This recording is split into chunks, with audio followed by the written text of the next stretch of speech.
Yes, oh man. I can't wait for one of my opening states.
Good morning, good afternoon, and good evening. Welcome, fellow masters. My name is Musaki, and today is early as fuck, but I'm not here alone. I'm here with Tristan and Nell Celestine. What is going on?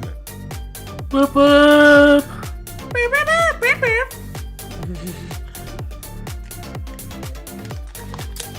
Nom nom nom. Hello. Alright, coffee required. What's going on? Goku Black. Mr. Brawl. Hokudu. How are you doing? Hey. Always a pleasure. Chat's not working. Of course it's not. Time to fix that shit while we're here. I find it funny that I can get the YouTube chat to work, but you're having trouble. I'm surprised also. Normally this should just work, right? It should just work. Normally It should just work. Yeah, honestly. What do you use for chat? I still have the Restream, but that's also because I run the stream through Restream. Oh yeah, duh. So that's why it works that way. Livestream is if conversions are correct, Livestream is in about 30 minutes. Yeah. I lurk, but I'm half tempted to sleep. You know what? I'm not even mad at you if you do decide to sleep. I mean, honestly, I'm not even mad. Because it's not EST, it's UTC, which converted into EST is in half an hour. Every time you say UTC, all I can think of is Utic from Xenosaga. You'll think. Alright. Oh, fuck. No. We're going back to chiptunes. No, I ain't trying to fall asleep. Fuck that. I said. Oh my god.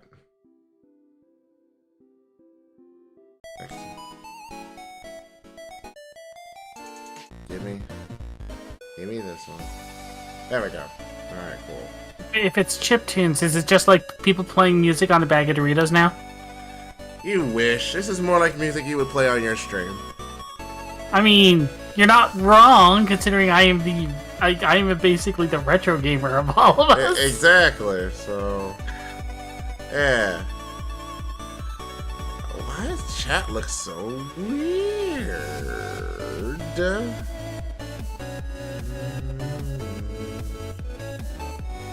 Yeah, there we go. That's better. I just like that. No background. Hey guys, for a second, this is gonna look weird. So just bear with me. Just bear with me. We can't move. It's unbearable. Oh my god. Well, you better grin and bear it. I don't know. It's kind of grisly. My goodness. Alright. Well, first of all, why is the text that way? Text settings. We're gonna do Beebus, because that's the text I like. Oh my god, that doesn't actually look good. Fuck that.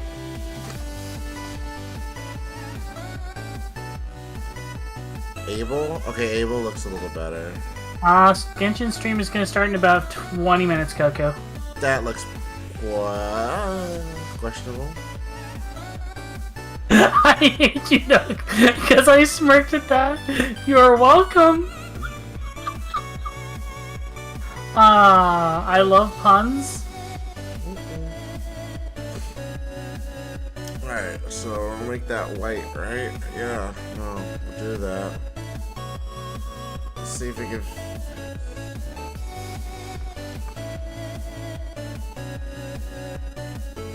Just not gonna pop 8 up. a.m. 8 a.m. UTC 4 is in 20 minutes for me, Darth Nihilus. Let's see, very nice. Yeah, I just googled UTC time, and it is 7:40 a.m. UTC.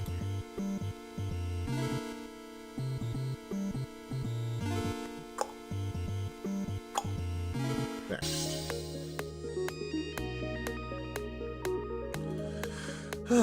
Are you really gonna have me do this like the old-fashioned way? Static image, set image, upload, show all files, chat border, select chat border.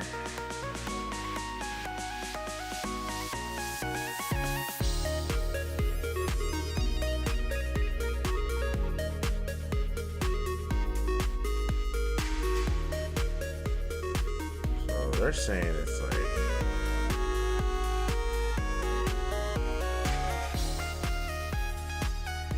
Listen, UTC is just one of the worst ways to like to say what like game ever do is. anything. Like, well, no, because you have like 4 different regions of UTC,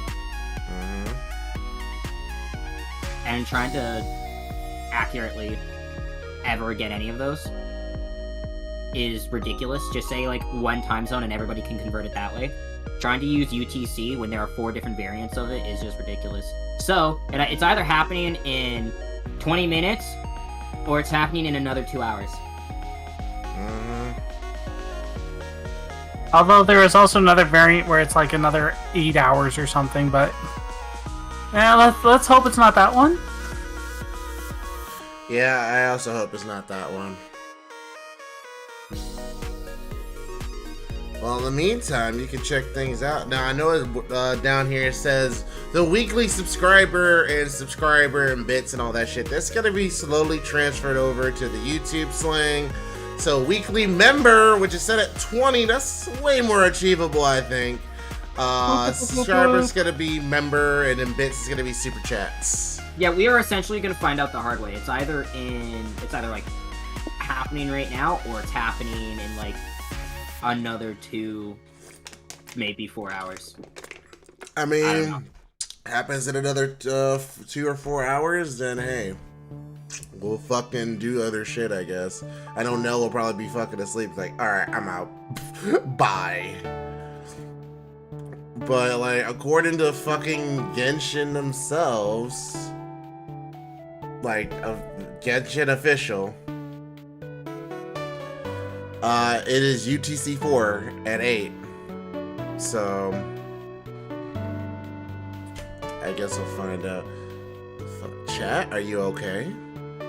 That is never okay. UTC is just confusing. Yeah, UTC fucking sucks.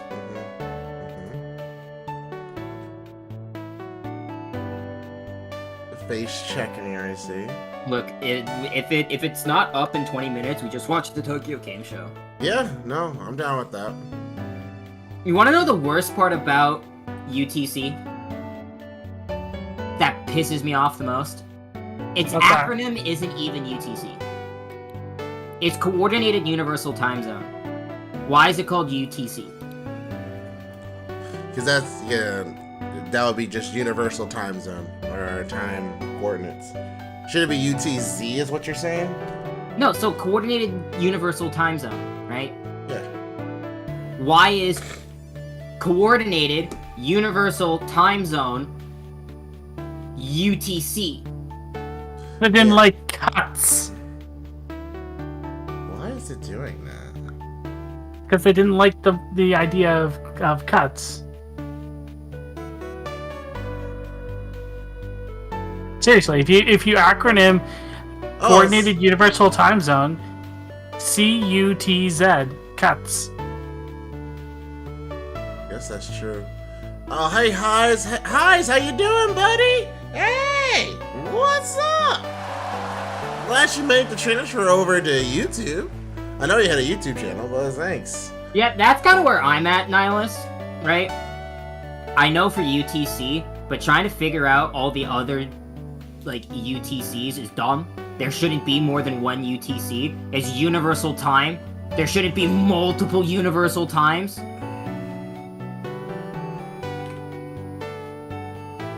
So it's either happening in 15 minutes or in 4 hours. Or 2 hours. I don't know. Oh my goodness. I blame the luxurious Celoid. Okay, so that's how we're doing this, huh? Well, at least it's now filling the box and going outside a bit, but... Yeah, I'm just wondering, like, okay, well, how the fuck can we... Oh my god. This is actual... Look, you can call for me all you want, but I'm also tired, so I'm not going to fix things magically for you. Listen, you can call for me all you want. I'm not fixing shit. Alexa, stop! You want to know what probably annoys me the most about them deciding to use UTC? They have their own time zone they could have just used. Yeah. Why use UTC?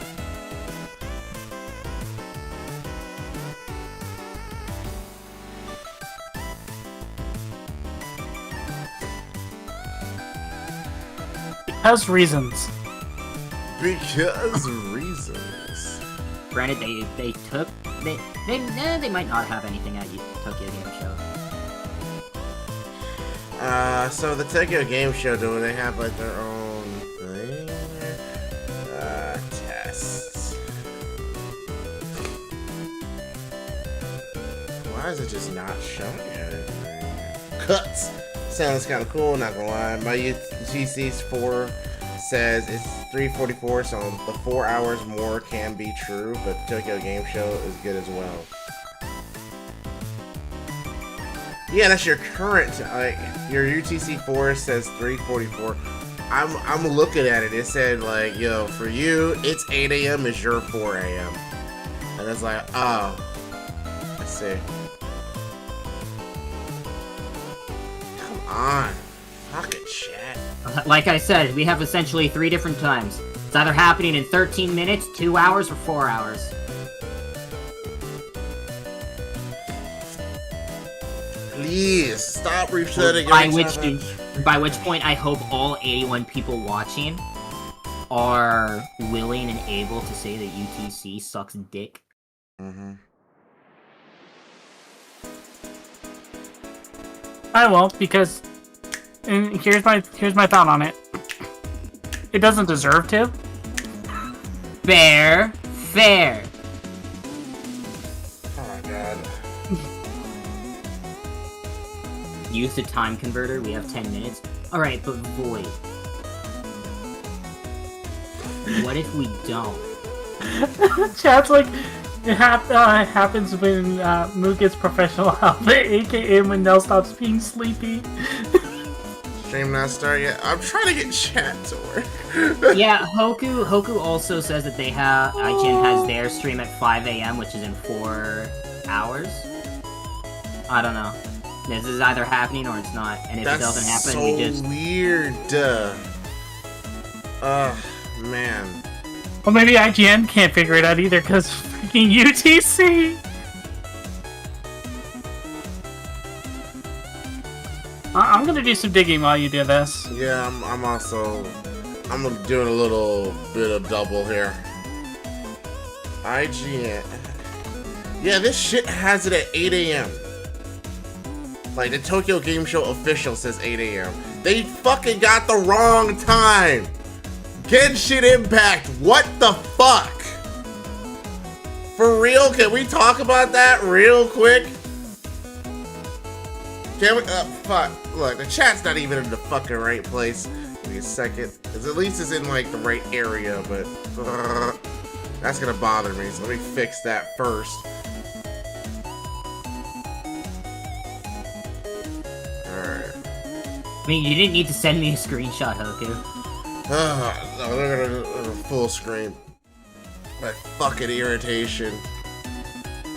The fucking irritation with... Oh wow, I hate this. Why do I... Oh my god. Alright, whatever. Fuck Yeah, it. no, I know what UTC-4 means. Like, I know what that means. I just hate UTC. UTC with the different zones is dumb. We legit did a converter and it just said that, but now Players apparently... based in the United States can watch the live stream version for 2.2 Sunday, October 3rd at 8 a.m. Eastern. 8 a.m. East, that is not what they said on there. That's the first hit on Google. Yeah, first it on Google, but what I'm gonna show you is gonna blow your fucking mind. Here a second. Sorry, I can't take not dark mode, so I need dark mode. Because this shit fucking destroys my eyes. Alright.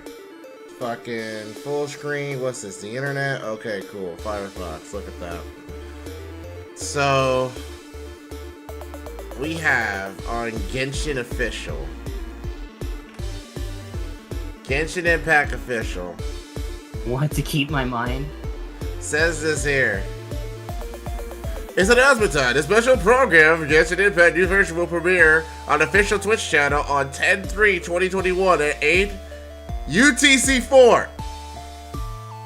This is all they say. This is it. This is it. There's nothing in here. There's no other additional posts. There's nothing. There's nothing at all. And then, if we go to YouTube, or fucking... What is it? Shit. I'm just gonna fucking this No, one. I still don't understand.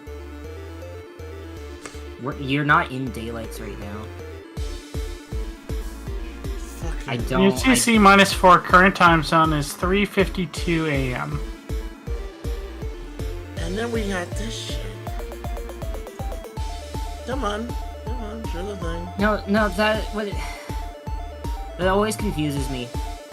Because UTC, like the official definition of UTC minus 4, is only to be used during the warm months of daylight saving time. So it's supposed to be happening during summer when the States has their daylight savings. Issue, you're not having daylight savings. Like, this literally says it's live in 4 hours. Like, on the official Tokyo Game Show, they're like, hey, yo, we're airing this shit in 4 hours. I'm all kinds of confused. Like, I'm all kinds of confused. I don't even care about Genshin anymore. I care more about the fact that they're using a time identifier for daylight saving when you're not in the middle of daylight saving. I'm just so... This is so Alright, stupid. Chat, somebody fill me in on that. Why? Is there somebody smarter than me that can explain to me why they're using a daylight saving modifier when we're not in daylight saving? The problem is when I go to Genshin, it's on Twitch, so we'll never know. This is pre-recorded. This is a pre-recorded because this was done before the controversy. Probably, who knows? They just said it was done pre-recorded. So it's not even going to be live. It's going to be a video. Daylight savings law is supposed to allow us to get the extra day on leap year. So every 364 days of the year, we have daylight savings in order to save time, which will then give us 365 every 4 years. They have a countdown on their Discord server? Do they? Do they, Azura?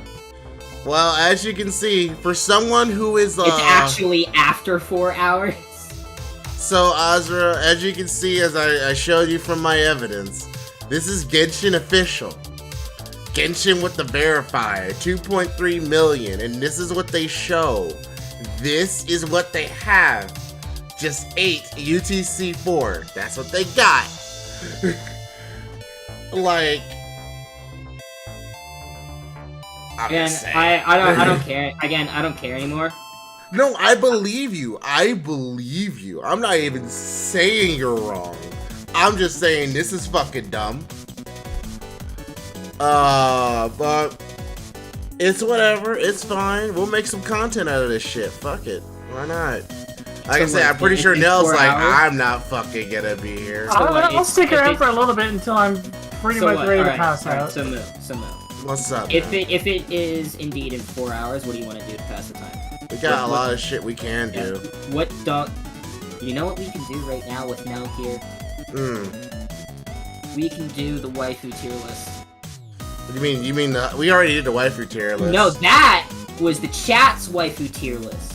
Oh. We were not able to actually make our own. I mean, sure. Remember the debacle that I had to do with the polls? And then fucking Aura spammed all of the fucking bits to get Gina going A+. So the good thing about doing the polls here is that now you don't have to worry so much about someone using bits or super chats. You can just what do you have to do? All you have to do is fucking y'all see a shit. I don't want you to see. Why does the emu have tan lines? Oh, that's because just... she's tan. She was sunbathing. Yeah, she was sunbathing.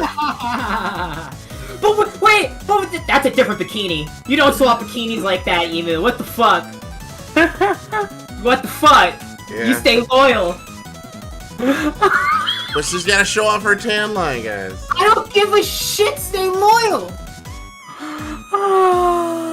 But I think that might be from her regular outfit. I don't know. I don't know what her regular outfit is, so maybe. I don't know, maybe. I don't know if Cause, shit. Hallelujah. I think, dude, I took one look at her tan lines, got upset, and now all I can look at is the fucking kid in the back just doing the... Just... Fuck. In the background's like, hey, it's Emu Stream. Thumbs up. Oh my god. So we're doing we're doing a waifu. Hold on. We're doing this for Genshin-ish stream. Why don't we do a Genshin tier list? Fine. There's probably one already made, so that makes it easier. I don't have to make it. We'll do the Fate waifu tier list later. Alright, annoying Genshin enemies, Genshin Impact characters. I see a Husbando tier list. There, the 2.1. There it is. We found it. Presentation mode. Why is Kazu? What the fuck? What? Wait a minute. No, wait. All right. No, wait. Why does Kazuha show up twice? Look, it's like at the third row, bottom right. Third row, bottom row. Yeah, there he is. You see his face picture, and then you see the side picture. What the fuck? I don't get it. Why is he there twice? We're ignoring that shit. Who the the fuck made this tier list? Somebody who's obviously a Kazuha stan. Yeah. Who? Would you like Am or Finn? Oh my god. We're putting the F tier there. Just cause we're gonna have some F tiers. I'm sorry guys. This is how it's gonna be. Cool. Alright. Waifu tier list. Alright, we're gonna have to use Aether as a waifu, aren't we? I mean, Aether or Lumine, so we're just saying it's Lumine. This is the waifu tier list for Genshin Impact. Now, Tristan and I are gonna give our thoughts here. This is us. And then maybe we'll probably do one for you guys while we're waiting. So, forgot E. Fuck E. We're doing this S, A, B, C, D, F. So Lumine on the waifu tier list. Well, if you're actually playing as Lumine, I would say she's like a B or an A. But if you're the brother looking for Lumine, I say she's an F, because fuck that bitch. You mean you've been here for 500 years and you ain't say shit? Fuck you. Yeah. So not only did you leave us alone for 500 years, you went off. You knew where we were, cause you woke us up. Didn't say shit. Dragged us to run away from Tavok because Conria was exploding. Our dumbass got taken by the unknown goddess of principality. Dark Ambrose, thank you so And much now for the you're description. and now you're trying to destroy the world for Oh, I see the Spiral Lumine. Abyss. I see Lumine. Oh yeah. Oh, there she is. Alright, cool. So yeah, no. As we were saying, F tier if you're Aether. So like, personality-wise, fuck you. You don't do that to family. No, dude, we have a button for that, guys. I don't have friends. I've got family. Fuck, I'm mad as hell. My button's fucked up. How dare they? They fucked up. Lumine fucked up my button! In terms of, like, looks, she's like a C. She's like a CB. I don't think that she's great. I don't think that she's, like, the best. It's also it's help too alphabetical. it doesn't help too that, you know, story-wise, 6-star character. In the menu, 5-star character. Gameplay-wise, like 4-star, if not 3-star character. There we go. I got family. Yeah, alright. To be fair though, I play as Lumine, so I would rank her a little bit higher, but Moo. I can understand putting It's in alphabetical order. Okay. Alright. That's fair. Well, she's still here anyway because pro tag. Alright, so we're gonna go to Amber next.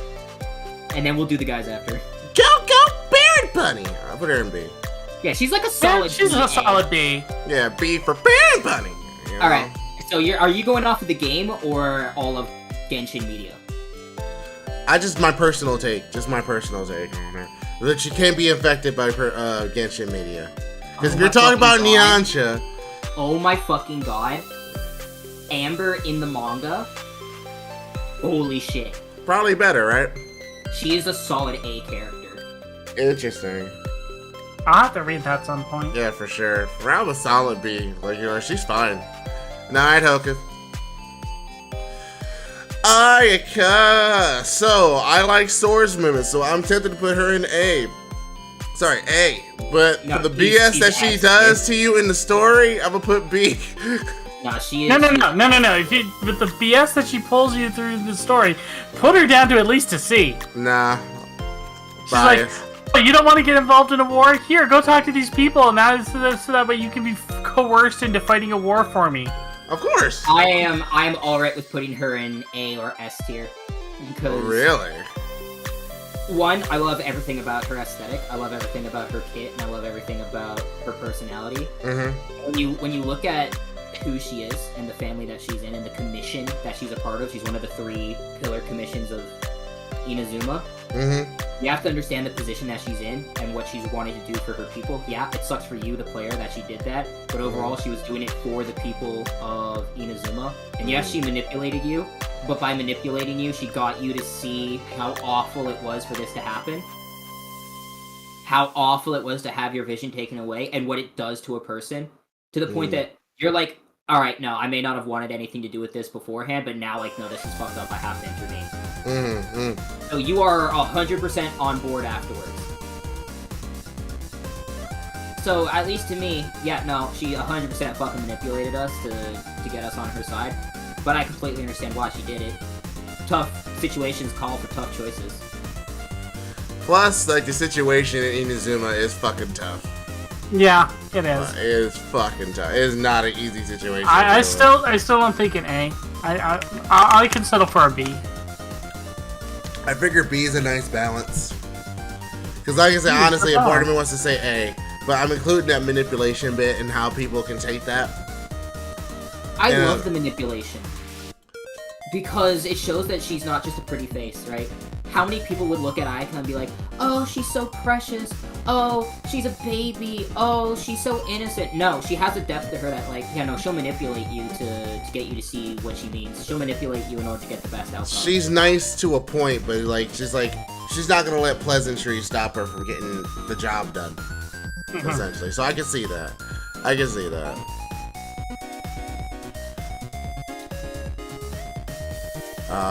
First, when you talk about Tristan portraying the gurus, that's not even someone you have to worry about portraying the gurus. There's other people you have to worry about potentially. But anyway, Barbara! Thinking like COD. I didn't play the summer event, so I don't know if she's changed anything. But... No! Okay, so she's a D for me. I would put her at a D. She's cute and adorable, but that's about it. I think that's pretty good. Are you gonna watch the first JP stream? It has Toma. I mean, that's what we're here for. That's what we're supposed to. But again, Twitter lied to us, so that's why we're here this early. So fuck it, we're making content. Next up, Beto S tier. Fight me, S tier. S tier. Fight me.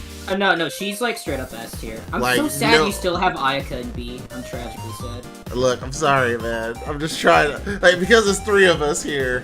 You said A, she said C, I said B to balance. Alright, you know what? That's fair. Yeah, like, you know, that's pretty much fair. Because I see your point, and that it does show depth. But, like I said, it's a group thing, so. Boca da Boca. No, that's right. Deanna for, I mean. I would put her with a D. She's quirky, adorable, cute, but that's all I know about her. I know she's a bartender, so obviously she's older than she looks. Alright, so fun. Yeah, it's going F for FBI. No, but here's the thing. Mm-hmm. Iona is... We don't really know her age, but she is a tragic character all the same. Mm-hmm. Because she doesn't want to have alcohol, because her father's a raging alcoholic.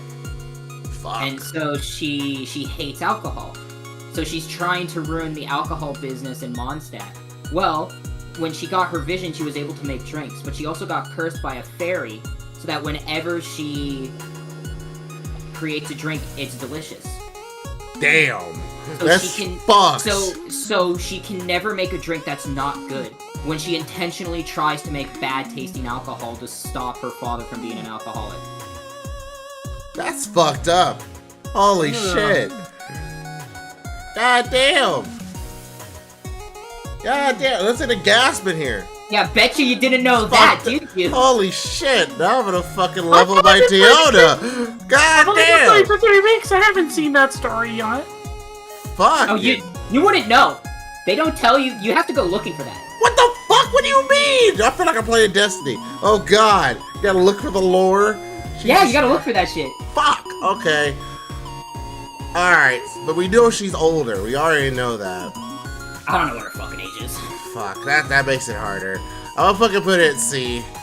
C for the potential that she actually is like, okay, I'm an adult, but I'm cursed not only to look like a child, but do this other shit. And tragic backstory. It's fucked up. It's fucked up. Official. At least a B, at the very least. Official's an A, 100%. She's not an S. Yeah, that's what I'm saying. Like, at least a B. I would be perfectly fine with putting her in an A because the procession No, she is amazing. I just think it's hilarious. I think she's hilarious, personally. Like the official A. Ganyu, I know a lot of you are gonna want to put her in S. For a multitude of reasons. I know Tristan doesn't like her. I like her though. I don't think I like her better than Ayaka. So that's why I put her in B. Yeah, I'm thinking B as well. Like, cause if I put her in A, I have to move Ayaka to A.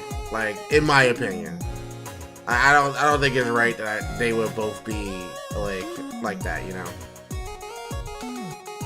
But in Amber and see, Amber helped you out a lot in the beginning, and Ganyu was here for like literally 5 seconds. I just liked her character design. And then Ganyu's literally here for like 5 seconds. Yeah, like Amber was there dude, for like. that's gonna be tragic when we get to when we get to fucking more characters from Leeway, because none of them really show up in the story. Yeah, pretty much. Boy. Pretty much. Like, not many of them. Leave Amber be. Let her have this. Ayaka should be an S tier. Oh man, we got people saying. Dude, I tried. Listen, Meister. I tried. This is my compromise. I threw in my argument. I'll put it. This is my compromise. If Ayaka's A, Ganyu's A. There. And I know that'll kill Tristan because he doesn't. You want to know a fun fact, Mo? Go ahead. In the Adventurers Guild, there is a book that is known as the Official Dictionary. That's so great. It is so that other adventurers, if they are paired with Fischl, because she's a private investigator contracted by the Adventurers Guild, actually know what the fuck she's saying. Know what she's saying. That's fucking great. I love that. For example, I hear echoing in the abyss of time, the burning winds of the old, all of which shape the spire forgotten in the torrents of karma, would be translated into Stormterror's lair. What the fuck? That's so much. Hutao. I don't know much. I have met her very briefly during the current event, and I just recently unlocked her story quest, so I haven't really done it. But from what I've seen, she is adorkable. So I would say at least a B. Tao is a solid A rank. I have done her. I know her lore, and I have done her character story. She is a solid A. I am alright with her being thrown into S tier if people want, but I'll put her at A tier just because I don't know it, but I like her as a character. I'll put her to B to start, but you know, I'm fine with her being an A. She feels like a very well written round character. That's good. I wish they'd use these characters more. Next up we got Jean. I don't think Jean's an S. I think Jean, like, as high as can be, is an A. I love Jean. Don't get me wrong. But, like, I'm sad. Story-wise, she's a wonderful and great character, but waifu? Well, on top of that, they got her, like, slightly... I'm not sure if she's actually pining after Diluc or not, or that's just a fan base thing. Or if that's just a, like... That's a fan thing. It's so weird. Like, Jean's entirety is so weird to me. Because Jean has this nice little character moment where she's trying to figure out what she's supposed to be. If she's supposed to be the Dandelion Knight or the leader of the captain of the Favonius. Right? Well, no. So she's acting Grandmaster because the Grandmaster Varka is out on an expedition. Right. But on a personal level, she is taking up the role of the first Grandmaster, Victoria. Well, she was known as the Dandelion Knight, which is the title that Jean has. There are two titles that are passed down, either the Dandelion Knight or the Lion Knight. And it is a title that is based off of where the current state of Mondstadt is in. If they're at war, they're at peacetime. Jean doesn't know what her abilities are or what they best fit.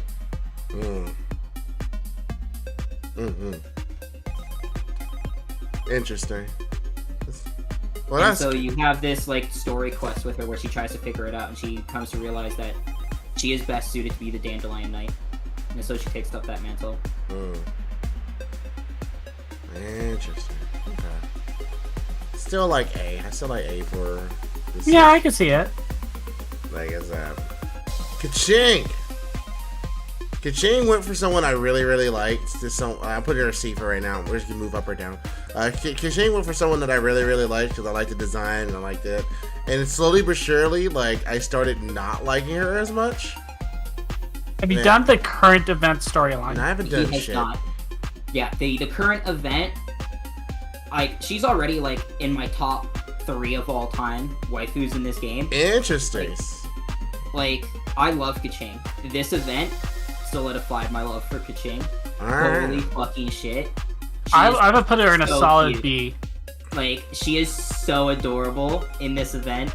There's one of the opening things is you have to go and talk to the Liyue Kaixing, right? Mm-hmm. Well, you find them where at like the Golden Pavilion, and you find Ningguang, Beidou, and Kaching. And they're all talking, and there's this giant stone.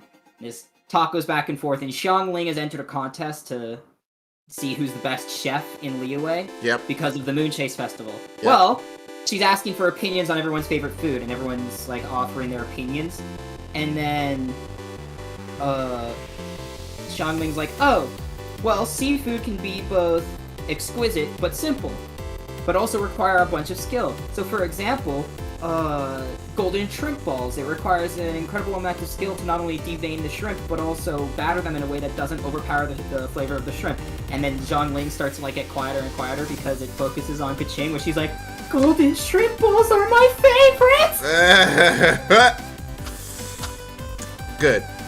And then there's a scene later on where they get some food and they order golden shrimp balls, and she's like waiting to go and eat them, and then they turn away. Yeah, and then they turn away and they turn back, and Globa, Zhongling's bear that she summons, is eating all the golden shrimp. And Kaching's like, oh, that's unfortunate. Oh, Golden so with good. bowels. I'll put it in A then. That's cute. That's cute. Next up, It really Klee. helped redeem it. It really helped redeem her. And Klee yeah, Klee goes is in Lolly. precious. Klee is precious murder lolly. Right. No, you don't. She's not waifu. We're moving on, making that easy. All right. Next Lisa. waifu. Well, first, S tier. Lisa has 4 years to live. She's still S tier. Wait, what? Hold on. Whoa, wait. Yeah, Lisa's like going to die in like 4 years. So Lisa's like one of the strongest sorceresses in Tevat. You have kind of 4 sorceresses that kind of like rule over magic. You have Mona's master, Klee's mother, Albedo's creator, and Lisa. Lisa's kind of like a prodigy. And fun fact, she came across a cursed book in Sumeru, and it essentially sapped her life force. And she's now designated to die in like 4 years.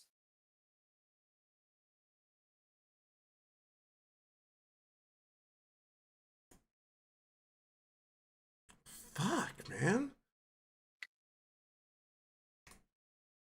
Let's talk about Mona. Hold on. By the way, I'd like to point out Electro Supremacy.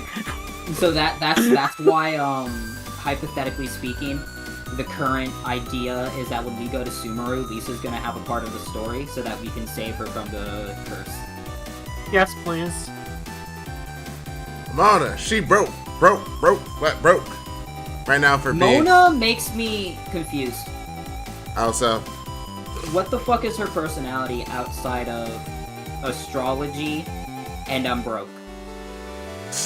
that's it.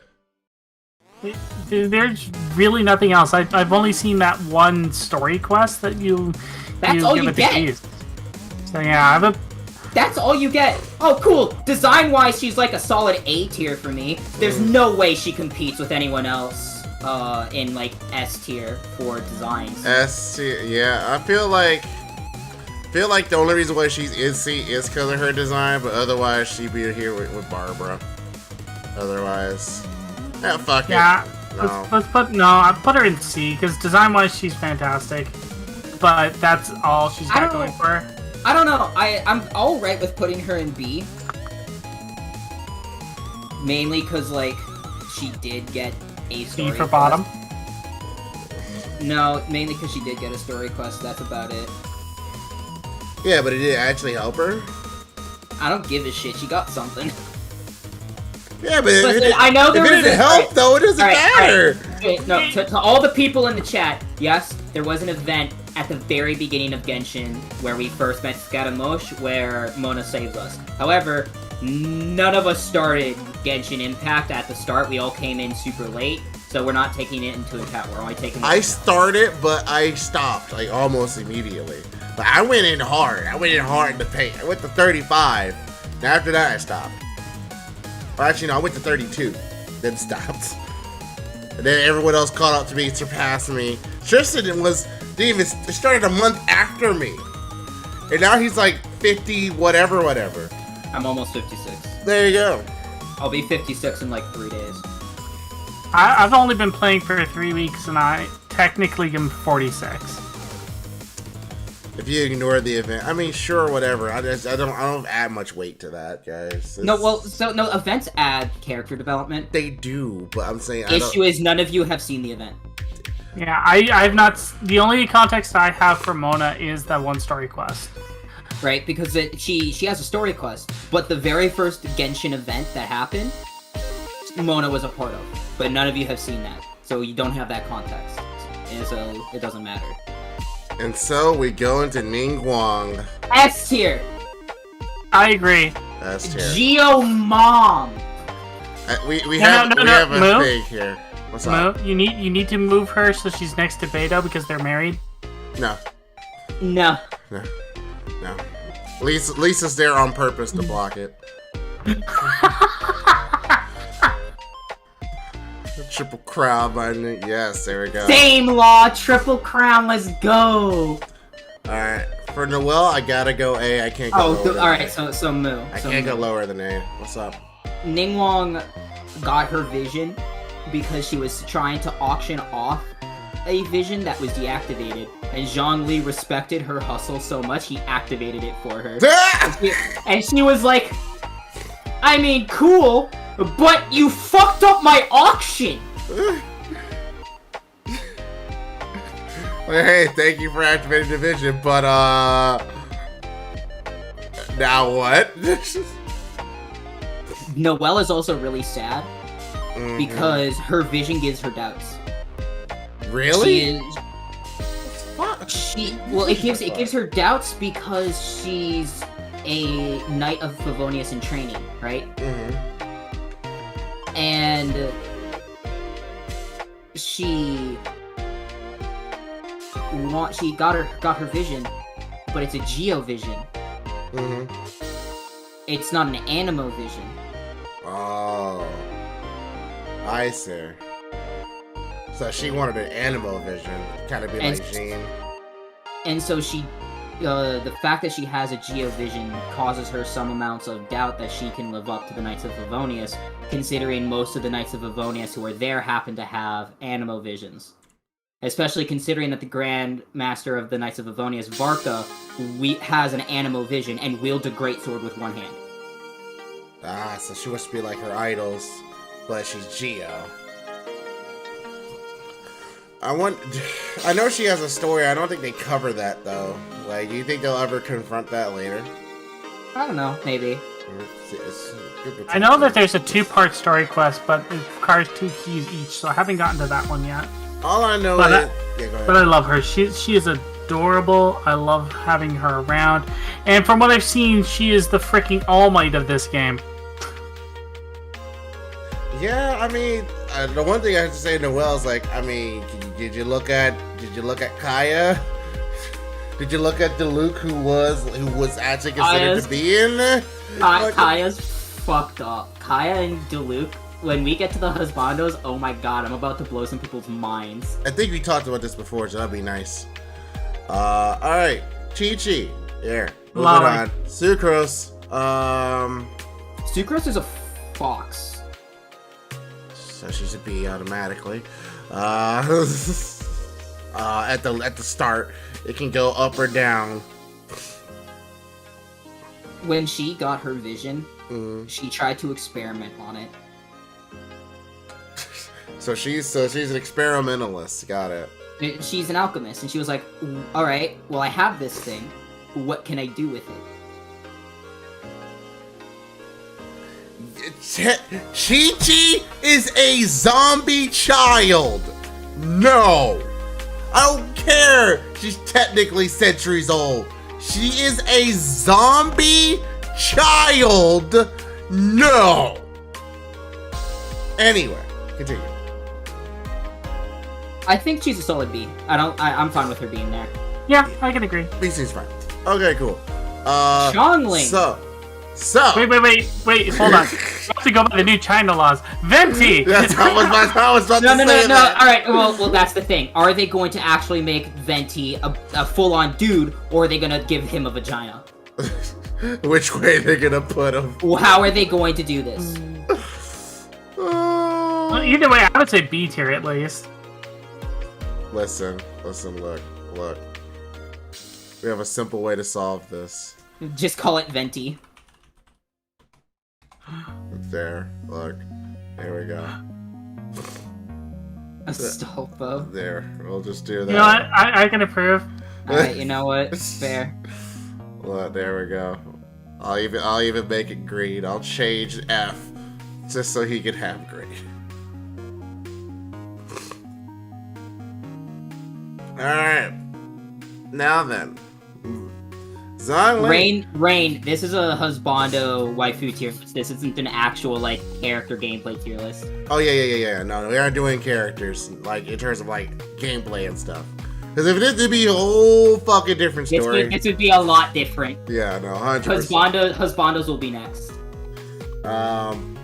Starting off at B, you can go up or down from here. I actually liked a little bit of her character. To be perfectly honest. She kind of got that booty, dude. She kind of got a bit of a booty. And even though she cooks exotic stuff, she don't make sure that shit tastes good. She's like a prodigy chef. Yep. I feel like she's an A. I would put her in A, especially after the recent story. Yeah, especially after the recent story. Especially when you see that, like, she's a loving, like, caring friend. She can make connections. She's a little bit weird on the social interactions, but, like, a given time, she can grow over that. I think she's a solid A tier. Alright. I know nothing about her. All I know is apparently she Xinyan? speaks with a southern accent, like in Yeah, a southern that's drawl right. in English. That's all I know about her. So you want to know the funniest thing? That's all the actual development she's ever gotten. She's F now. That's a She damn shame. is tragic, and that is all I can say. That's- Alright, so Rosaria is an S tier. Yes. 100%. I agree. Rosaria's story is fucked up as well. It fucked up, but good. Like, cause at least for me, like, you know, I like a little bit of it. From the little bit that I've heard of her, that she used to be a fucking bandit. And Well, then, she was an orphan that was raised by bandits that tried to kill her, and she tried to escape. But in order to escape, the bandit leader was like, "If you want to leave, you gotta fucking go through me first." And she was like, "Run them hands," and they killed the bandit leader. And all of the other bandits were looking at her like, "You just killed our leader. You're going to die." And then, like, seconds before they attacked her, she got her cryo vision, and everyone's just like, "Oh man, I wonder what happened to our leader. I'll go over here now."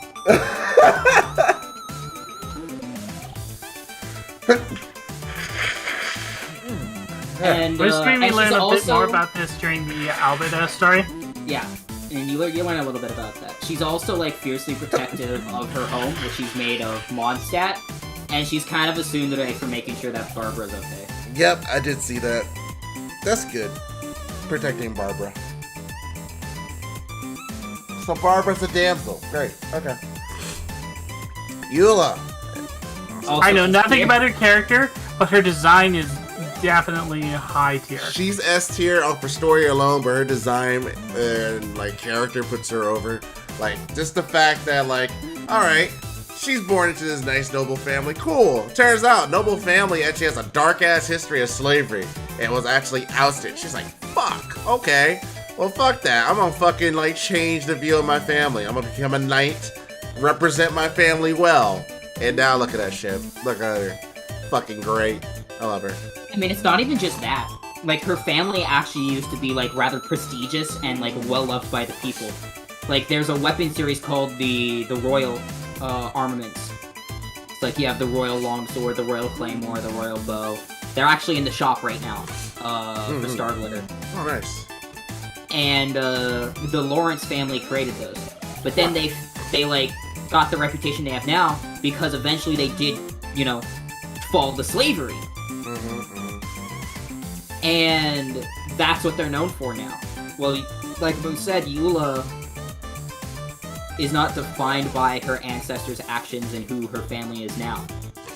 So she has her way of speaking to defend herself so that the people around, like the regular people of Mondstadt who hate the Lawrence family, just think that she's being a Lawrence and just think that she's being a weirdo. When in actuality, she's created her entire speaking pattern to interact with society. When she says, like, she'll have vengeance, that's her way of saying, I owe you a favor. Huh. Interesting. I'm liking what Coffee's saying here. Apparently, it's heavily implied she's in a relationship with Amber, but they That can't is not outright say- implied. No. It's not implied that she's in a relationship with Amber, they're just best friends. They're just That's the thing that the fan base cooked up. Because of that trailer, Beto. right? Yeah. That's just the thing that the fan base made up. Same thing with Ningguang and Beto. I just shipped it because I think that's adorable. I don't think they're actually together. No, but again, that's just a fan-made ship. It's not implied. Amber was because of Amber's personality, she was the only person to be able... She was the first person, not the only person. She was the first person to figure out how Eula talks. Like, in her character story, you intercept these hilly churls, and you defeat these hilly churls. And Eula's like, you made it here before I did, and you took care of these for me. I cannot let this transgression go unchecked, and I will have vengeance. That's her saying, oh, you made my job easier, and you took care of these for me. I'll make sure that I repay you. Well, that's nice. That's nice. I like that. I think that's fine. Excellent. Now we go into someone I don't really know anything about, so Tristan, once again, educate me. Yanfei is a literal retcon. What? She is a living, breathing, walking retcon of Liyue's story. Okay. Lay it on me. So, at the end of Liyue's story, they essentially say that, like, Ganyu, especially in Ganyu's story quest, they say that Ganyu is the only Adeptus in Liyue Harbor. And she is an Adeptus? And that is why she cannot, like, connect with anybody in Liyue Harbor. It's the entire purpose of her story quest, is to get her to accept that her home is, Liyue Harbor, because she's half Adeptus, half human. Well, that's Yanfei too. She's also half Adeptus, half human, and she's been there the entire time as well.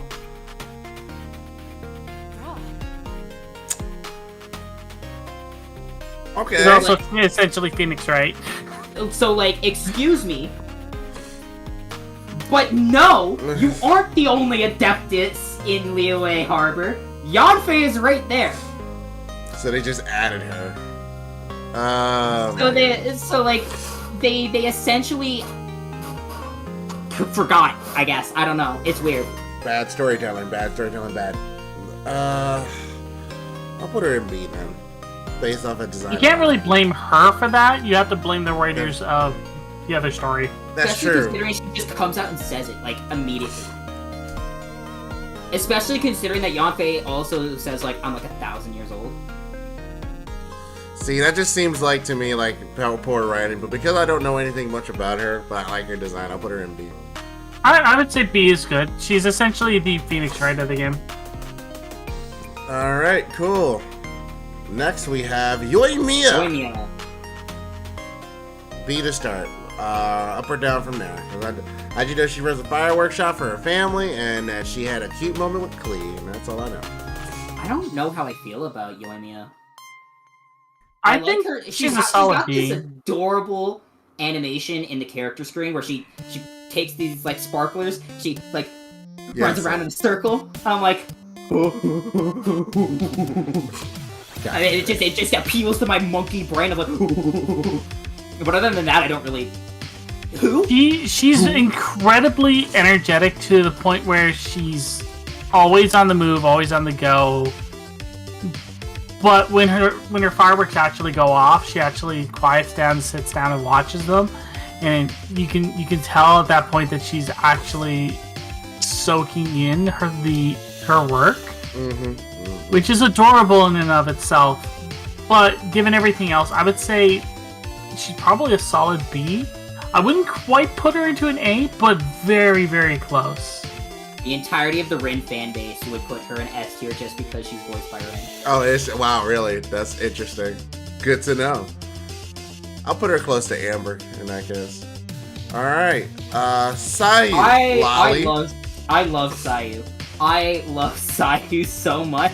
Yeah, she's voiced by Lily Pichu. I love her because she is a sleepy ninja, and Toma, the last person on the list, continually badgers her to teach him how to be a ninja, and she's like, leave me alone, please. I'm trying to sleep. Please, let me sleep. Please. Alright, we got Ball. If you don't put her in the right spot, we'll be throwing hands here. Alright, so B to start. Question, Mill. Do you want me to spoil this story? I already know a lot of it from what I heard from you guys. Alright, so Ball as the Shogun is like an F. Yes. Agreed. Shogun is an F. I is like an A tier. I agree with that. Especially because the one gif you keep posting.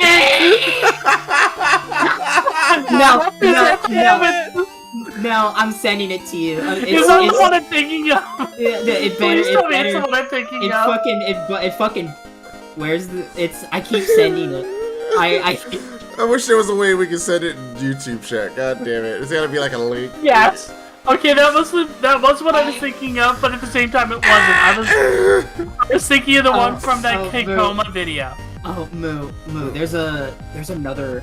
That's the one I'm sending Moo right now, and I love that fucking video so much. So there's this animator Moo called Kkomda. Yeah. Who is officially sponsored by MiHoYo. Right. And so they make a bunch of official animations. And this is their Raiden Shogun animation. Oh my god.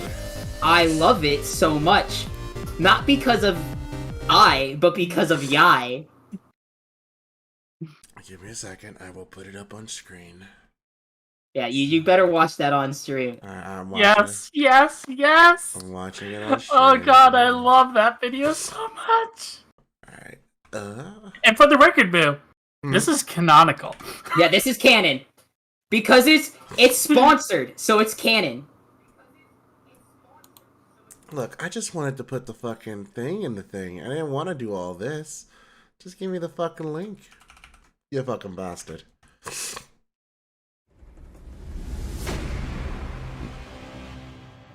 Alright.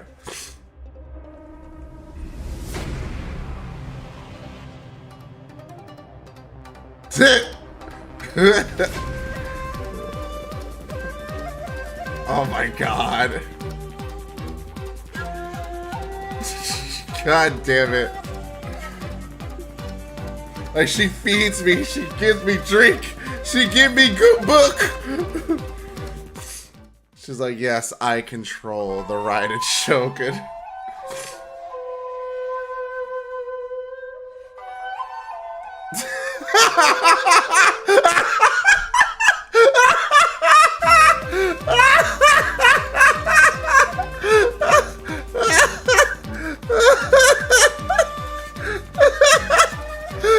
She's just like, the fuck? Is I was promised this. Oh fuck! Oh my fuck! So Neo Angel agrees. That's why she's S tier. So, Oh my god! So like the Raiden show, the Electro Archon was originally two twins, Beelzebub and Baal. Yep. Well, one of them was the Power and one of them was the Archon. Beelzebub, which is is the Power. She wasn't the actual Archon, but she represented the Power, right? Because they were twins, she was kind of like the face. Well, her sister dies. And Baal, and she takes up her sister's name, which is why she's known as Baal. However, she hides inside of a pocket dimension, essentially a permanent reality marble she keeps up, and has been sitting there since the Archon War. Right? So she's been sitting there for 3,000 years. Holy and the fuck. only person to actually visit her is Yai, this fox spirit. And she gives her Dongo, milk tea, and light novels. And Oh all my of God. her... And all of her, Hi. all of her knowledge of the outside world comes from that. Oh my god. You have to also remember, it's the Yai publishing house. Oh yeah, because Yai owns the publishing house as well. Oh my god. Oh, can I spoil one other thing about that? Mm. During this one of the side stories that takes place after the main story, because you can't do it until you finish the current, is you take Ai out into the city to look at stuff, and you can take her to the Yai publishing house, and she's looking through some of the light novels. And that's when you find out that she's truly cultured, because she picks up the harem manga. It's like, well, why doesn't the writer just put it in here to make it so that he loves all the girls equally? Oh my Because god. the question of a harem gets brought up, and Ball is like, well, what is the issue here? Can the man just not spread out his love equally and take all of them? And it's like, yes! Like, you know what? Appreciate that. So, yes, S tier. I don't know. That I think only by virtue of the Shogun it drags her down one. I think. Well, then she's at least better than Fish. No, she's like solid A tier. We're not even ordering this. There's no order to any of this. I just want her up here, okay? I just want her here. Looks nice. I have her in A tier mainly because I wish there was more actual development of The backstory. Yeah. Instead of like 75% of it is the puppet shogun. Yeah. Because yeah, no, she's like 3,000 years old. But the puppet shogun that she created's only been since the fall of Conria. Because fun fact, Moo, I had like 3 friends, an Oni, the original White Kitsune that you do the Sakura cleansing ritual world quest for, and then a Tengu. And all 3 of them die. One of them is quote-unquote theorized to still be alive. And then after they die, her sister dies. That's fucked. And so then she locks herself in her reality marble and then creates the puppet shogun. Yada yada yada. Interesting. Alrighty. Now we get into Ball's fangirl. I want Sara to step on me and crush me with her thighs. Thank you. I think I gotta second do that. this. I second that motion, Tristan. Oh my fucking god, I love her. Alright, see ya, Neo. But yeah, no, I think I have to do this because I know that she is a big Ball fangirl. And actually collects the figures that they sell. 5 of them, to be exact. Yes, so there we go. We're gonna put that there. And I like Sara's design too, so that helps. Damn it. She has honor. She has honor as well. Like, when you finally agree to help out Ayaka with the resistance, you get sent to go and save a old man who has been in prison for reasons. You find out that he's like getting tortured by 2 guards, and before you can intervene and save him, Sara shows up and she's like, "What the fuck are you doing? And she's the general of Raiden's army, right? Mm-hmm. So she's like enforcing the Vision Hunt decree. And she's like, are you serious right now? You're torturing? We are above that. You better not be torturing or someone's going to fucking die. Oh, fuck.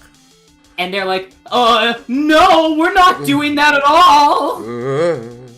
And so you cause a distraction and cause the 2 guards to leave, and you pick him up and make sure he's okay, and you turn around and Sar's just right there. She knew you were there the entire time. Huh. And she's like, you better get him medical attention quickly. And Just... she lets you go, but not before saying, you better know that I will eventually go after him again. And I will imprison him. Oh, okay. Well, shit. But it's because of that honor that you're able to convince him to see what the actual problem is later on. Yes. Mm-hmm. I see, said the blind man. Mm-hmm. His deaf dog as the crippled goldfish walked away. As the crippled goldfish walked away. Speaking of goldfish... I don't know how I feel about Kokomi. I don't know either, but I'm putting RC to start. I like her design. I'm not a huge fan of the character. And I don't like her English voice. I like the world building that her backstory creates of the Dark Sea. Mm-hmm. I like what it adds to the Archon War. Why is all of her military strategies coming from light novels? Oh. Why do they work? That's just why do they work? Oh my god. That's not how war works. Yeah, it should be like the plans don't work. Or like she took inspiration from it and then she made it work. Not that. Didn't they also basically go, hey, look, the war is over. Let's continue the war. Yes, let's continue the war. And then Yai's like, you don't want to do this. Okay, D. You don't want to do this because like the Shogun will like kill you. The Shogun will kill you. I don't know. I just not only that, but like her character story is probably the dumbest character story in the whole game. Worse than fucking Raiden's. It's dumb. Then I'm putting her in D for dumb, because that's not dumb. And lastly, we have Aloy's an F. I don't want to talk about it. Yep, there we go. I agree. Aloy is a guest character. That's a damn shame that Zunyan is next to the collaboration PlayStation character. God damn it. Well, that's the tier list for the waifus, and now the Spondos. I feel like Aether has to be the same as Lumine. Yes. They have to be in the same tier. Because like that means he's doing the same shit that Lumine is doing. Yes. That means he's doing the same shit, and we don't accept that. No, we don't. Now we have Albedo. Albedo is a homunculus. Oh, really? Yes, he is not real, technically.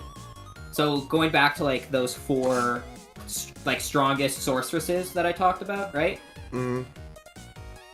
One of them is a master of Conrian alchemy. Which is the ability to create true life out of nothing. Alright.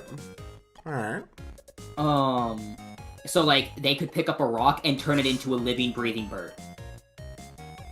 Well, she created Albedo. Look on the internet right now and look up an original, like, official art of Albedo for this, so that people can see it. Alright.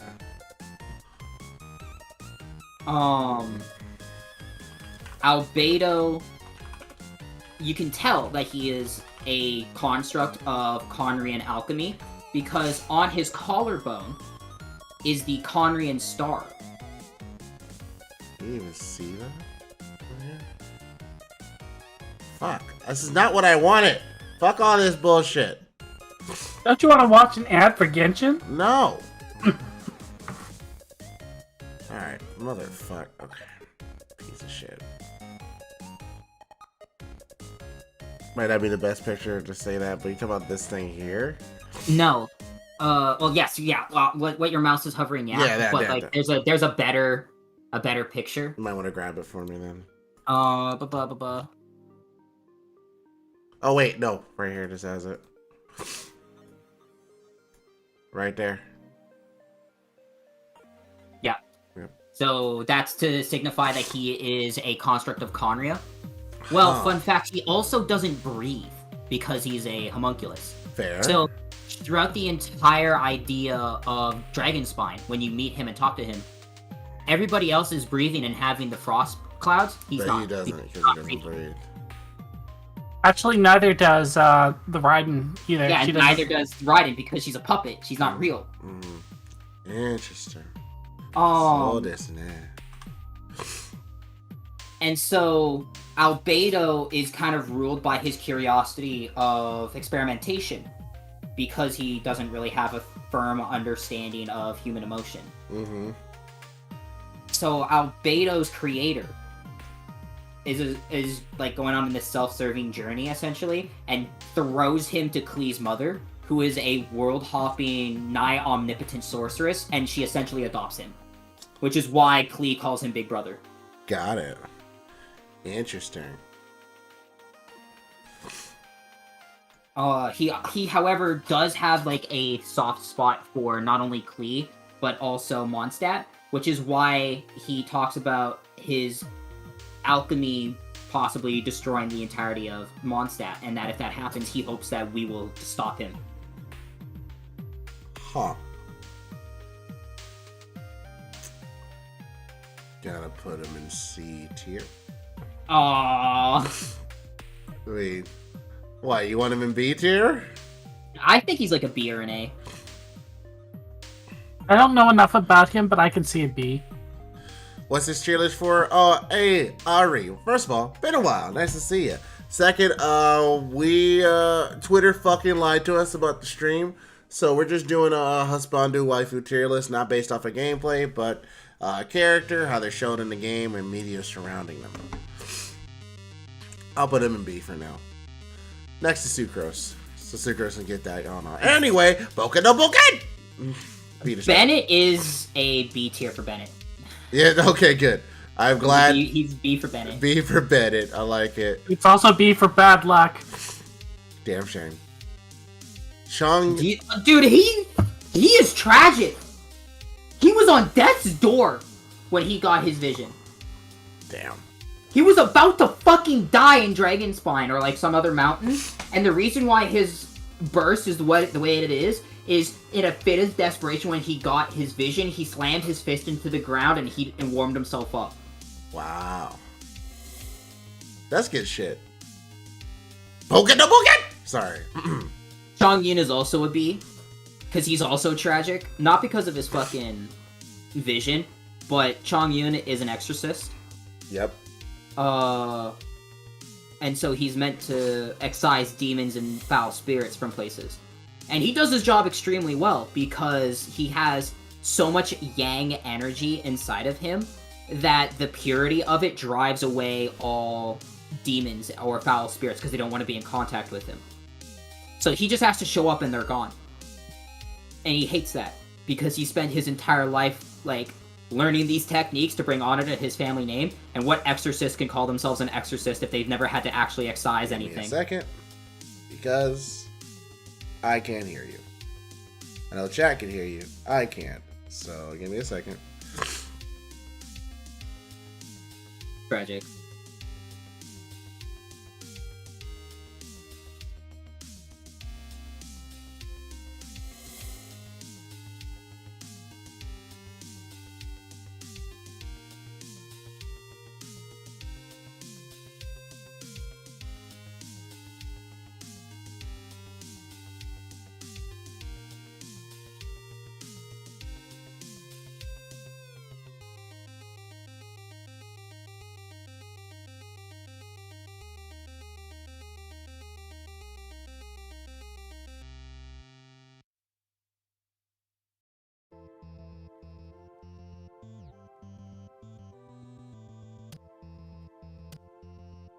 exorcist, right?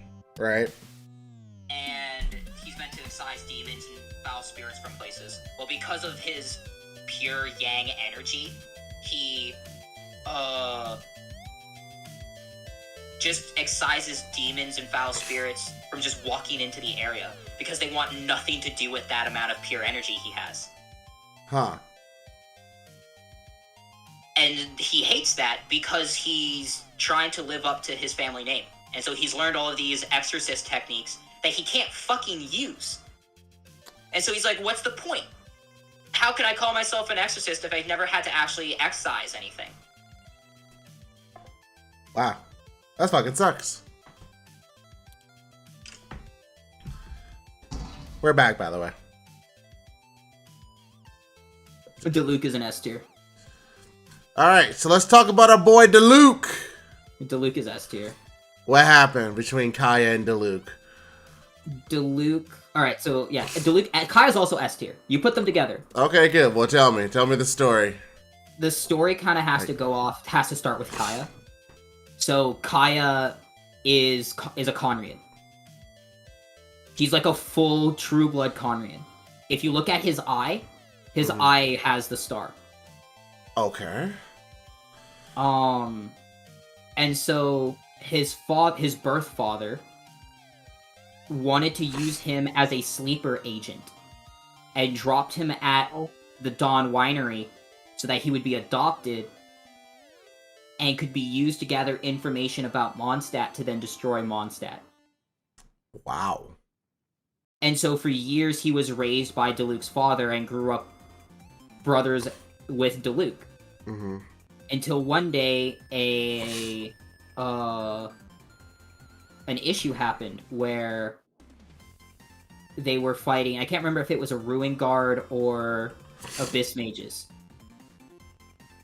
And somehow, some way, it's not stated how, but Diluc's dad has a delusion.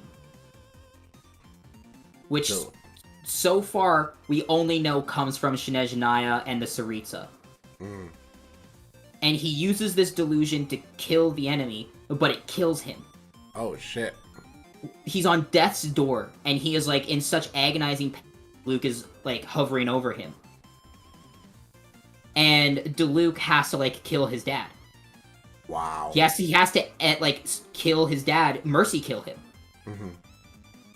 And to mercy kill his dad, he awakens a pyro vision and kills his dad with the pyro vision.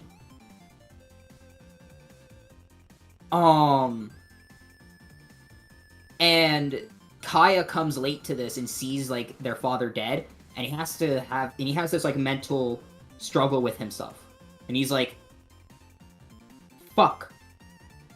This happened because of the Conrians. This happened because of my biological people. What do I want to do?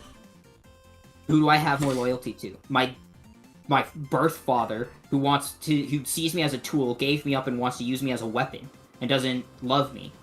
Or this man who raised me for all of my life, and gave me a home and loved me.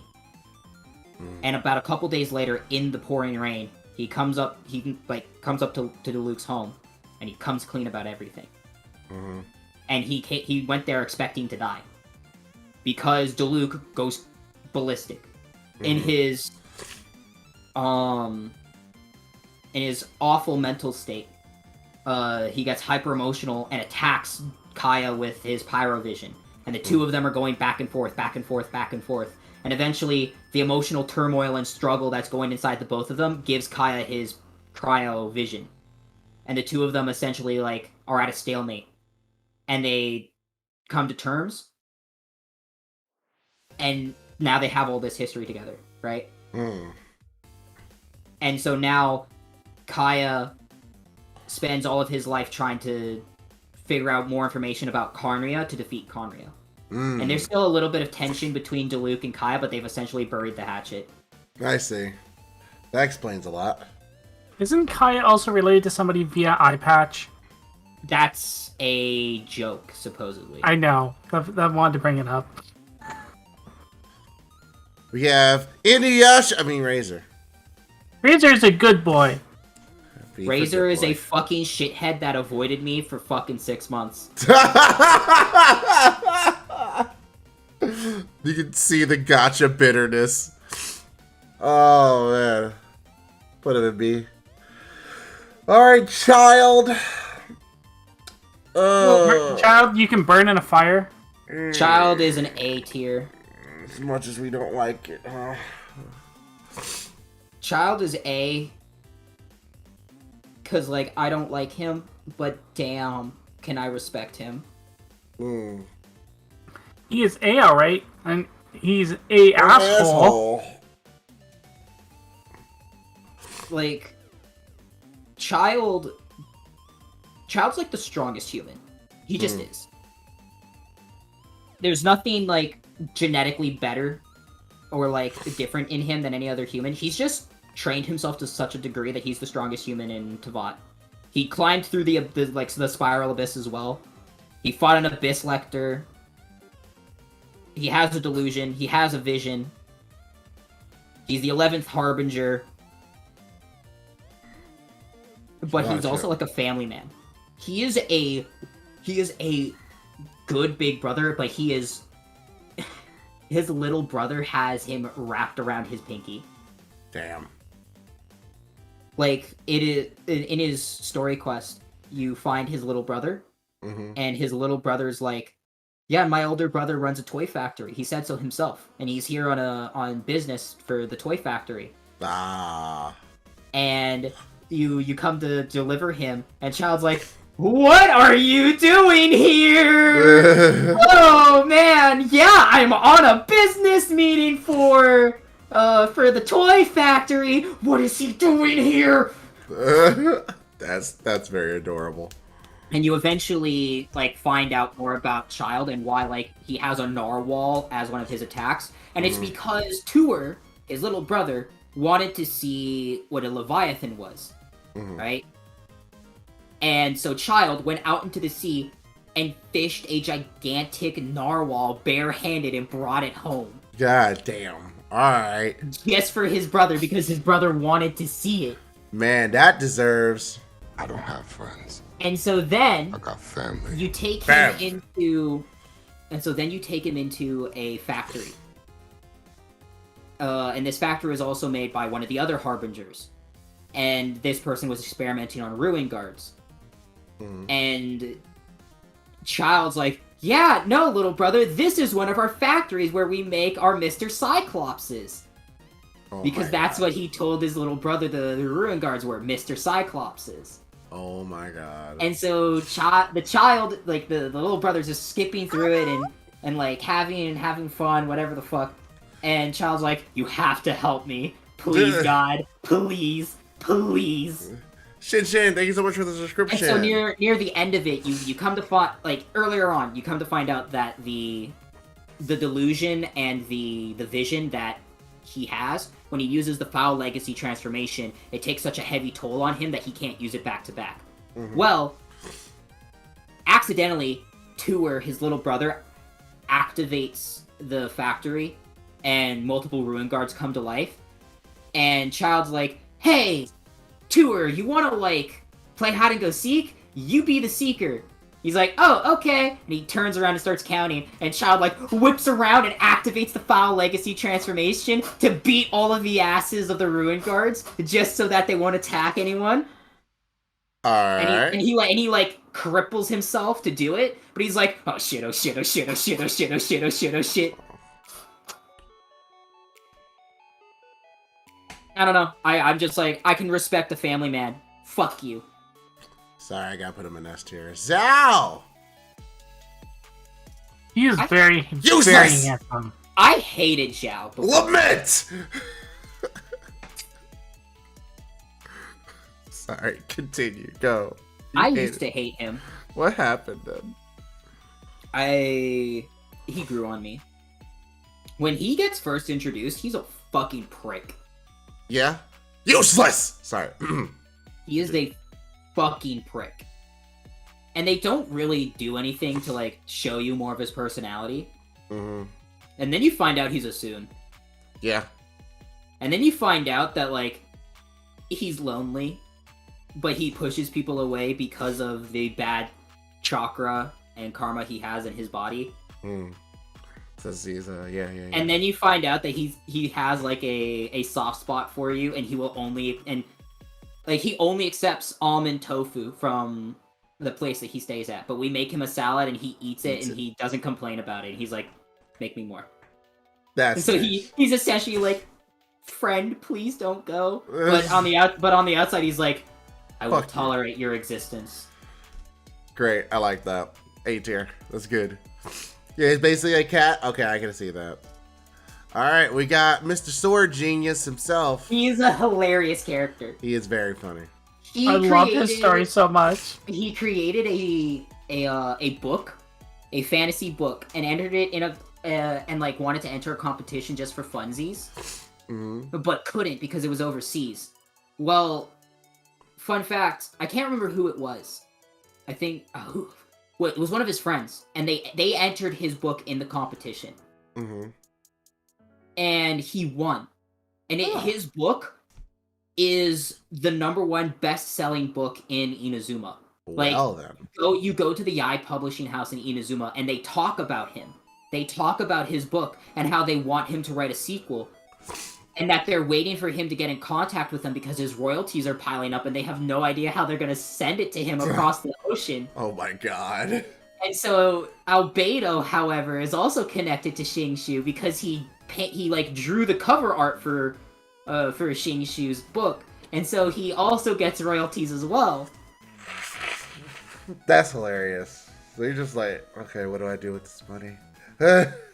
Oh my god. Oh man. Zinq rap battle with Hightower. Okay, that's also awesome. Alright, so our boy Zhongli. Okay, I'm of two minds here. S tier for voice, looks, personality, demeanor, and everything else. F tier for financial sense. I mean, I don't get it! No, I do get it, but God, you're dumb! It's like, I could just make more wherever I want, so I just... you get it. You understand. For like 6,000 years, he's never had to worry about making money. About having money, because he can just make it. 6,000 years! So yeah, no shit, he's gonna forget about that. Oh my god, common sense, however, dictates that you would put aside money when you can no longer make it. And he was like, huh, I should have did that. It was just... Excuse me, I'm allergic to bullshit. I'm allergic to bullshit. What? Because even when you bring it up to him, he's like, that's a wonderful idea. I wish I had thought of that.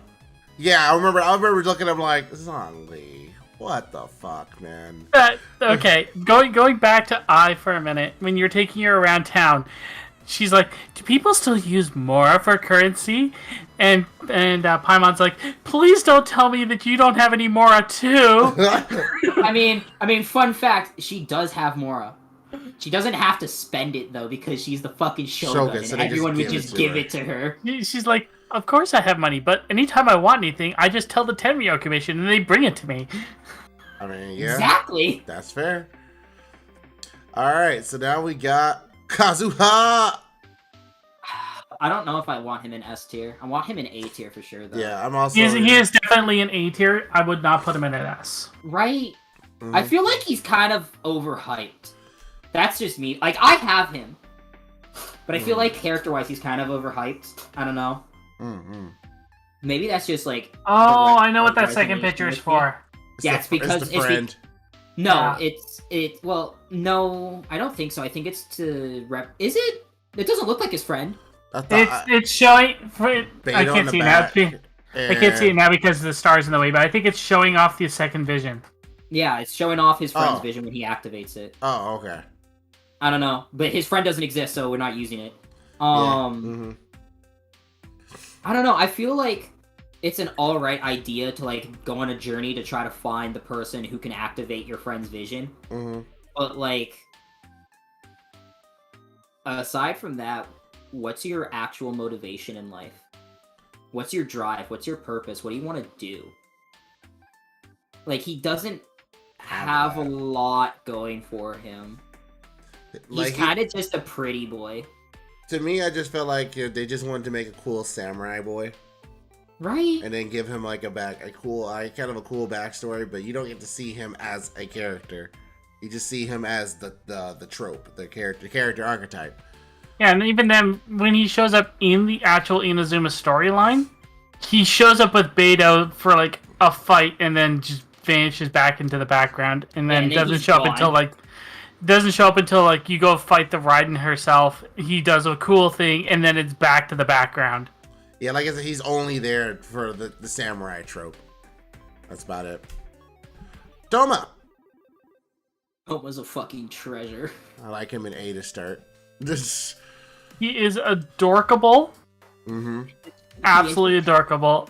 He introduces this food battle, like this game, like this potluck game, where everybody brings a mystery. The hot pot guessing game. Yeah, the hot pot guessing game. I fell in love with him when that happened. The hot pot guessing game. So, everybody brings ingredients. Yeah, you put all the ingredients in the hot pot. Yep, so he's essentially, so it's like, it's you, Paimon, Toma, and Ayaka, and you're all in this fucking tea house that the Kamisato family owns as part of their commission. It's essentially their grounds inside of Inazuma City. Right. And Toma's like, I've heard of this new game! It's called the Hot Pot Guessing Game, created by the Hot Pot God. And everyone's like, what? And he's like, yeah, everybody grabs a handful of mystery ingredients, and they throw it in the hot pot. You have to eat the ingredient from the hot pot at random, and you have to guess who added the hot pot ingredient. And if you guess it right, then you eat again and you go again. And the person who eats the most wins. And everyone's like, okay, why not? Yeah. And then you're the only one who puts actual normal ingredients in. You're the only one who actually puts normal ingredients in, because fucking Ayaka's never ever actually interacted with regular people before because she lives in high society. So she puts like a cake in there. She puts like dongo in there. Yeah, she puts like a cake in there. And then Toma's out here and he puts in like flaming flour and like whopper flour parts and slime condensate and like all of these other things, and he's like, who added the slime condensate? And everyone's like, dude, you did that. And he's like, why did I do this? Oh my god. He won mostly because he ended up eating most of his own ingredients. Yeah. Oh my god. He ate most of his own ingredients. Okay. That's fun. Let's actually give Vinci like an actual husbando thing. Or now he is a dude. I think he's an A. I agree with the A. I don't think he's like, dude, he's tragic. Fucking tragic. That's sad as fuck. Dude, he's a fucking Sealy that became friends with a bard who started a revolution, who then had to watch his best friend die, and then in honor of his best friend took upon his best friend's form, and then years later realized, I now have to look at my dead friend's face every time I look in the mirror or in the water. It's fucked up. Fucked up. And I really wish they would do more with the old characters after they're not in the story anymore. Anyway, I agree with I'm that. suddenly reminded of... Tristan, have you seen that comic dub of Venti hitting on Barbara? No. Okay, so he goes like, so, I hear you really like Lord Barbados. She's like, yes, Lord Barbados is the one person who has my heart. Well then, what do you think about me? And then Diluc just hits him over the head with the bottle. I did see that. I saw that comic dub. Just gonna download the image and we're good. All right, this is the tier list. I want to make more. What the fuck? I want to make more tier lists. That's kind. I kind of feel like in that mood. What the fuck? All right. Hold on Well, a second. I will leave you guys to it. It's 3 a.m. for me, and I worked then joined for all of this, so I am going to crawl into bed. Good night. Tristan, let me know if anything super cool pops up, especially regarding any of my favorite characters. Okay? Yeah. If I'm still awake when it happens, I will tell you. Alright. Good night, y'all. Take care. Don't give Moo too much of a hard time. Yeah, that's... Oh, and we're starting this week for Sundays for Valhalla, right? Yeah. So Alright, I'll be Valhalla later. Yeah, Valhalla later tonight, guys. See you then. Yep. Bye. All right. So what tier list do you want to make now? Unless you just do you want to do the caster tier list? Yeah, I have to make it though. I can make it. I mean, we can. The chat can wait. They're gonna watch me make this thing again. All right, give me a second. All right, give the chat something to talk about while I get the pictures. Fucking chat question to divide the people. To divide the people. Tits, ass, or thighs? Did we do that already? On Twitch. Oh yeah, sure. We gotta get them in on it now. Void is so confused. Void is like hella confused. He's like, the fuck? All right, Void. Tits, ass, or thighs? You heard me. Did I fuck tits? Oh, okay. Did he like email it to you or something, or DM it to you? No, it's right there. Oh, okay. Oh, I just came late. Right. Alright, Casta.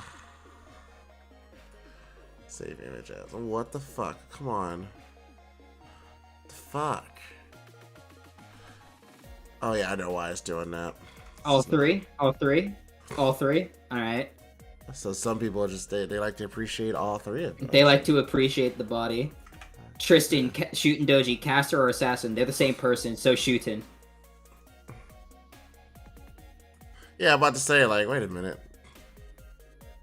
Like, they're the same. Just the ones wearing a costume. Though I can't appreciate a nice butt. Though I can't appreciate a nice butt. What time will the live stream for 2.2 happen? It's about to happen at 8 a.m. Eastern, so in less than 3 hours. Yeah, Fuck Twitter. Because they fucked up the UTC. Fuck Twitter so much. Alright. Oh man, I've definitely got to make some breakfast at some point. This is not intended. Of course, my girlfriend's gonna be like, fuck, what the fuck?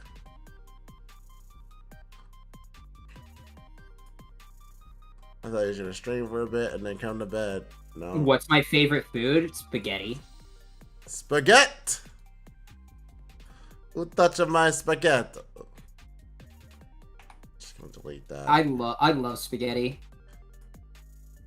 I don't know. I feel like your favorite food has to be a food that you would be okay with eating every day of your life. Yep. Mm-hmm. It's not like I had a conversation with my boys last night about like ice cream, right?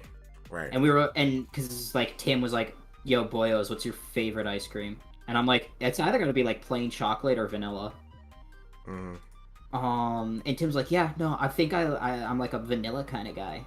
And he was like, I think it's either Napoleon or... No, I think it's either Neapolitan or chocolate for me. And then we ended up talking and discussing it more, and we decided... Because, like, some people will say, like, oh, man, I adore the flavor of, like, Rolo ice cream or Oreo ice cream or mint chocolate chip. It's like, all right, but would you eat that every day? Honestly, for me, that is cookies and cream. I would eat that every day. Legit. Because, like, for me, I love Rolo and Oreo ice cream. But it's more of a situational thing. It's a treat to have here and there. But I could have vanilla and chocolate ice cream every single day. I could have it. Like, if you could have it, you would. Period. But I don't know if I would do the same for Oreo or Rolo.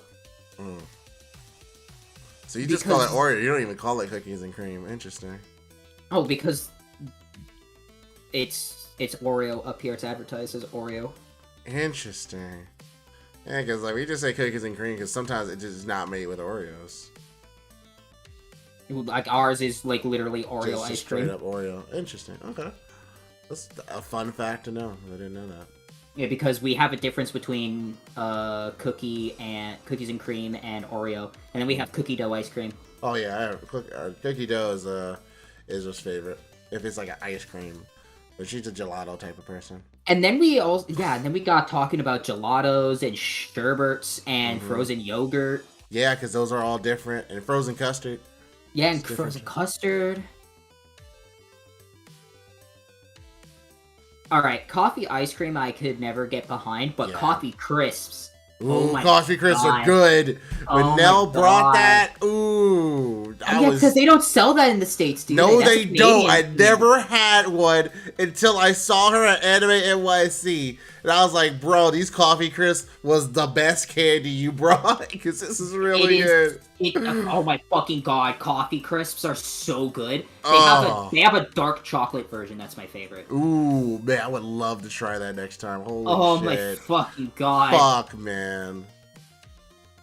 Like, for those of you who, like, are like, what the fuck? Coffee, like, candy bar? Like, yeah, no, sounds weird. It tastes better than you would good. think. Fucking Bro. good. Like, if you could send a picture in chat, Tristan, could you do that, please? Because Yeah, I got you. Because if you look at it, you're like, okay, that does look good, though. But wait, that looks good, though. Because it is. God, it's so good. Man, coffee required, you would like coffee crisp. Because it's in your name. It's on brand for you, dude. Oh, dude. I combined bro and dude, so it's dude. Oh, fuck. Tired. Fuck. Sieg.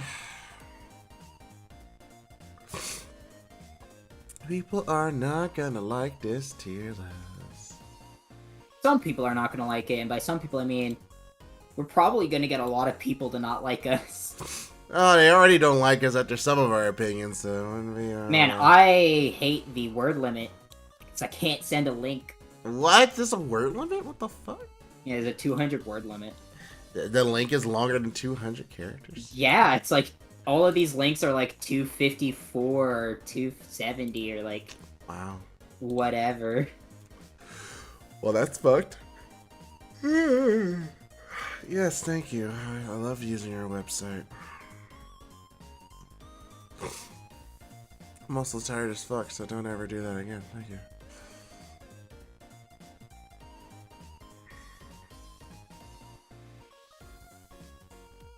Ugh. Mia. In a topical sense, while this is going on, I'm gonna do my Genshin deal. As a reset happened 20 minutes ago. Yeah, I'm already in Genshin, actually. I was actually gonna try and do some stuff there. Claim. What's in my bag? Oh yeah, the Jade Cutter, but what else is in here? You got the Primordial Jade Cutter? I did get it. Hey yo, that's the best sword. Yeah, I heard. That's why I wanted to roll for it. I was like, I heard this is the best sword. I at least want it. Hopefully, I don't get that Kokiomi's goldfish thing. Dude, I got the fucking donut twice. It's refinement 2 now. That's fucked up. I got I'm it, sorry. dude. I got it twice, and then had to. And because I focused the Primordial Jade Cutter, I was guaranteed that my next 5-star was going to be it. Mhm. So I lost that 50-50 twice in a row. God damn, bro. That's not. Fuck, man. I technically also won the 50-50 twice in a row because the 2 that I got were the fucking donut. Yeah, that's which is the rate other up. weapon on rate up. So I Right. didn't even technically lose.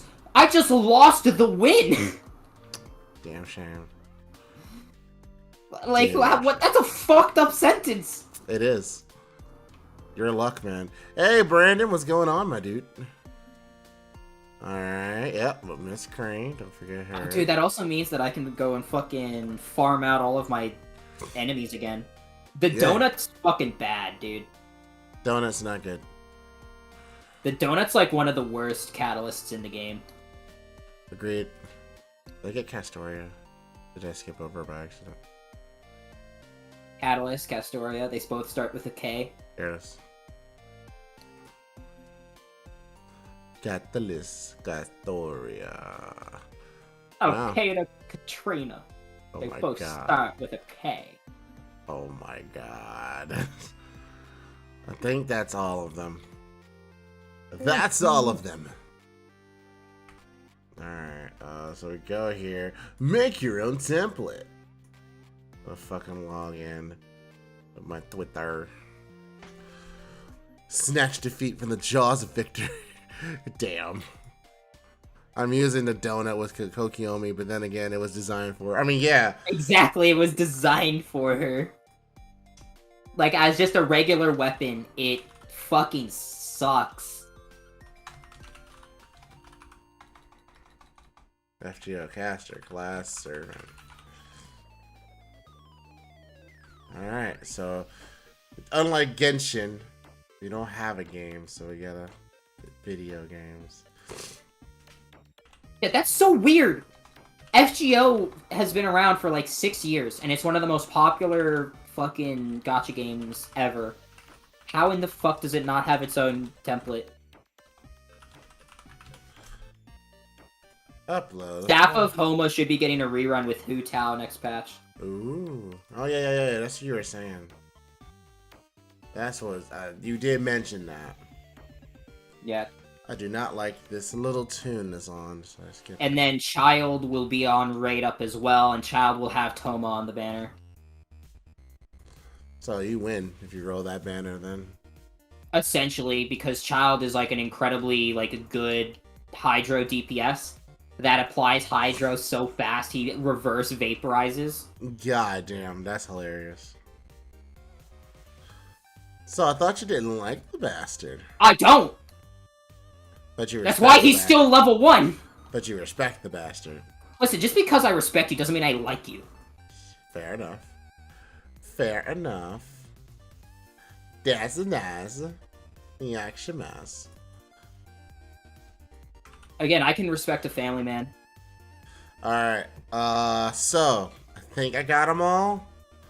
Fortunately, it's not in order because the way they named it changed halfway through. Alright, that's what? That's 40. 5 by 4, 5, 6, 7, 5 by 7, 35 is what you have right now. It says I have 40 though. 1, 2, 3, 4, 5, 5 by... 1, 2, 3, 4, 5, 6, 7.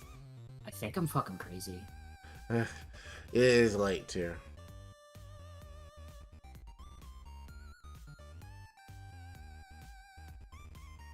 But yeah, no, I just add on the additional 5 and yeah, it's 40. But do we have 40 casters? Yeah, that's what I'm trying to like check. That's why I was trying to do the quick math in my head, but I think it's so late that I'm losing my mind. I feel that shit. Hey, Milkman, what's going on, dude? Is Tristan 5, 10, 15, 20, 25. Yeah, man. 26, 27, 28, 29, 30, 31, 32, 33, 34, 35, 36, 37, 38, 39, 40, 41, 42. I'm missing 2. Do you have... Alright, do you have Crane? Yes, you do. Are you including both Solomons? Because I didn't put them in here.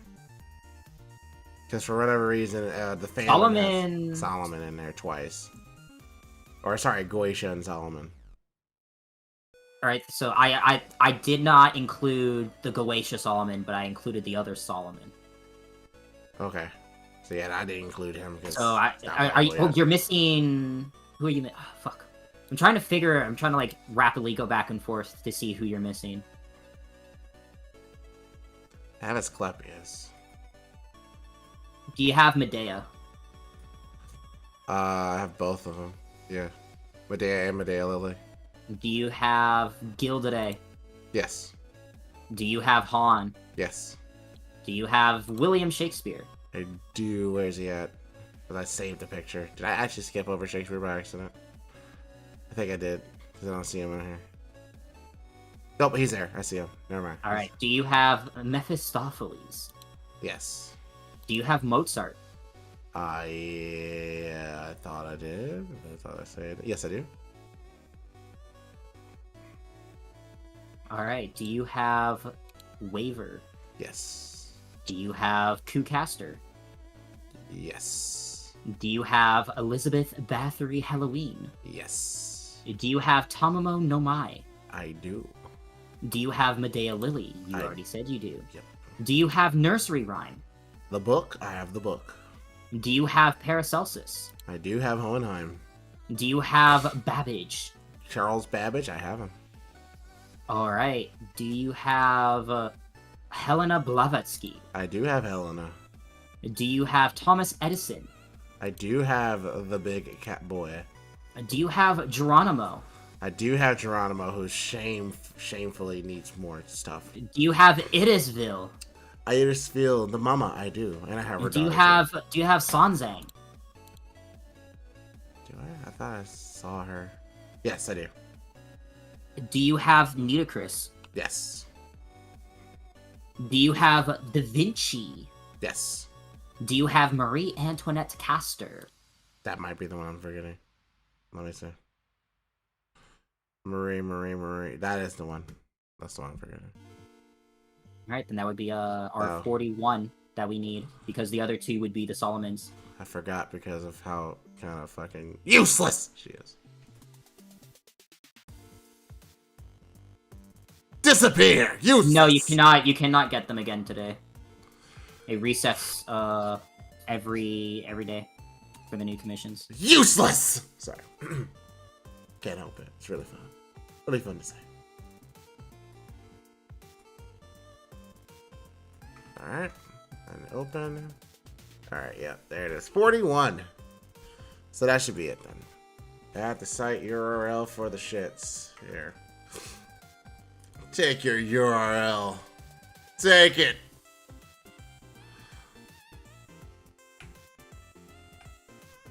Square, and we have EX, A plus, A, B, C. I'm pretty sure there's gonna be some D's. There's no People got- F's, right? No, there shouldn't be. Alright, so this is it then. Oh yeah, no, we do have another tier, but I'll make it on stream. I'll make it when we People- do the video. People are gonna be fucking mad at us either way, because people got mad at us last time for our fucking rider tier list. They certainly did. People got mad at us because we put we had like a B tier because we didn't think that anyone was below B tier, and then we put like Medusa and Marie Antoinette in there. Sorry, no, we put Medusa and Yuri Pirates there, but then we put fucking Santa Altar in A tier, and people were like, "Come on now, what's wrong with you?" I don't know. I just think it's fucking funny. I think Yep. it's dumb, but I think it's funny. Alrighty. Alright, Dennis, this is the video. You gotta do the video does. Yeah. Say hi to fucking YouTube. Oh man, look at all this old shit that you guys can't really see. Oh man, say hello to fucking YouTube, bitch. Bitches and hoes. Oh my god. Fucking Doritos. All my trash.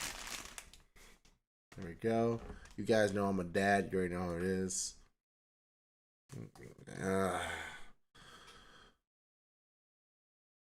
Welcome, fellow masters.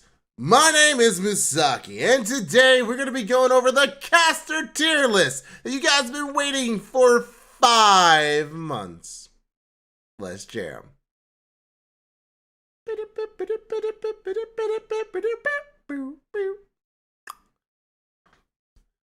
You know what I want to have for the music for this video? Huh.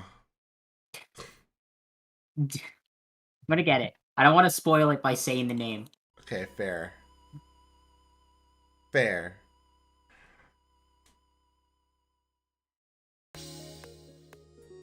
Does the bot have permissions here? Potentially. We're about to find out. Kind of gears. Do you think MiHoYo was crazy to offer a worst anniversary at Honkai Impact? No, it's 2 different teams. Give me a sec. Yeah, give it I'm permission. giving it permissions. Yeah, do it. Give it ups.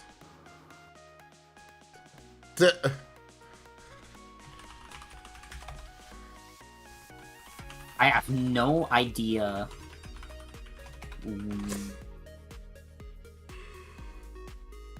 So, like, is it a bot? Just put the bot roll. Oh yeah, I did. So. Yeah, do we even have a music bot on here anymore, though? Because, you know, YouTube is like, oh yeah, all these Yep, bots. there it is. Please unmute it. Fine. Oh my god. I'll have it for part of it. I'll have it for part of it. I'll have it for part of it. The fucking the return of this song. The song comes back. I make sure it always comes back, dude. I had people dying when I did that for the Oni land. Yeah, oh my god. that shit was funny. What's going on, Cosmic Gamer? Why you counting down, brother man? But yeah, no. So guys, it's been a bit. But yeah, we got this caster tier list out for you. If you haven't already seen the tier list, we have the tier list for Saber, Archer, Lancer, and Rider up on the channel. Now, a couple things to note before we get into this. This is purely what our opinion is. I don't feel like we need to say that, but we're going to say it anyway. So if you disagree, instead of attacking us, just let us know in the comments, and we can have a nice, friendly YouTube discussion down there. But just so you know, this tier list is probably gonna make you hate us even more. Hey, Miss M, how you doing? Again, please don't take this as gospel. My god, let us have an opinion. Indeed. So now, for me, we're gonna do this in order for the fact of what we have here. Because I'm We're not doing it in this order? I can't fucking. I'm not about to sit here and like change. Yeah, all no, this. that's fine. No, that's fine. Yeah, so we're gonna start off with Anastasia. I think she's like an A. I want to say she's an A too, especially like she's pretty damn solid. And then I think didn't she get a buff as well? Oh. I thought she did. We can check. We can always check. I mean, I can snap check right now, because I don't know. Normally I have shit like this. I don't think she did. I don't remember her ever getting one. Oh wait, no, she never did. No, that's weird. She never got one. Interesting. So she never got a buff, but she's just pretty solid on her own, honestly. Like I mean, looking over her skills. Fucking has arts up, debuff, resist 50 to 100%, and ignoring invisibility for one turn. So that's This all. is really strong. So that's good burst. It's a very strong steroid. And then we got that's a steroid that does a lot. 30 to 50% is nothing to snuff at. Then we got the freezing charisma, which increases the attack 10 to 20% and lowers enemies' attack. So that's multiplicative. Then we got multiplicative with the arts up. Yep. And then she has a 50 battery. Yep, so she has which is good. And she has a chance to stun. That chance to stun kind of sucks. If I had to like upgrade a skill, that would be the one. I don't know. I think I'd make the Mystic Eyes of Penetration a 3-turn. Ooh, that'd be really good and really just busted. make the arts up last for 3 turns. And that would be really, really busted. But yeah, no. So then, plus obviously she had to pass the territory creation. And we already know about that pendant skills. So her third one is increase own damage against casters. So she could do more damage against casters. That's interesting. Now, I don't know. I think she's a solid farmer. Honestly, granted, yeah. that's kind of what she's made for. But like, I don't know. She hits 4 times, which can make looping really difficult. Which is why people like Muramasa and Tomoe can't loop properly on their own. They need help. Right. Like, and this is taken into account Castoria, right? Like, the Castoria system, they can't reliably 3-turn loop. Right. Sometimes you'll be left at, like, 98 or 99, which sucks on return. Right. She hits 4 times on her MP, so, like, hypothetically speaking, that would give her more leeway to loop, but, like, I don't know. I think she's just a solid A. I don't really see a lot of talk about her, like, 0 to 100% looping. I know there's a large following for her, so if there's other people who like actually commit to using her as a looper, then, like, speak up or forever hold your peace. Yeah, I'm pretty sure this A is a pretty good spot for her. But I think she's, like, a solid A, yeah. Yep. Next caster. Your turn. I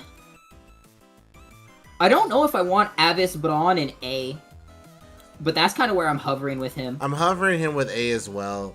It's an interesting style. It's certainly, like, not kosher. Right. No. It's not for the faint of heart. You can't just casually pick up a Vishbron. Like, yo, I'm just going to play with a Vishbron today. No, you're going to have to, like, build around him. And you want him as your DPS. Certainly. It is really odd that his MP generation is, like, using the 0.5s. Like, that's a very year one thing. You know? Yeah, well, I mean, like, he came in at the end of year 2. Yeah, but right? they were doing that, like, in Epic of Remnant time. Fair. So, like... Yeah, no, that's fair. I'll give you that. It's very weird that they decided to, like, oh, let's just go back with that. I don't... He's so interesting to me. I love the arts up and the buster up, considering that his NP is a buster. He got an NP strengthening. Mm-hmm. And he's a triple arts as a caster. So he kind of does the triple arts buster NP better than a lot of other triple arts buster NPs. Mm-hmm. The fact that he has a battery that, like, at bare minimum hits a 50% at bare minimum. Mm-hmm. So, like, really good. Mm-hmm. His best skill is his third skill, which is really weird because you don't really say that about skills that have an on-death activation. Yeah. But that's kind of why you play around Avis Braun and you play around him in comps with taunts and targetable taunts. Mm-hmm. Because what he provides for the party is 3 hits of invuln at max level for 3 turns and a 2k heal. Mm-hmm. It's very strong and it's very good. It is, but it also, like you said, is also weird in implementation. So I Right. think A is, like, probably the top that I can put him in. I don't think, because he's not bad, right? And so I don't want to put him in B, but I feel very strange putting him in A. Yeah, because before, when we had servants like this, we've actually punished servants for being a half, for, like, not being either not pure support, but also DPS. And it's weird because it is. There are 2 things that make it seem like, okay, well, you want him to be doing the damage. Then the third skill comes like, well, yeah, if he dies, though, he does that. And I'm like... I feel like my argument for those other servants, though, is because it's not implemented well, what they provide for the team, and versus, like, what their kit wants them to do for themselves. Which I will get into more when we talk about, like, Shi Huangdi. Mm-hmm. But I feel like, mainly because Avis Braun's first skill as that face card up is just the selfish enough that he needs, because the other thing is a battery, which is a very neutral thing, and then his third skill is that supportive action. Okay, I can see that argument. Alright, so I think A tier is just a good spot for him then. Alright, so now we got Charles Babbage! Babbage is also an A tier, in my opinion. Interesting. We're starting off with straight AAA FGO development here. He's a solid DPS caster, and you wouldn't think that with your boy, but he is, and they don't really advertise him like that. No. But his first skill is a 3-turn NP gen up and a crit star weight. His second skill got a buff. So now it's a 3-turn 40% single attack up as well as an invuln. And his third skill got a strengthening. So now it's a 3-turn 25% NP damage up, a 1-turn 100% crit damage up, and it's a 30 crit bomb. Right? So he has a star absorption of 1000 at max level and a 30 crit bomb that's also 100% crit damage, while also increasing his NP damage, while also having an attack up, while also having a AoE NP, that also got a strengthening that also lowers defense on overcharge. Yeah, that's insane. They definitely built him up because I'm still thinking like pre-buffs. But yeah, with all the buffs, it's kind of hard to say like, oh yeah, he's not a DPS. He's very solid. Multiplicative stacking, very like in ways to get his MP as well because it increases MP generation and crit absorption. Granted, absorption is 1 turn, but the MP generation is 3 turns. That's not for nothing. And plus his MP charge on attack is very good. That's 0.91%. That's pretty damn good. So yeah, especially as a caster. Yeah, no, seriously, as a caster, even more. And because it's a 3-star, you have multiple chances to get multiple copies of him. Is a lot easier. Like you probably will naturally have an MP5 Charles Babbage just trying to roll for other people, so you're automatically going to be getting that 600% MP level for AOE caster. It's pretty good. I know, I agree with the A after that, especially after going over everything. I agree with the A.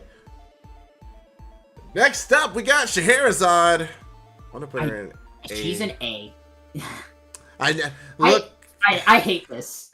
Look, we're not trying to say that every caster is good, but for a while, I mean, this is how it is. Scheherazade did not start off at A. If we're talking about Scheherazade, Scheherazade could have been in the running for like worst units in this game. Yeah, she could have, and then they buffed her. The first buff, they buffed every single one of her things except for her second skill. Mm-hmm. But she has 3 buffs: 1 to her NP, 1 to her first skill, and 1 to her third skill. And all of that combined, like, pushes her to A. Mm-hmm. Yeah. And like, I recently leveled her as well. And I've been trying to use her to like see if like these buffs matter. And they kind of do, and they kind of don't. It's not like she excels. Like, it's not like I would say she's better than Nitocris, because fuck no, she isn't. But she is surprisingly more effective than I gave her credit for. Interesting. Like, triple arts deck, arts NP that hits 5 times, AoE, she can hypothetically loop with Castoria. Good first skill, that's a 30 battery, and an arts up. You don't really care about the drain chance on it. So it's a very good top off if she doesn't fully loop. Very good top off for the arts up as well for that second turn. You don't really care about the second skill because it's kind of very niche with the male enemies as well as increasing her defense for 2 turns. So it kind of doesn't really help out too much with what you want to do with her, but it does make sense. And then her third skill, bro. Her third skill fucking sucked. And then it got buffed. And then half of the skill still sucks. And now, it is a party-wide guts that she just gives people. Which is just good. That's literally Irishville's Noble Phantasm. So, when you think about it for a power creep, it's like, oh, hey, Irishville, you're good. Well, she can just do that as a skill. I hate her niche, because there's no way to actually take advantage of it. The king and man trait? Yeah, well, she doesn't do anything to man outside of her charm. Right? So, like, oh yeah, no, her second skill is essentially just a permanent defense up because the odds of you getting the chance to charm a male is 60%. Oh, that's not even That's high. It at max level. It's not even that high. Okay. And when you factor in things like debuff resistance and other things, the chances of it actually going off aren't as high as you think it is. Alright, yeah, no. And so, like, having that king trait damage on her NP's overcharged isn't really effective either, so you're essentially only having that base raw damage, which does have an NP damage up for 1 turn when it activates, which is, you know, not anything to just scoff at. It's just, like you said, it's a very specific niche, so you would bring her in for very certain challenge quests or certain fights that, like, just so happen to line up with that specific trait, and like, haha, Scheherazade will be great here! And yeah, isn't that just a fucking sentence? Yeah, no, I wouldn't. A couple years ago, I wouldn't imagine I've said that, but here we are, 2021. Next up, we got Caster Q. He's an A+. Oh, we breaking the mold. Breaking the mold, Caster Q. Beep, beep, beep, beep, beep, beep. Actually, I have a fucking button. There we go. All right, cool. Now, honestly, this isn't that much of a surprise to me. Oh, Ku Odin. I saw that, Clarence. You can't hide that from me.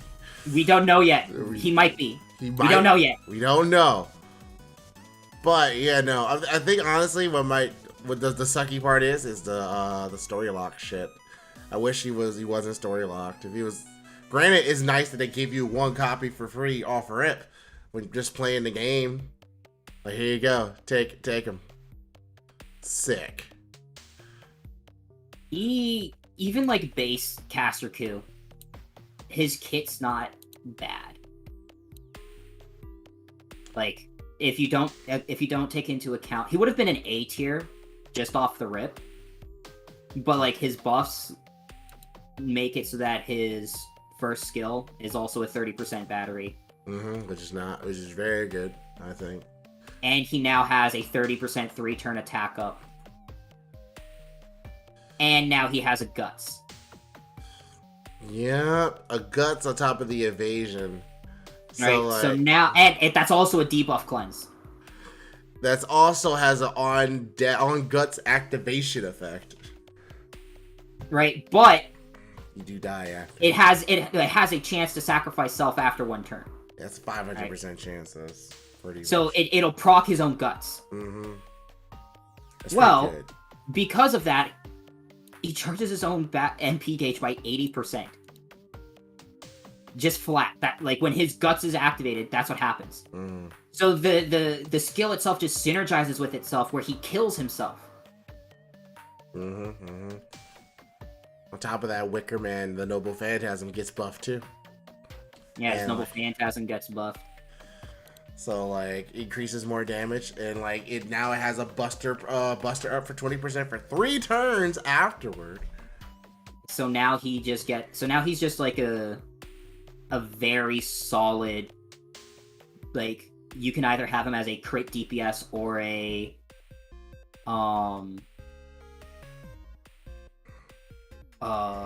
farmer.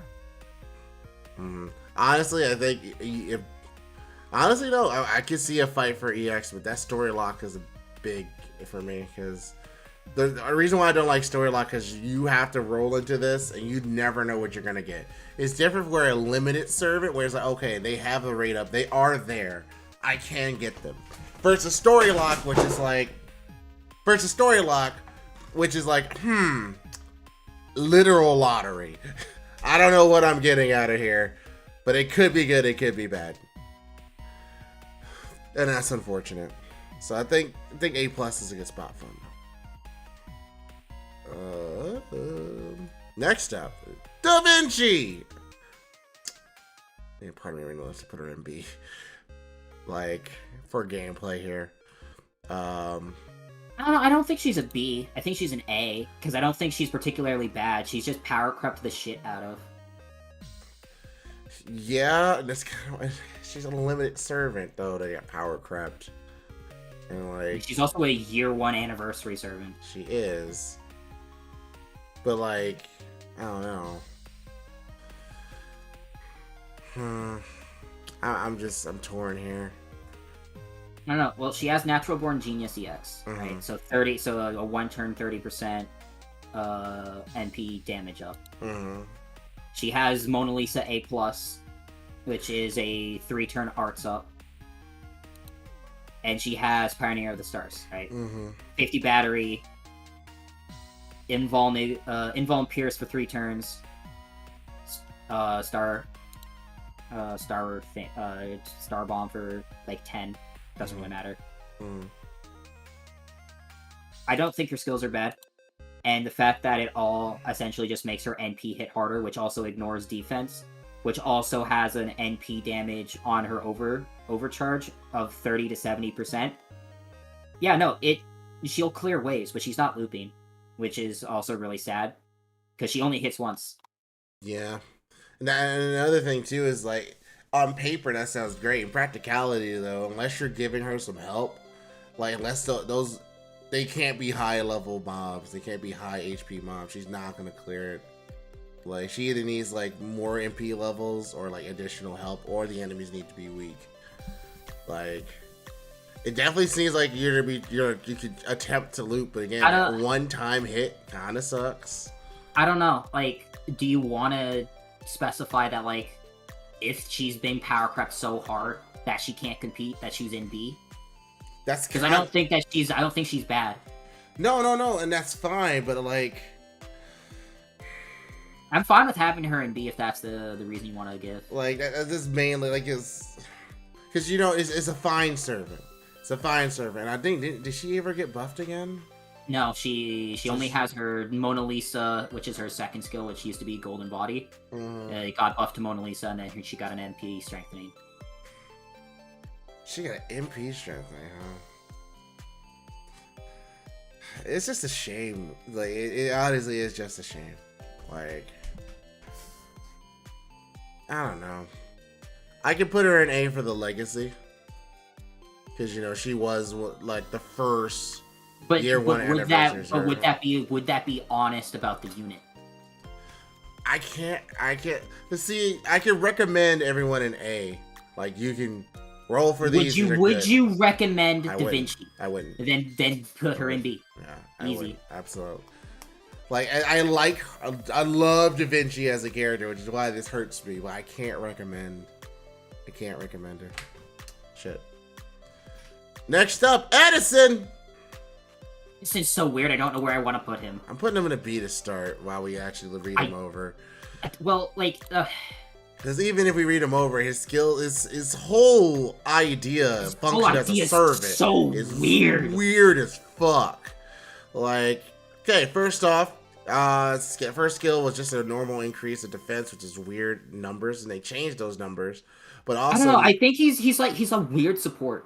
He's a utilitarian support. Right. Because that skill, like, is now targetable. It increases an ally's defense and then reduces their skill cooldown by 1. So that's the support end. Then the second one is gaining crit stars every turn, AMP every turn, which is okay. Which is also supportive. Yeah, but it's a 12 to 10 turn cooldown. That shit hurts. Fucking hurts, dude. Bruh, why is that second skill 12 to 10? Oh my god. Okay. Third skill. Fuck. And then You have to clear skill- interlude to get, by the way. You have to unlock a third ascension and clears interlude to get this skill. Overcharges one ally's MP by 2 stages for 1 turn and increases crit star generation for 1 turn. So you have repeatable half of Bowden Safa here. With the crit gen. 1 turn. And then his NP got a strengthening. Yeah. And so his NP used to reduce critical attack chance on over. Well, now it also reduces attack for 3 turns by 10 to 50%. It is very supportive. He's just supportive. Yeah.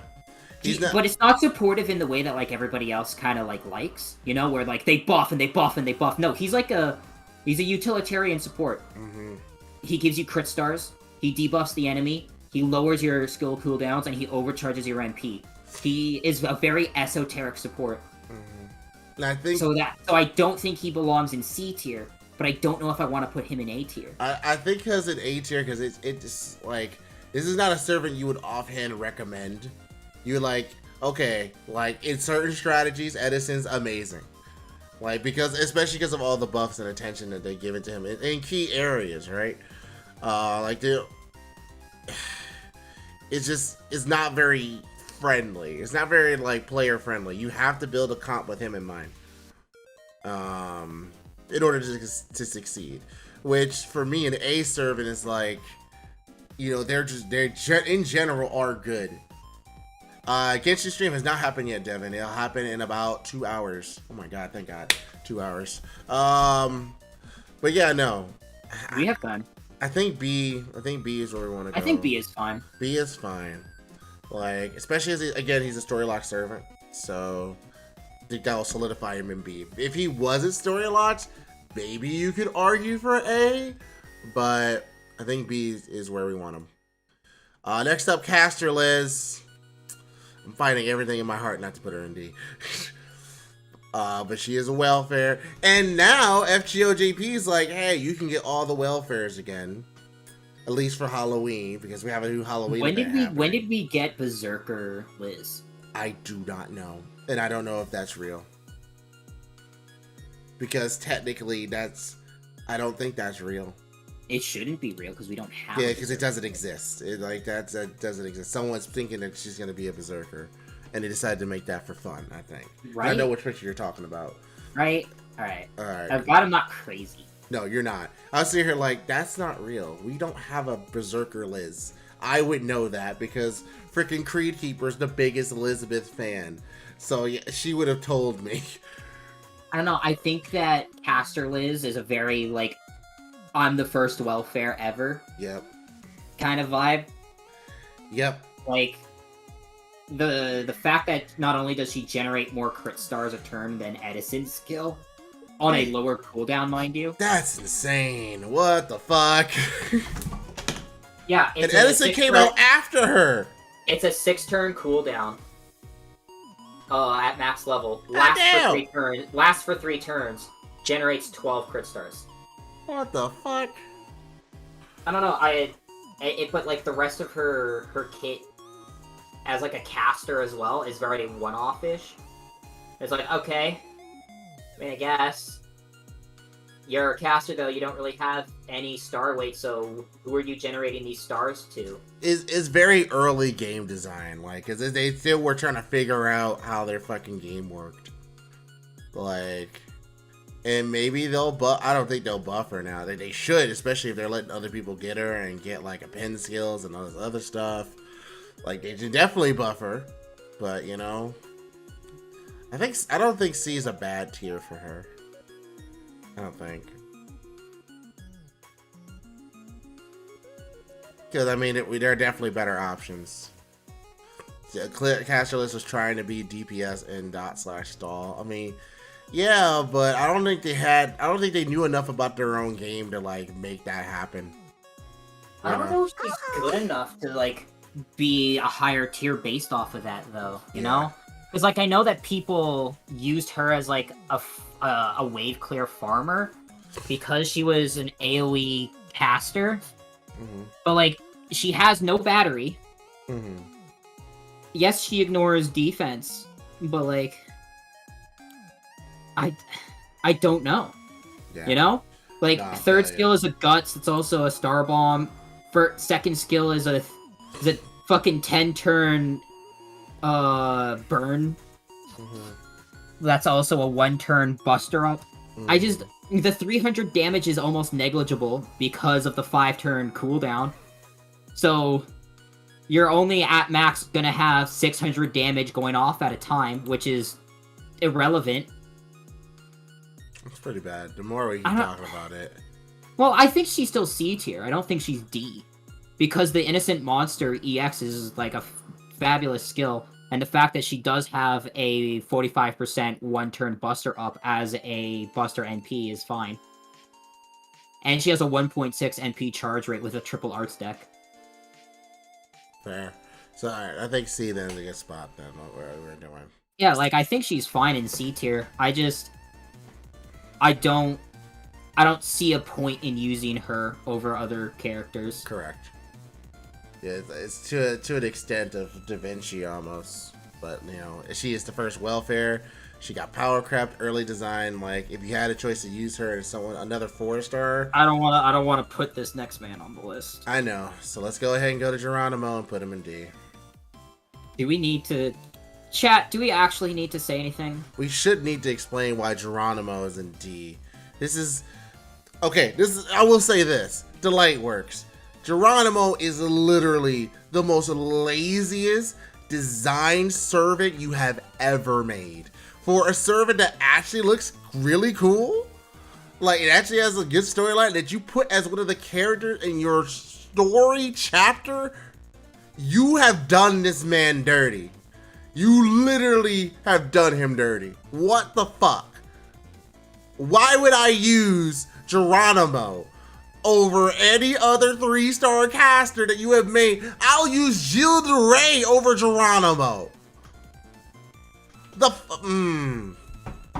Do better. Do better.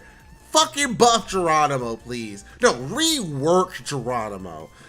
Change everything about him. Change all 3 skills, buff his fucking MP, all of it. Give him the MHX treatment, please. Because this doesn't make sense. That's fucked up. TED Talk. Caster Guild. That's my well, thank you for joining my TED Talk. I am Misaki Hajime. How are you? Fucking. Alright, next up, Caster Guild. It's either EX or A+, in my opinion. Let's have him in A+ for now. And we'll explain why, because... He is a very strong support. Indeed. And off DPS, too, if you need him to be. Yeah, and yeah. Yeah, but mainly as the support. Plus, he's sporting that that Gilgamesh charisma. Yeah, that Gilgamesh Quetzalcoatl charisma. Yeah, that Gilgamesh Quetzalcoatl charisma. 21%. Yeah, 21%.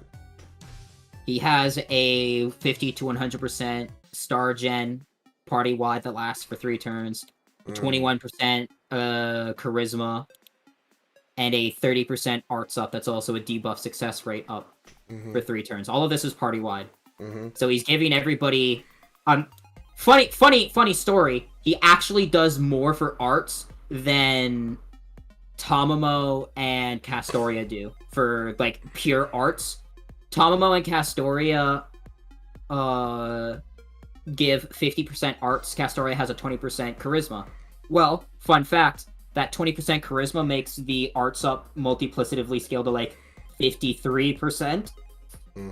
Well, mathematically, with the 21% charisma and the 30% arts up, that scales to like 54% arts up. That's insane. So by 1%. Jesus Christ. My math on the multiplicative with the 50% and the 20% could be off though. But like the fact that he buffs arts more than Tamamo on a party-wide scale, when Tamamo is a single target, and can like almost rival Castoria, when Castoria's arts up is also single target, is kind of nutty. Yeah, if you're going for the pure like arts thing. Now, if you seek to add the other things that the Tamamo and Castoria add, then yes. We could bring that into discussion. Yeah, that's why I'm saying that on a purely arts face card scale. Right, but I'm also taking into consideration that people watching this is gonna hear that. And you're gonna hear, so you're saying Caster Guild is better than Castoria, Artoria, and Tamamo, even though Tamamo does Personally, yes. Person in the comments, fuck you. Second off, his NP is also very good because they buffed it. And they didn't need to. But you know what they did when they buffed it? They made it so that it also applies a party-wide 30% crit up for 3 turns. Crit damage up for 3 turns. So now not only is he giving everybody an attack up and an arts up and a crit star generation up, he's also giving everybody a defense up and a crit damage up and lowering the defense of every enemy. So making them easier to hit. The more and more you loop, the lower damage. The more damage they're going to take over time. So he's definitely good. He's definitely good for damage for sure. I still think, honestly, like considering that, I think A+ is a good spot for him. Right? Because like he's not meant for NP damage. He's not meant for farming. He's not meant for looping. He is a fantastic support that just so happens to have the ability to off DPS if he so chooses, if you so want. Yeah. Like, he is finely suited for support, and he does a damn good job of it. Next up, we have Sakeroku Gildere. I want to put him at D to start. His buff doesn't really help him. Nope. Well, no, it helps him, but not really. I'm fine with keeping him in D. Yeah, I know I said all that shit about Geronimo. I would use Jill over Geronimo, but it's like only ever so slightly. It's okay, cool. You're actually doing something with his design, but it actually doesn't work. You actually made this car. But it actually doesn't work. You made a car with no engine. Thank you, appreciate it. Like the other one, you made a car out of cardboard. This one, you actually made the car, but you didn't put the engine in it. Thanks. Appreciate you. Hey, thanks, man. It's a hollow box. Next up, it's taking everything in my body. I don't know if I could do this. Because I really I want don't to know. Throw him in EX. Throw him in I EX. want to put Hans in EX so bad. Fuck the world. Fuck the Guys, world, I dude. want to. Hans Do it. Christian No, do it. Anderson He's is EX. Come on. How is he not EX for everything that he provides as a 2-star servant year 1? Which is a battle in of itself. If you're good year 1, you're a special kind of awesome, in my opinion. Especially 6 years later. Like, seriously, still good. Still so good. So why is he so good? Maybe to people who are new, because we have a lot of new players. Hello, new players. Why is Hans Christian Andersen so good? I'll tell you. First of all, 2 stars, so easy to get. You can get MP5 of him fairly easily. First skill, he increases part critical damage for 3 turns, 10 to 40%. Very good on a 5-turn cooldown, by the way. Second skill, he can charge his MP from 0 to 75% at max level. And even if you don't do that, 50%. Still pretty good. Third skill, normally was Innocent Monster. This is only targeting himself. Just mainly grant critical stars every 3 turns, and it was a large chance to reduce defense by 14% for 3 turns on himself. And it was like 9 crit stars per turn. And that was only okay. Now, though, it changes the Little Mermaid's Law of EX, and now it grants 1 allied crit star regeneration buff for 3 turns on top of the star regen, which is now 5 to 15, and now charges their MP for 3 turns 5 to 10%. That's fucking amazing. That is really good. Especially in like an arch crit comp or any sort of crit comp, this is great. Like, this means you can use Hans for Buster. You can use Hans for Quick. You don't have to use them just for arts. It's like, cool. You deal with crits? I got you back, homie. But we ain't done yet, because now we got the double phantasm, right? And again, this got buffed. So it's actually going to be a 60 to 80% chance to increase your party's attack, defense, and for 3 turns, and restore HP for 3 turns. Before, those value was 20 and 40% each, and then 1,000 to 3,000 HP. But that thing got buffed. It's still the 80%, but now we also increased the party's critical star generation rate for 3 turns, 20 to 40% as well. So yes, again, you might be saying, okay, 80% activation rate, isn't that right? It's pretty damn high still, because there's a lot of effects that you can just get. And because he has the Noble Phantasm gauge up to 75, and he's art-based because he's caster, he's going to be getting his Noble Phantasm fairly regularly, meaning he's going to get a lot of buffs to you. Like, this is just great. This is a great support design. Like, I love this. Plus, he's very easy to level because he's a year 1 servant, because he's a 2-star.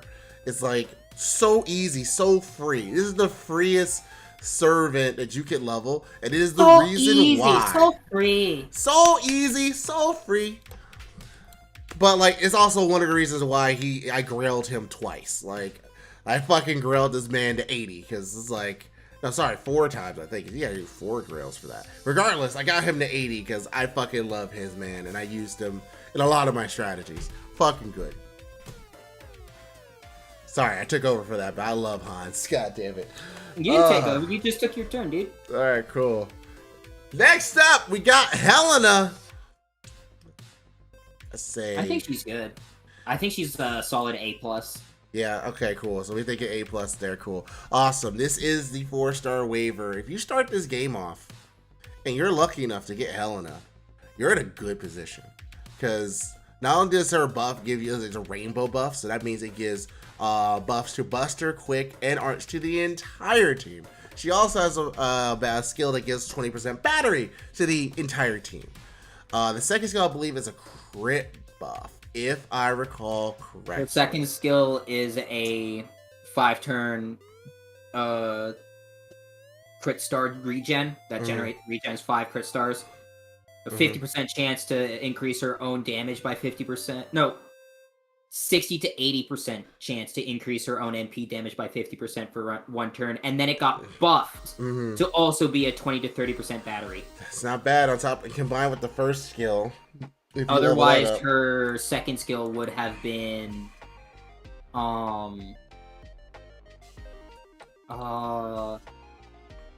it would have just been the chance and the crit stars. That's fair. And on top of that, the double phantasm got buffed too, because it was just an AoE, wave clear. Yeah, Hit it was only just 3 an times. AoE wave clear. Now it's a AoE wave clear that ignores defense, as well as debuffing to a nice degree. Yeah, that's pretty good.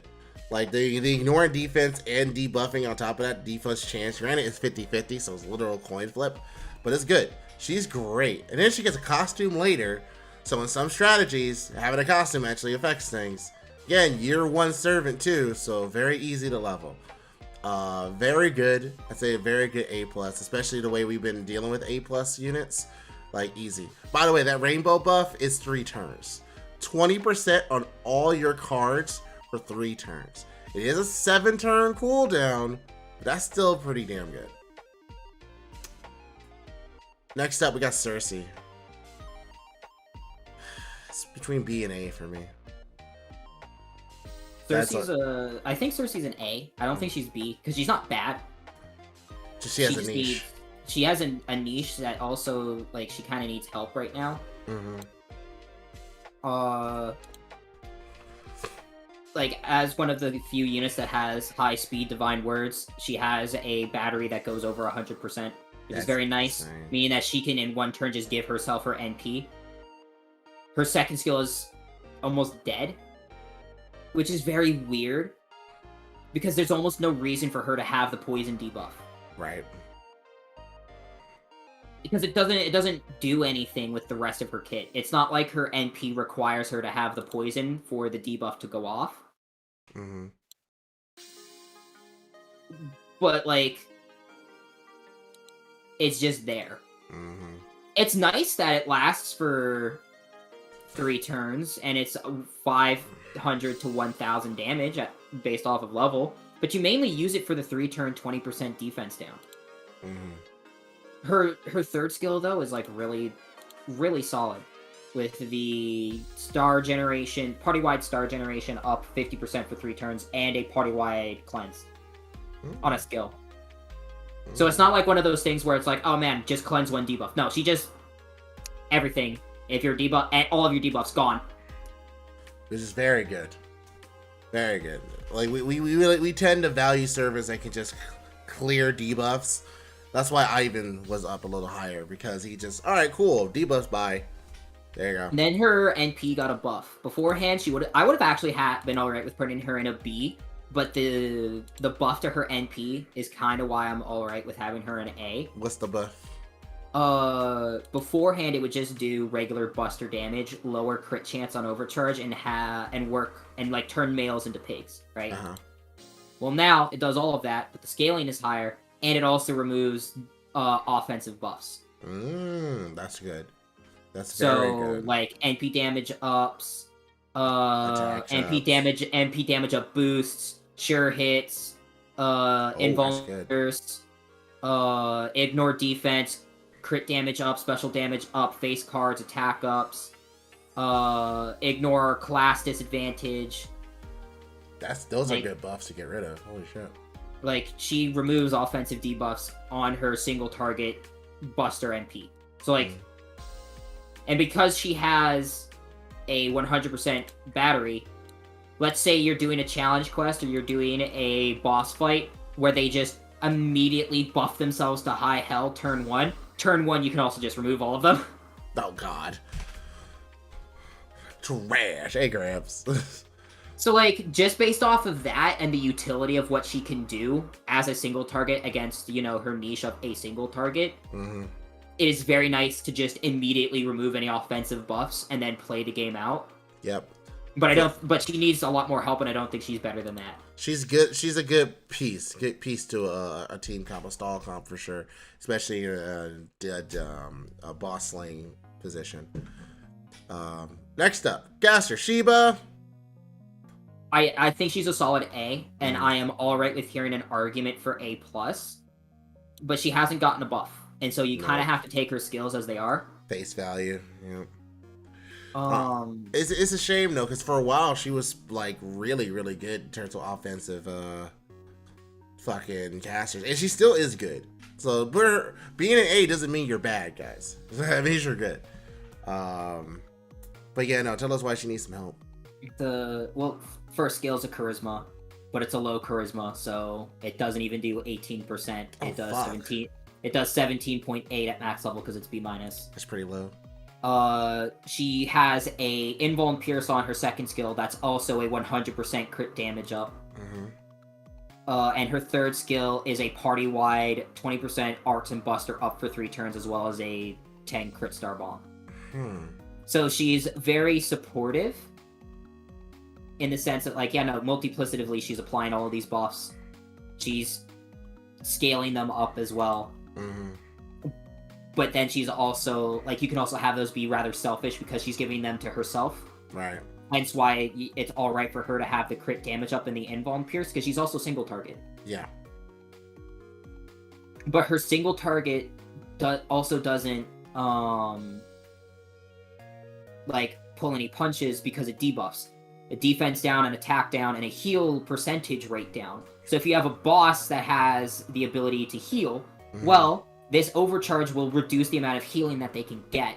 And because it's an Arts NP that hits 5 times, and she's a double Arts, double Buster, she gets a lot of return off of her skills. She gets a lot of return off of all of her skills, off of all of her crit damage, off of all her multiplicative scaling. But she hasn't gotten a single buff. Not even to her NP, so she's still working off of year 1 scaling. That's a shame. And there are just better single targets out there. But she's in no way bad. Right. And what she can offer the team is incredible. Even if she's just one MP needs buff help. away from being really good. Well, Right. no, she's one skill buff away. Right? If you don't focus on the NP and you focus on her skills, because again, she has a party-wide attack up, a party-wide Arts Buster up, and then a 1-turn 100% crit damage up that also ignores Invuln, right? Well, if you do something with the crit damage or one of the other skills to increase her star weight or generate more stars, then you can turn her into a crit damage user, right? Or you turn it into a party-wide crit damage up as well. Yeah, but that star weight does affect her too. Right? Because she's a caster, she has a low star weight. Right. So Yeah, so that's just a product by design. She's kind of fucked up, but it's okay. She is still strong. Get that buff, she'll probably be an A+ depending on what buff it is. All right, next up we got Ilya. EX. Woo-wee! Where's Nikki? Where's Nikki? We got another one for you. Yeah. I would be alright with Ilya in A+ if she didn't receive the buffs that she did. Yeah, she got buffs that make her way better. Like, cause I remember when Ilya was like, okay, she's only fine, right? And then they buffed her like what, 2 or 3 times? They buffed her twice. Because Her I remember NP one of and them her like, oh, this is second good. skill. And then the second one, I was like, okay, this is like kind of fucking retarded. This is really good. Like, it was like they upgraded her NP first, and her NP afterwards was fucking dumb. Yeah. Like, so first off, her MP was like this. We're gonna jump right to the MP, because that's the thing that, like, made her, like, okay, it's not that great. 600% to 5 or 1000% fucking damage in Buster on a caster. And it dealt damage to one enemy, so single target. And then it had a 500% chance to reduce her own attack and defense by 10% for 3 turns. And yeah, she had a Buster performance up, like, before... like, activate it first, as she had a 1-turn damage rate of 20 to 80%, depending on overcharge. But the fact that she lowered her own attack and defense really hurt her. So the EX, or the EX version of the skill, still has the demerits, right? But increases her own MP generation rate by 20% for 3 turns, and crit scar generation by 20% for 3 turns. These activate first. And then they also increase the Buster performance from when you get overcharged 500% to 100%. So that's huge. That's a lot of damage. It increases the damage as well. So that's 100% damage for the fucking double phantasm. What about the skills though, Tristan? I mean, 1 turn, 50% Buster up. So very nice steroid to go into the NP. Her third skill is a flat 1 to 3k heal, and then a chance to either give her a guts or a debuff immunity. If you get the debuff immunity, she gets neither of the demerits of her NP, which is very nice. Yep. Which is why she got an indirect buff with Chloe later on. Yep. But she recently got buffed with her second skill, which gives her a 50 battery. Yep. And that just tops it off. Like, okay, now that opens up the avenues of what craft essences you can use that takes you over the top. Like, now we can start talking about, like, the awesome fucking aerial drive. Like, we can talk about using, fuck, there's another 50% buster. We can talk about using, like, Holy Knight Supper. Yeah, thank you. As well. We can talk about using, Golden Sumo. Golden Sumo. We can talk about a lot of more interesting CEs instead of just trying to immediately, like, put a K-scope on her because... you know, we want to get it off as fast as possible. Yeah, now we can actually, like, play with some more strategies. And, yeah, no. Not for nothing. Really good. Fuck, man. Like, good job of making a subpar limited unit actually really strong. Holy fuck. Hey, look, they can actually make servers good if they pay attention to them. Next up, we have Mama Irisfield. She's still really good in her strategies, even though she's old. I'm putting her here to start. She's still really good in her strategies, even though she's old and limited. Because for those stalled, like, comp, she is good for, like, we don't really have that many white mage, like, servants in the game. It's like, my focus is healing. That is what I do. Granted, how much do you value that nowadays? Really depends on what type of play style. Fun fact, she got power crept by a 3-star. She's fucking C. Yeah, it's... Fuck, you brought that to my attention. Yep. You guys want to know the 3-star she got power break vibe? Just doing a little skippy. Asclepius. Easily 8, right? Well, like, just to, like, talk about Phil, right? Like, her first skill is essentially dead. It's a 30 to 50% one-turn healing power increase. Yeah, only one turn. Oh, okay. Like, cool. Why does that matter? That essentially does nothing. Like, yeah, no, she can loop her NP kind of alright, but she doesn't nearly gain enough NP gen for it to really be noticeable unless she's on her own. So she just kind of gets power crept by a better designed servant later on. Which happens to be this motherfucker right here. Yeah, Asclepius. He's A+. Don't you fucking mar his name in A. Alright, very good. And that's a damn shame. That's a damn shame, Irisville. Like, to put into perspective, right? Vil's third skill was a heal, right? That heal was a 2k to 3k heal. Asclepius's first skill, his first skill, is a 3k to 5k heal. And a debuff resistance 30 to 50% for 3 turns. Damn shame, Irisville. The comment. And that's just a fucking comparison. Right. And to follow that up, her second skill was a selfish NP generation increase. So His second skill is an NP seal on one enemy and a party-wide 20 to 30% NP generation. Oh, come on. That's so obvious now. They were like, alright, let's make better Irisfield. What about that third skill, bro? And then his third skill, like, Irisville's first skill was like a heal power increase, right? Well, his third skill is a party-wide debuff cleanse, and it's a party-wide 10 to 20% battery. What the fuck? Like, every skill just better. Just better. Man, that's... Look at the NP, right? Look at the NP. Her NP is a 2k to 3k heal, as well as being a 1k to 5k guts based off of overcharge, and it lasts for 3 turns for 1 time. Right. His is a 1k to 3k heal. That also grants a 1k to 3k guts. That also has a 1k to 3k HP regen. No, sorry, it's not a heal. It is it's a regen, not a heal. But it grants debuff immunities.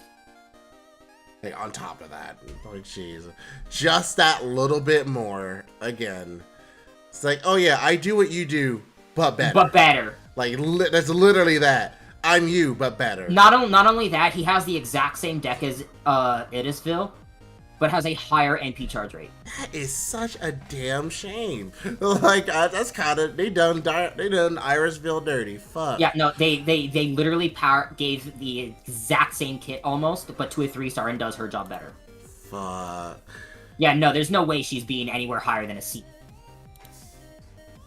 Recaster gonna join her, or is she actually in the B tier? I'm gonna be real with you. I do not use Marie Caster for like anything. And Marie Caster's a fucking meme. I swear to God, if you use Marie Caster seriously, you're next level. She's like she floats between C or B. That's kind of what I'm feeling. She has that classic year 1, like summer servant charisma. Yeah. Like, and if people don't know what that means, it's a charisma that's just shy of 20% attack up for the party. 19.5. But it also gives a crit star generation, a very odd percentage of crit star generation for only males. Very weird. Cuts your comp in half. Right? Very, very weird. Then her second skill is essentially an innocent monster, where she regens crit stars for 3 turns, but she also regens HP for 3 turns. Mm-hmm. And she has the same invuln, like for 3 attacks, no turn limit, and a debuff resistance for 3 turns. Yeah, the same thing that she has on her rider form, which is absurd. So like, absurd. It's not bad, but it's just so uninspired, and it doesn't really do anything. Like, you're not using her for her damage. She has an AoE NP, hits 3 times, and overcharges a party-wide crit up. Like, I mean, I guess, cool, alright. So what, my question is, if you're using her, what does she do differently that no other service can do better than her? Like, she increased the attack, a little odd percentage, and then she gives you crit stars, like 10 for 3 turns. Third skill just means she just exists. I exist here. And then the MP doesn't really do anything. Probably beneficial, increasing party crit damage for 3 turns. Honestly, you might as well just use Hans. Like, being real with you, just use Hans. Better Marie Caster. Only way you use Marie Antoinette Caster is if you're actually just like Marie Antoinette. Again, like I said, if you seriously use her, you're memeing. She's a fucking joke. Now let's talk about Medea. This one makes me mad. I actually unironically adore Medea. I actually unironically adore Medea. Mm-hmm. I think she's hot. I love her character. But I love the interaction with Jason. Why in the fuck do you keep buffing Kojiro? Oh, that shit. Why does this lovely woman only have 1 NP buff that she got 4 years ago? Why in God's name does her kit suck balls? She's the first caster in the game, technically. She's the very first one that you can get. She has a fantastic NP. Why does her kit suck balls? It's literally, okay, cool. So she also has high speed divine words, 150% that you can get. So you don't even have to level up all the way. Take advantage of it. And she just recovers her HP for 2,500 for second skill. And then third skill, which you have to get after strengthening because it's one of those. She can remove 1 ally's debuffs and then increase her MP generation for 1 turn. Then it's 30 to 50%. Come on, man. Hey, Come on, man. that doesn't Like, everyone loves to say that, oh man, she's the quintessential looper. No, she doesn't loop. Stop lying to yourself. She needs help. You are blinded by your love for this woman. And I get it. I like her too. But you are blinded by love. She cannot loop. It is physically impossible. Like, the only reason why they're saying that is because of her overcharge. But you have to have the overcharge percentage for that. Like, yeah, no, she has a 1.6 NP charge rate. But she only hits one time on her arts cards. That's not how that works. And then Rule Breaker also only hits once, so you can't even loop off of that. It's bad. I think the reason why they put her MP charge rate so high is because she only hits once. Yeah. Because, like, they need to give her something. Like, she's an A. Genshin last year gets an hour and a half. I would be alright with putting her in A+. But, like, there's no way she can be any higher than that because she needs help. She needs a push. She's like Medusa, but not useless. Yeah, I think A is a good spot for her. She needs some extra help. And that's a damn shame because she's so close to being, like, really, really, really, really good. Next up, we got fucking... Oh my god, why did I fucking... Medea Lily. Medea Lily. She's like an EX. Oh man, we got it. Another EX servant. Let's go. White Mage Supremacy. Toho would be very happy to see that. So yeah, unfortunate that the Lily version is stronger than her OG. It has the same high-speed Divine Words, technically at a higher level at A, but still same percentage. She actually did get a buff for her second skill, which just removes poison debuffs and recovers HP. To now it gives you more HP. She's like, okay, it's fine. Do we want to buff a bump Asclepius up to EX with Medea Lily? Because she essentially does Medea Lily's job. They kind of do the same shit, but a little differently. I am okay with that. If we have Medea Lily at EX, we have to have Asclepius at EX. Yeah, alright, I'm fine with that. I think, because looking at the kits, I'm like, wait a minute. like Asclepius does this. All it is just her numbers are bigger. Yep. So her heals hit way harder. Hey Kai, take it easy, man. Like, she doesn't have any, like, guts that she applies, and her debuff cleanse is on her NP, something that Asclepius has on a skill. But, like, the sheer strength of her healing, of her, oh shit, let me rewind real quick, as well as having buff removal resistance and debuff resistance that she applies to the party, and being able to just, on a dime, reverse any damage that happened. Like, yeah, no, that's fucking... That's power.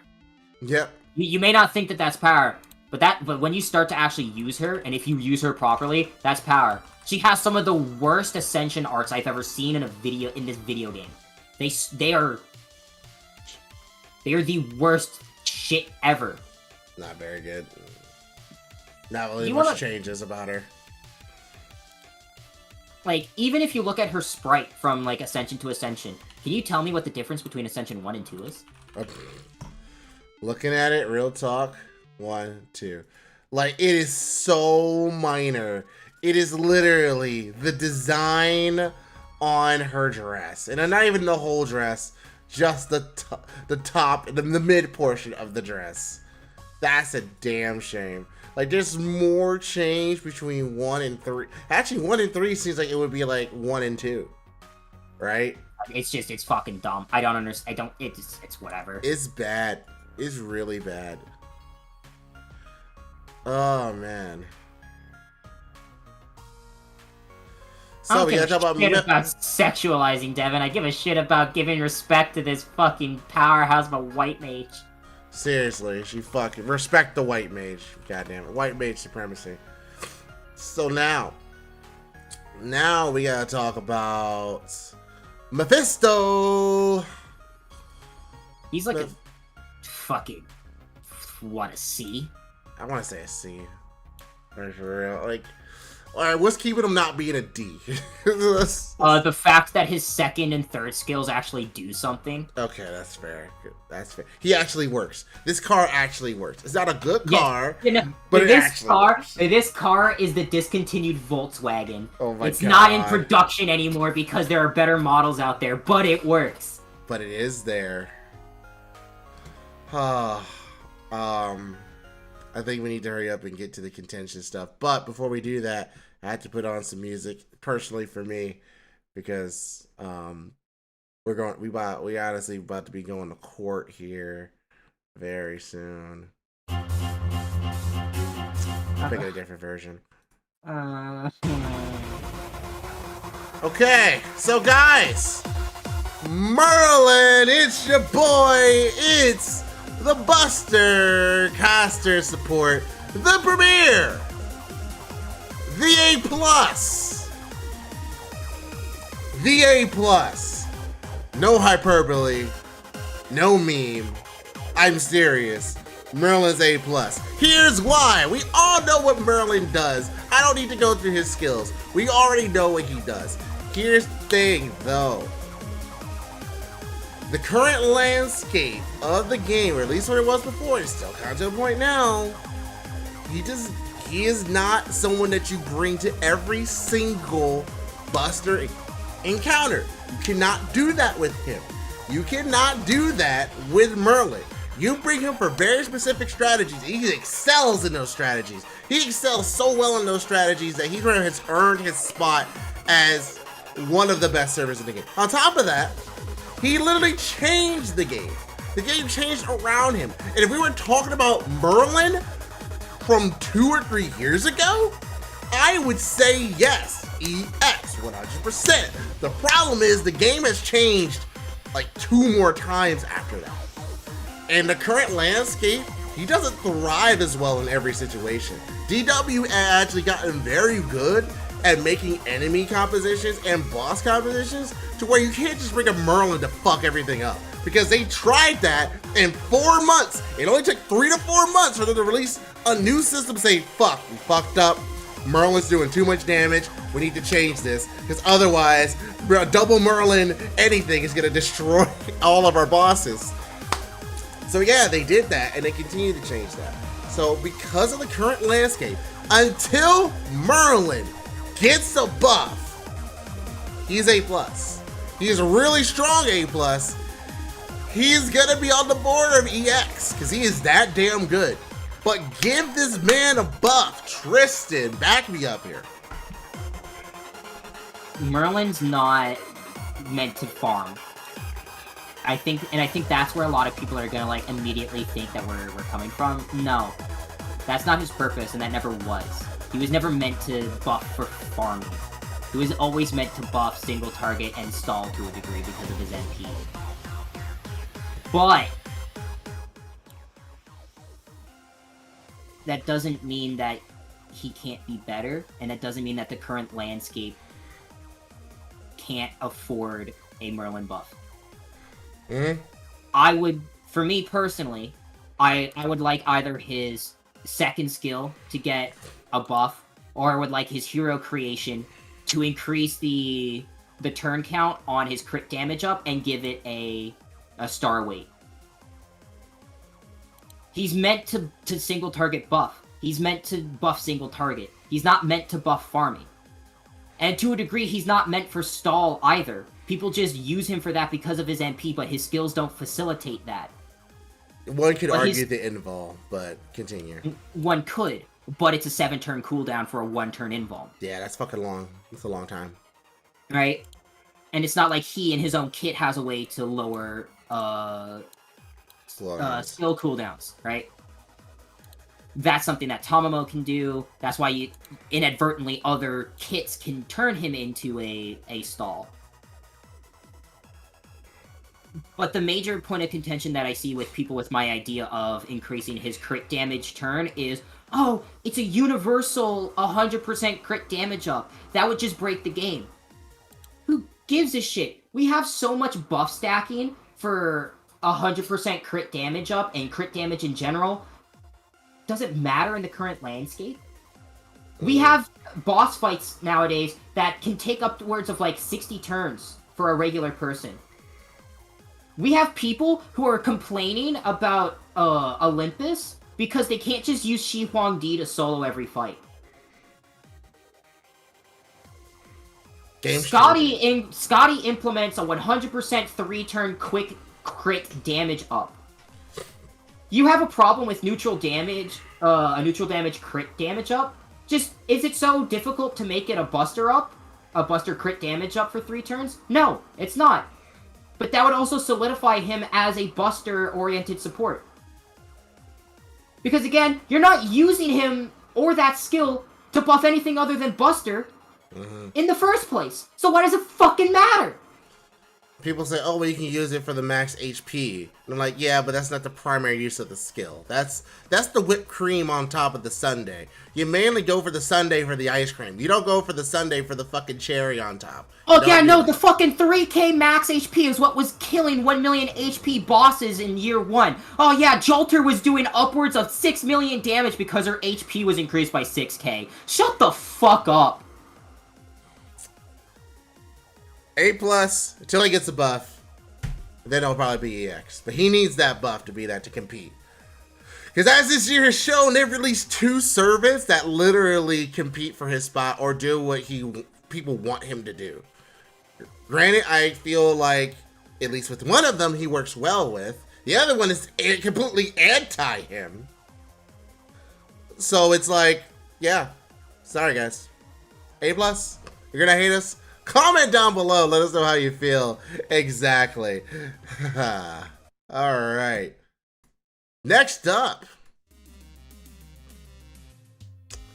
We got Mozart. Mozart's really good. Yeah, Mozart's like an A+ now. After agree. his 3rd buff? Let's see how many No, buffs his he's got. 2nd buff. Okay, so it is 2 buffs he's received. Because Yeah, already second. with that freaking the 50-star crit bomb, the legendary 50-star crit Yeah, bomb. the legendary 50 bomb, bro. Like, what the fuck? Oh yeah, That alone, that alone makes him A. Like, that's really good. But his 2nd skill also got a buff, which reduces arts resistance for 3 turns and crit attack chance for 3 turns.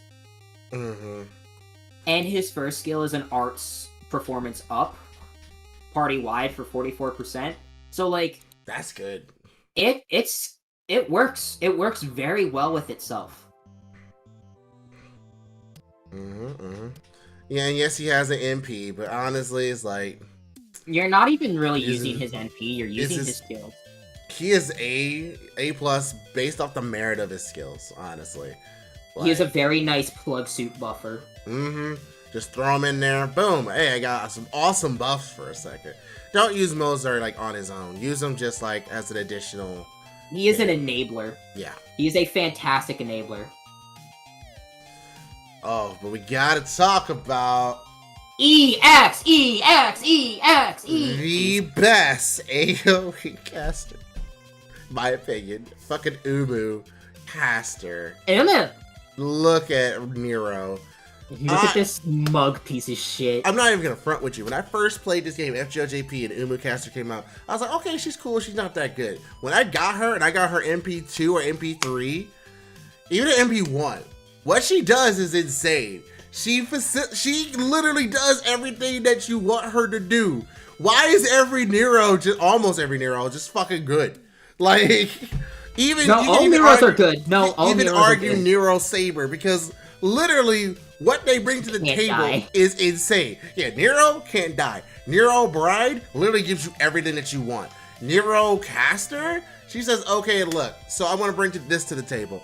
I'm gonna bring a 50% battery to the table. I'm gonna bring the fact that I actually get increased attack and defense buff, but if I somehow someway end up under 50%, I get even higher buffs. Also, I grant myself a targetable guts. Is it targetable guts, right? Yeah, it's a targetable guts. That It's also also- a targetable 3-turn 50% attack up. What the fuck, man? And on a Buster AoE Noble Phantasm that hits how many times? It hits like 5 times and ignores invuln and has an NP damage up that activates first. That scales based off of overcharge 20 to 60%. What the fuck? She's so pushed.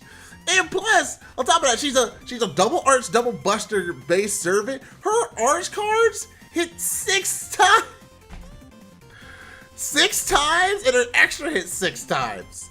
Granted, I know her every charge rate is low, but oh my god, like, not even The to mention charge rate isn't actually like that bad.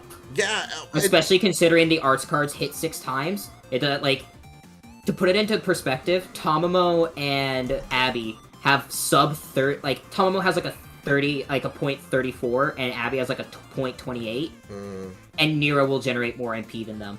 And on top of that, just to add icing onto the cake, because I forgot about the second skill, the 7th crown skill, fucking ignores own defense class advantage for 3 turns. Yeah, so she'll take neutral damage from Riders, Berserkers, and Alter Egos. What the fuck? My god. They literally just built a stack servant. They were just like, what if we just make the best servant where we could? And keep in mind, by the way, they've already buffed Welfares and Summer Servants before. Don't think that they can't buff her. Oh my god, they buff her. Don't think that they can't buff her NP. That's insane. Imagine that NP getting a buff, and every NP buff gets another effect added to it. So just imagine. It can happen. There's a timeline where that can happen. That's fucking insane. Really, really good. Nito Chris is like A+ for me, honestly. I'm like A+ teetering EX. Yeah, she's just fucking great. I know it seems like we're putting a lot of casters in EX here, but just the type of comps that Nito Chris can like facilitate. Because normally, as we said before, instant death fucking sucks, right? Like normally it is not a great mechanic, especially when you're trying to deal like against single targets. Which is why Grant's, although being very strong, like on his own, like the instant death is kind of like superfluous. It's kind of like it's his flavor. He does a lot of damage on his own. Like, but if it was just instant death, like, oh no, it's fucking horrible. But because she is AOE, because she has like an easy way to get her Noble Phantasm gauge all the way up to maxed, and she has a way to increase her instant death chance and art sub, she's a very good farmer. She's a very good wave clear. Alexa, stop. Not to mention her single target heal for herself also became party wide. Yeah. And she also is one of the few units with high speed divine words. And she has a guts that cleanses all of her debuffs. And her NP got a strengthening. Seriously. Really good. Like, she is... Like, there are very few units in the caster class that when you think farming, that you think of. But the few that you do think of are units like Anastasia, Umu Caster, and Nitocris. Those are the units you think of. Why? Because they have batteries, or they have, like, insane skills to facilitate their damage.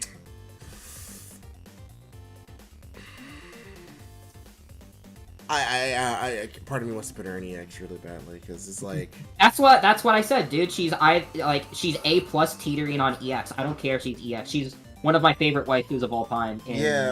So, like... Fucking good. I'm okay with it. Like, I'm okay with it. Like, seriously, for me, it's just fucking good. Like, if you have her, it's just, like, sick. Farming's so much easier. So much easier. And farming is 99% of this game. So anything that makes my job easier, great. Like, and she is pretty much a standard. Anytime there's an event that comes up, Nito Chris is probably there. In any of the comps. Any of the comps that fucking X0 and Saber of Avalon make, she's in it. Guaranteed. So honestly, fuck that. She's fucking EX. I don't give a fuck. I'm pushing this. This is our tier list. I fucking say Nito Chris is EX. Fight me, bitches. Anyway, Hohenheim. A+ or EX. I'm thinking A+ or EX as well. Just really good. The casters, when they're good, they're good. And when they suck, what the fuck? Oh my god. is no middle ground. Like, I feel like it's either your A to EX or your dog shit. Like, that's literally, like, and then Da Vinci and Edison are in this weird place because Da Vinci has just been, like, fucking power crap, and Edison has a very specific and weird kit. Yeah, he has a very weird and specific playstyle that can't be facilitated by everyone, and thus, you know, it gives him this unique spot. But yeah. I don't know, fucking Paracelsus is very weird, at least to me, because you don't use Paracelsus for his first skill or his NP. Right. You use him for his second skill and his third skill because it facilitates arts looping so much easier. Because it's a party-wide 20% arts up and a targetable 50% NP generation increase. So, like, having that on hand is very nice, and having that on hand is very great, especially considering that he's a 3-star. So getting him is very easy to do, and just having that on hand is very nice. We have Plug Suit, which everybody has, so using him as a support for that works very well, works very nice. And in some T-comps, he can't even use that MP effectively to clear a wave. So, like, if you need to use him, he can do that. Like, yeah, if he needs to, he can do that. Yes. Yeah, there are 3-turn comps where he does use his MP before you bounce him out. Like, all right, cool, you did your shit. All right, bye. So, like, cool. Thank you for that. Appreciate you.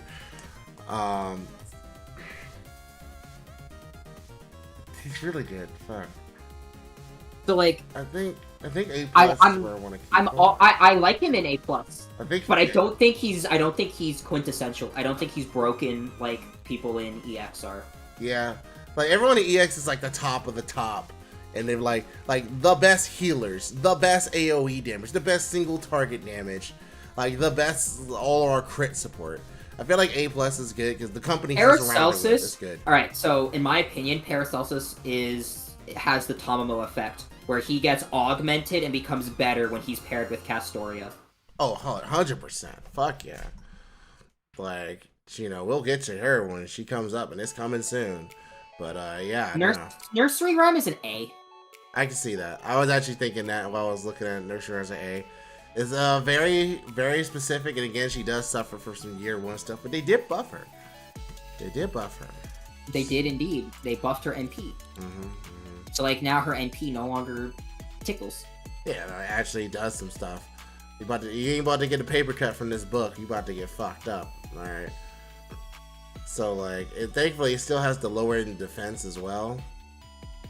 But they just increased the damage on it. Which I don't know. Fine. Like, she's a very weird pseudo crit farmer that I wish they, like, augmented more. Then she also has that weird 40% battery, too. Yeah. 140%. It's an odd number. It's a 40%. That's also a cleanse. That's also a heal. That's in a kit with a 50% 3-turn crit damage up and a star weight that lasts for 3 turns. That also has a shapeshift, which is a defense up, followed by another defense up with a debuff resistance up. Where is her buffing? Where does she give herself an attack up or a star bomb? Why do we have a caster that's trying to be both a AoE DPS, an AoE wave clear, but also a crit damage up? I don't. She's not bad, but man, please. Yeah, a little help odd. her. A little odd. Next up, this face looks familiar. Caster Shuten. I think an A. Yeah, A+, one of them. Yeah. Like, good debuff on the first skill. Nice steroid on the second skill. Third skill is a nice party-wide attack up with a very niche demonic enemy special damage up on herself.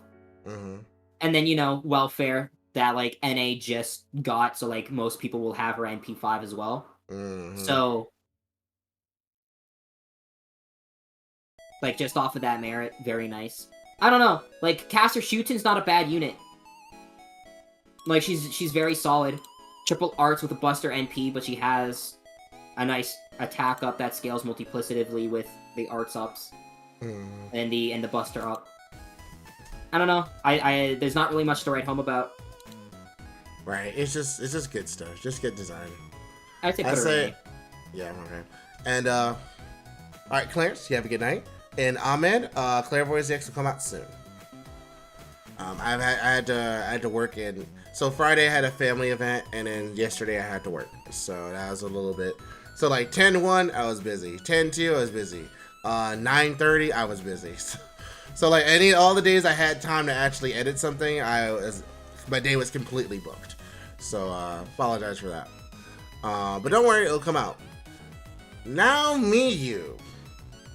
Before I would have said she was a B or a C. I think she's at least an A now, at least. After the buff they gave her. She's like an A+. Alright, good. Alright. I didn't want to mention it, was like, I want to see your thoughts on it, but okay, cool. The buff she got is good. It actually makes her viable. I was just like, she's like an A+, but she still has the same startup issue. yes. She still takes a while to get going, but now she doesn't like kind of gimp herself with her noble phantasm anymore. Which, Yeah. to me, that was one of my issues. It's like, why the fuck? Like, I get it, lore-wise, this makes sense, but why would you have them gimp herself by, like, doing this damage to herself? Yeah, now they removed that, and then they gave a stacking attack up. Mm-hmm. Which is like, that's So, better. 10 to 20% attack up that lasts for 3 turns. That then reapplies itself. So then you have like a 40% and then a 60%. But these are all separate buffs to the party. Mm-hmm. I don't know, like it's a very strong NP that requires her to get going.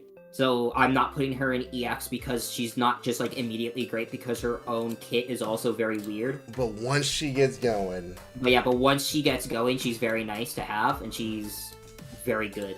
The lore power of the in-game usage. And that seems to be the problem, taking a small break from the caster tier list, that seems to be a problem that FGO has had for a while, that I think they're slowly but surely just phasing out. Like, it doesn't make sense gameplay-wise for this unit to have this. Yes, lore-wise, this happened. We want to represent the lore, but at the same time, we want players to have fun playing the game. And that's why, like, some people like Super Orion have like an in-lore buff that in-lore demerit that's like, okay, fine, but it's not like, it doesn't break him, it doesn't destroy his kit, it's just, okay, this is a thing. And Dark Nihilus, you say you had a question. What's your question? We take that while I pull up stuff for Murasaki Shikebe.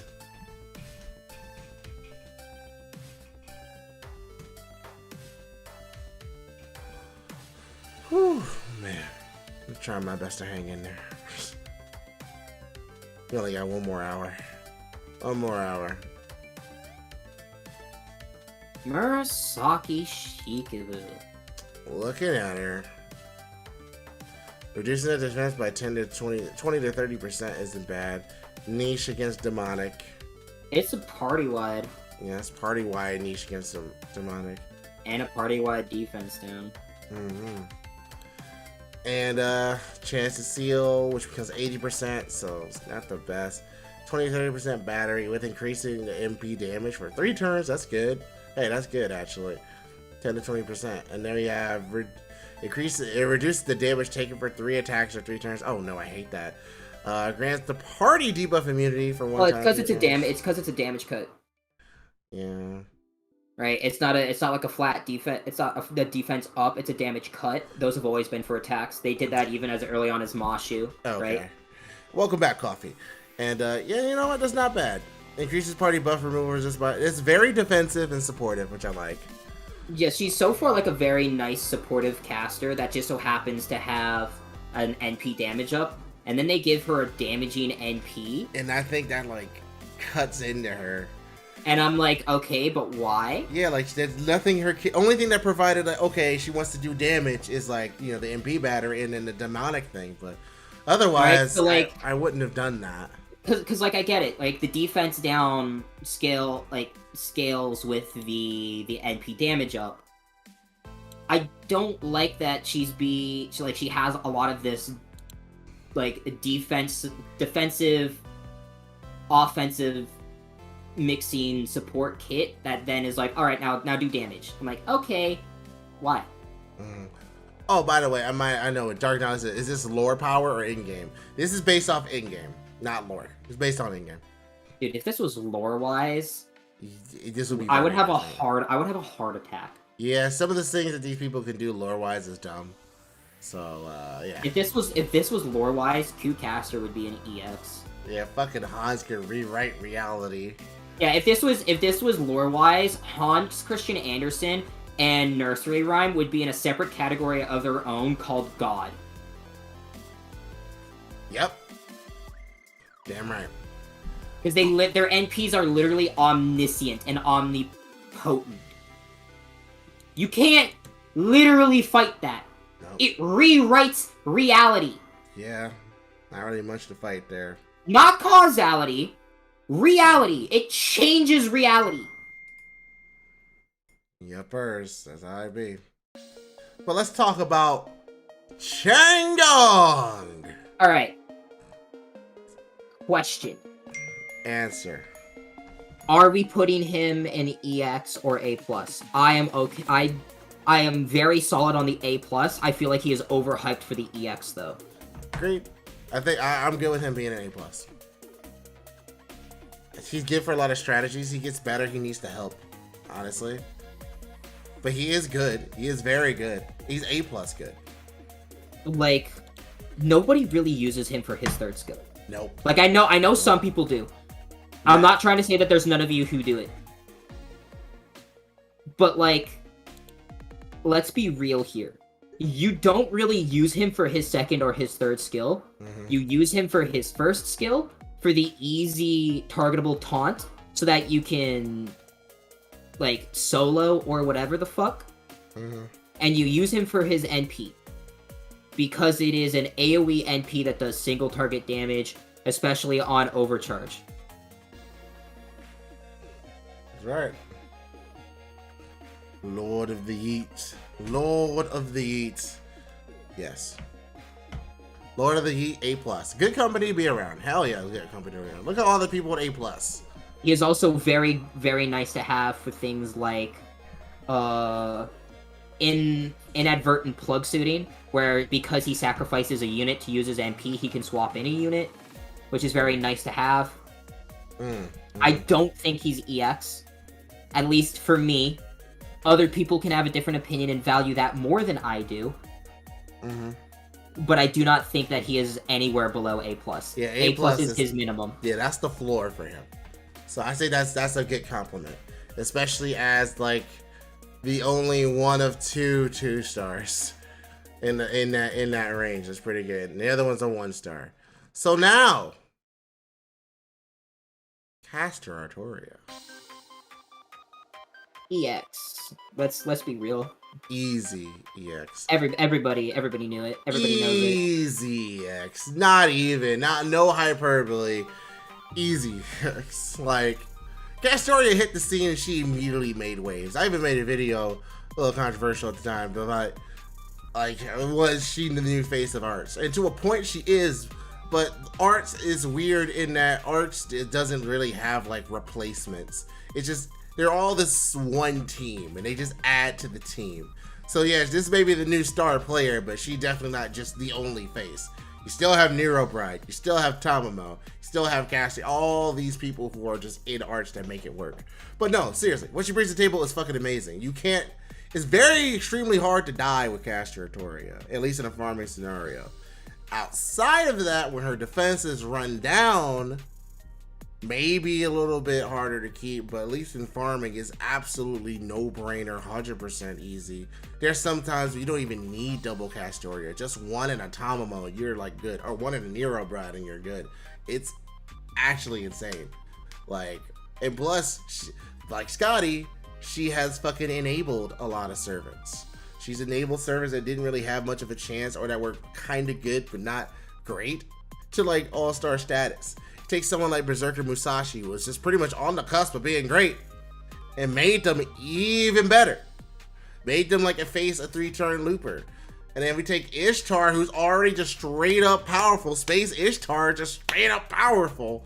And you made them and like not even be able to like do the thing that was like one of the major things about their kit was their versatility. Since they have an arts noble phantasm already, they don't have to do anything. It's just all right, arts, cool. Now I'm just the best. So yeah, no, very good EX, and a little bit of a preview of another servant that does similar things, but for quick.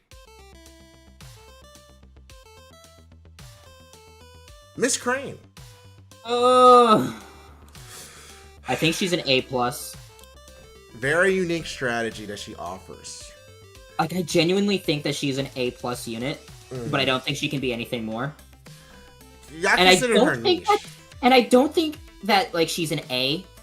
I think that, like, because of what she does and what she can do, like, just that uniqueness alone makes her A+, especially considering what she can do with it. Like, I really do think that she's a fun unit, and I think that she is a great support buffer. And you can do some weird things with her. You can do some, like, bizarro, nutty shit, but I do not think that she is game-breaking or game-changing. No. And that's okay. Like, I think it's good that we have someone that's just a good servant with a niche that actually is good. Like, targeting servants that have costumes, and doing some awesome shit. Awesome. The fact that she plays on party order and, like, moves herself to automatically to the last slot in her MP, that's funny as fuck and pretty interesting. Has its own implications. So, like, it's like one of the few instances that you care about order, aside from Shen Gong. Like, you care about the order that your, like, party composition is. So it makes you think. It makes you build a team comp with, like, more things that you wouldn't have to think about. So I kind of like it. I like her. And she's limited, too. It's no, like, pressure. Oh, man, in order for this comp to work, you need Miss Crane. No, it's just like, if you want her, she's really good. She's nice. Nice to have. Charlotte Caster. A+. Very good. I hate her design, but her gameplay is absurd. Is very, very good. Granted, some of the things that she can do requires her to be NP5, which is kind of asking for a lot. But she's a single target caster, triple arts deck, has a 3-turn 30% arts up that also grants confusion status. That's kind of null and void because it's a 30% chance to activate as it is, so we don't really care about it. And it's a party-wide evade for one attack, for one turn. So, like, very nice to have.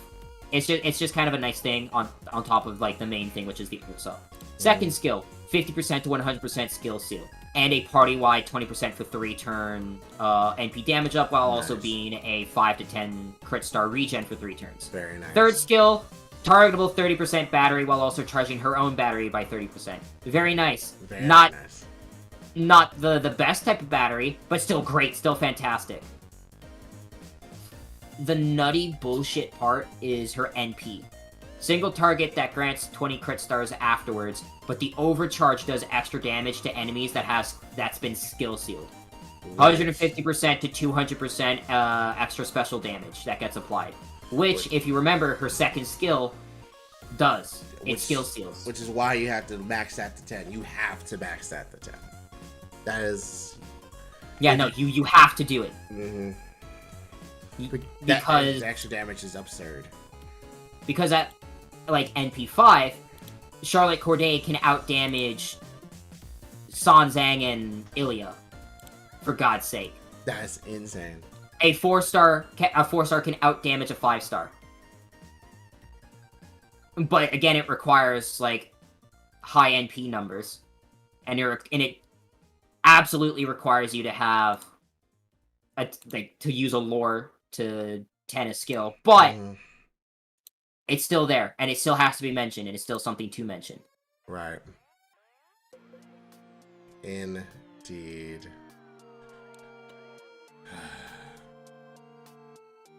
My guy. It's time. How many fucking years was it that we put Scotty as the number 1, and people got pissed at us that we didn't make fucking Shi Huangdi the number 1. How many years has it been? It's been technically almost a year and a half, but we're about to do it again. EX, baby! Easy EX. Come on. Come on.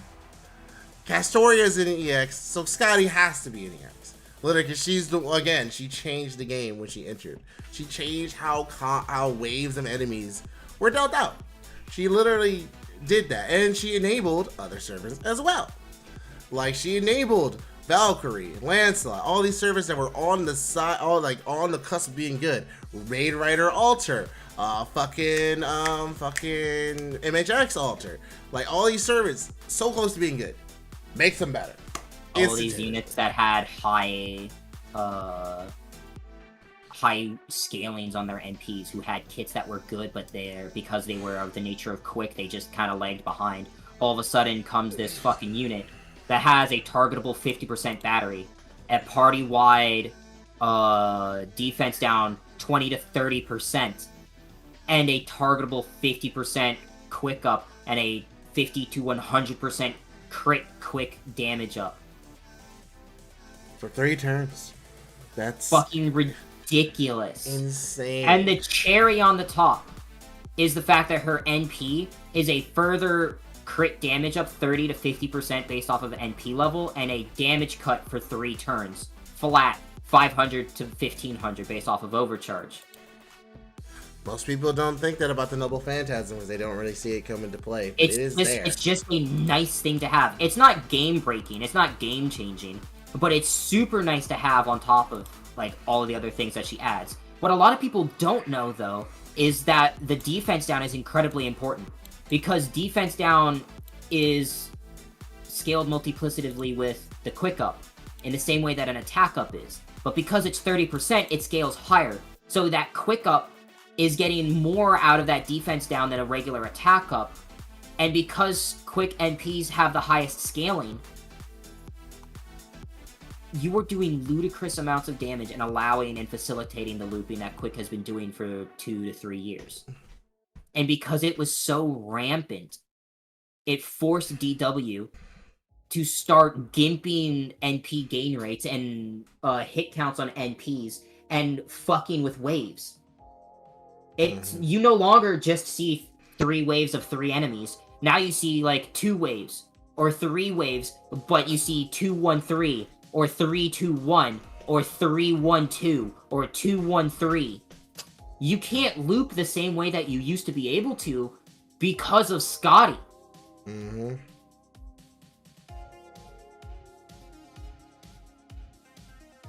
Just made it so easy and so free.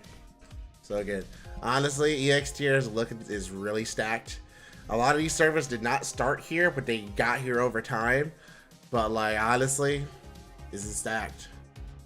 So now, William Shakespeare, A plus. Honestly, is what I'm thinking. I think he's an A.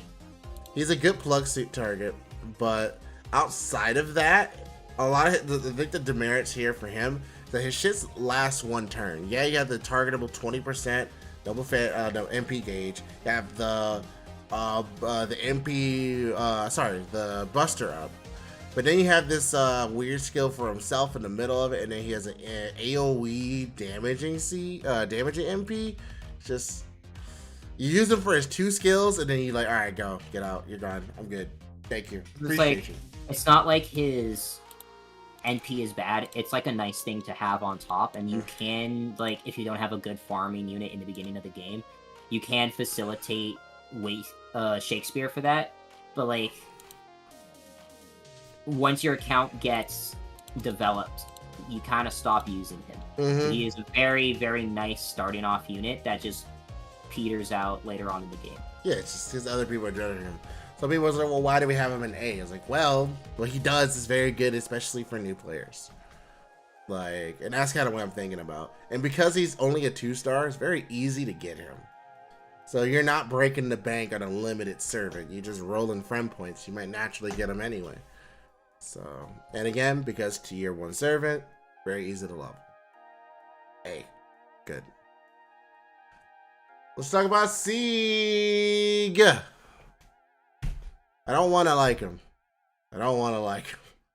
He's But A plus. yeah, but that's where I'm settling with him. He's actually not bad. Everybody likes to tout him as like the face of looping when he really isn't. Like he's not. I've done the same team comp that everybody keeps touting as like he loops. He doesn't. Like he doesn't. He has a 3-hit NP. He doesn't loop. Not effectively, and not the way that you want him to. You just turned him into a farmer. Yep. Turned him into that, but that wasn't his main job. But like, you know, he's a solid unit. Especially as a welfare.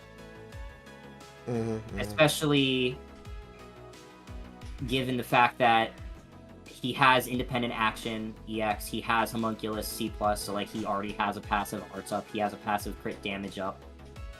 He has an NP generation increase, but his soul arts up, his actual buff, is only 1 turn.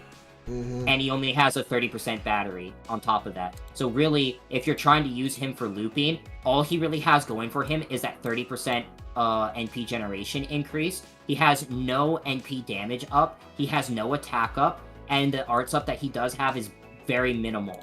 You're not really using him to loop against dragon-type enemies, which is what his 3rd skill does. And because of that, that like half of the skill is dead. But he's effective because of the team comps he can be used in. And like as a farming unit, he can be facilitated very nicely. He has a very nice kit to set up for that. Which I think is fine. And so I'm okay with him being an A+. Great. Then we have Genjo, Sanzo, Sean Zhang. I don't know if I want Her at A+ her or in EX. Yeah. I don't tough. know. It's tough because she's really good. Is she better than Ilya? Fuck no.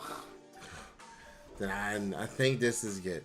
I think it's good here too because she's like she's the you can just get her, whereas Ilya is like limited. So yeah, no, I think this is a good spot. She does a lot of what you want her to do. Like the damage she can do as a caster is absurd. And like she almost overcomes her fucking class. That's crazy. Like she has high speed suture chanting, 50 to 80% battery, and a 10 to 20% NP damage up. Her 2nd skill got a buff, so now it's also a 3-turn charisma. And she has a party-wide NP gen up, crit star increase, and party-wide debuff immunity. So like she's very good. Very good single target. Her NP got a buff, and now it ignores defense, and it has a higher scaling. Also very good. But like, as a single target, when she has to go up against other single targets, yeah, no, because she's a 5-star, she just has a higher base attack than a lot of other units, so she's just gonna do naturally more damage. But when you have units like Ilya, who buff themselves, who like buffs all of their damage to shit in back, and you have people like Charlotte Corday, who can just give herself that extra damage increase, as well as a face card buff. And you have people like fucking Miyu, who takes a little bit to get going, but then once they get going, they get fucking going. Like, I don't know. Like, she just... At least right now, she has a hard time competing. It's a lot like Merlin. Yep. Exactly. But she does great. Like, just because she's here doesn't mean she doesn't do great. She still does a fantastic job. A+ isn't bad, guys. A+ is very, very good. Now, we're going to get to some controversy. This physically pains me. As someone... Now, guys, I'm going to preface this. Tristan absolutely loves Tamamo. Tristan, one of his waifus, his top waifus, is Tamamo no Mai. So, by the way, stream is starting in like 30 minutes. Don't worry. We've been here for a bit. But A+ next to Merlin. I'm so fucking. A+ next to Merlin. Oh man, she's quintessential art servant. No, shut up. Sit down. Very specific strat. Realize something about Tamamo. All right. She is not meant to buff arts for farming. She is meant to buff arts so that it can stall. She is a fantastic stall unit. But she is not the face of arts. And you need to stop trying to try to push that. Does she do she great? She does not need a battery. No. She does not need that. She needs her second skill to stop being awful. And she needs to find a way to actually, like, provide to the team a better defense increase instead of just healing. But she is not meant to farm, and she is not meant to buff, like, single target. Yes, she did get a buff to increase NP damage by 30% for 3 turns, the highest party-wide NP damage up for 3 turns in the game. And she has a 50% arts up for 3 turns for 1 unit. Yes, she has this. This is a thing that exists.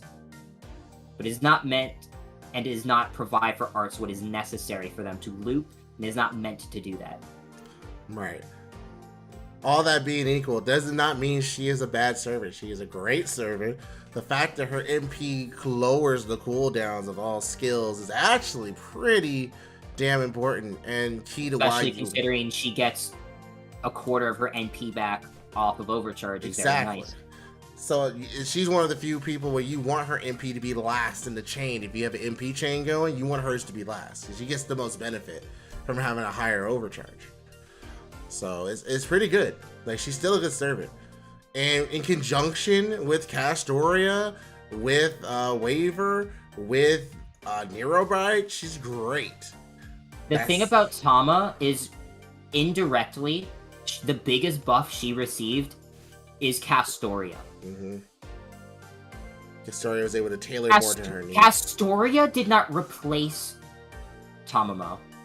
That was never Tamamo's job.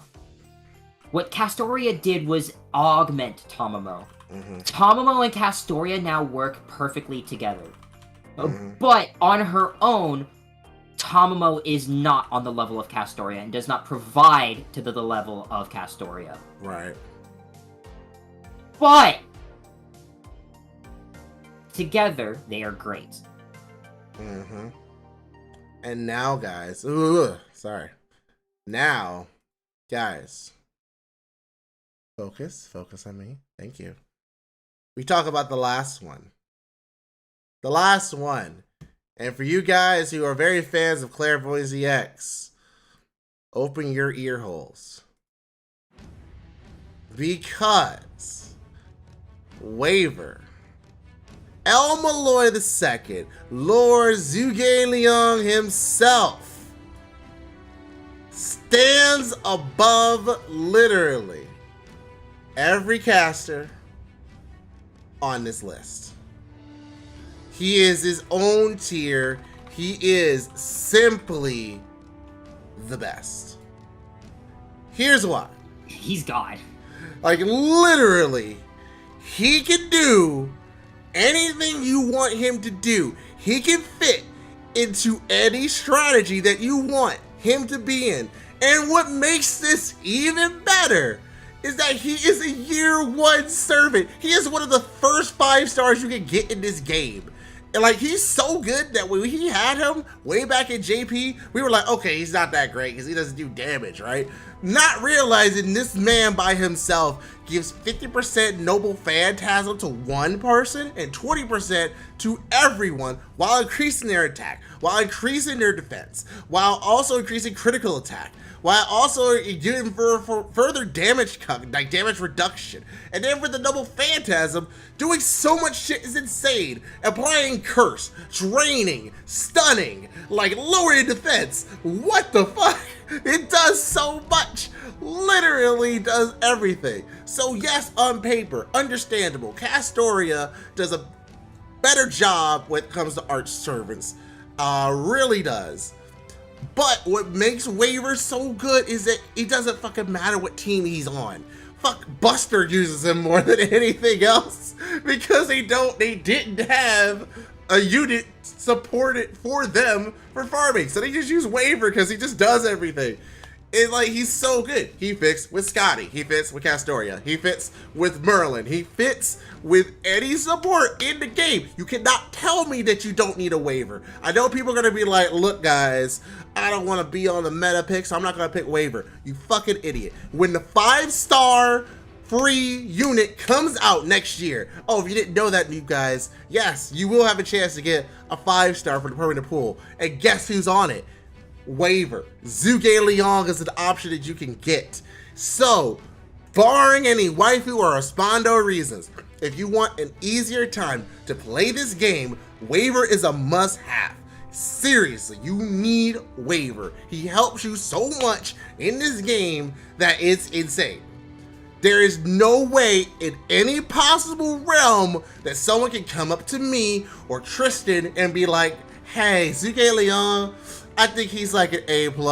No, fuck no. Hell no. He's better than anyone else on this damn tier list. You get fucking Waver and you just win the game. Now you pair him with any of your favorite servants and you're done. You're good. You're fine.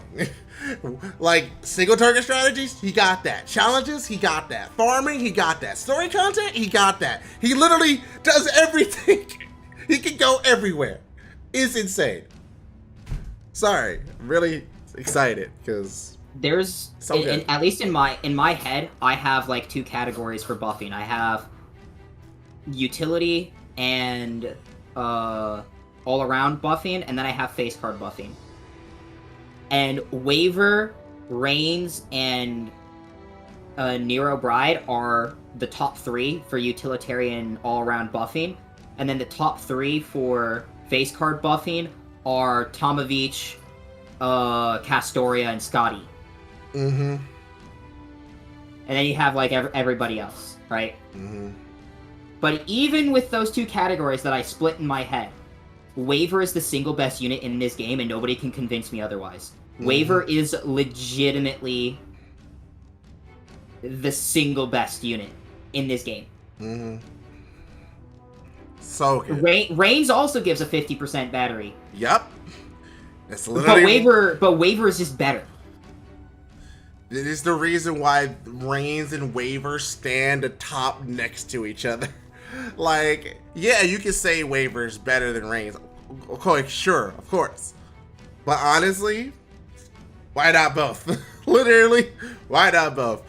DW has now stated, or now trying to do things where they're limiting you using doubles of servants. Not just in, like, events, but, like, sometimes some story content. In that case, having Reigns and Waver, you essentially have a double Reigns or a double Waver now. Like, seriously. If you had to get the units, and Reigns is limited, Waver is not. So, like, you can just get him for free. Twice! Because if you missed him the first time because of a waifu reason, the 6th anniversary introduces that you can just get a free 5-star from the permanent and story pool.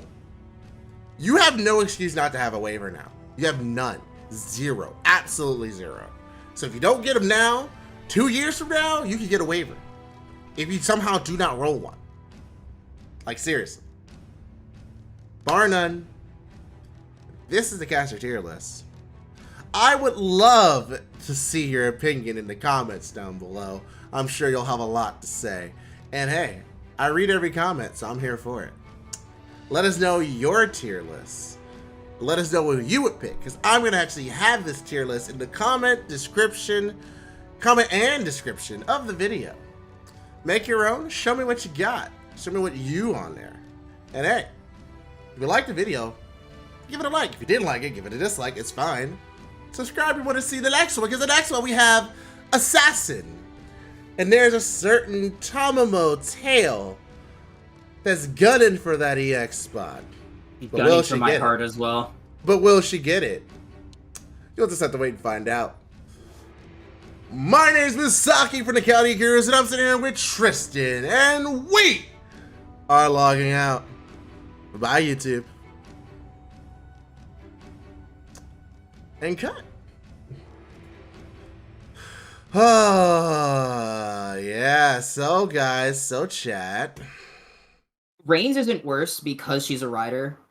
Like I brought it up in the rider tier list, but if you're using Reigns and your argument for why she's worse is because she absorbs stars, you're using Reigns wrong, and you need to reevaluate why you're using Reigns in the first place.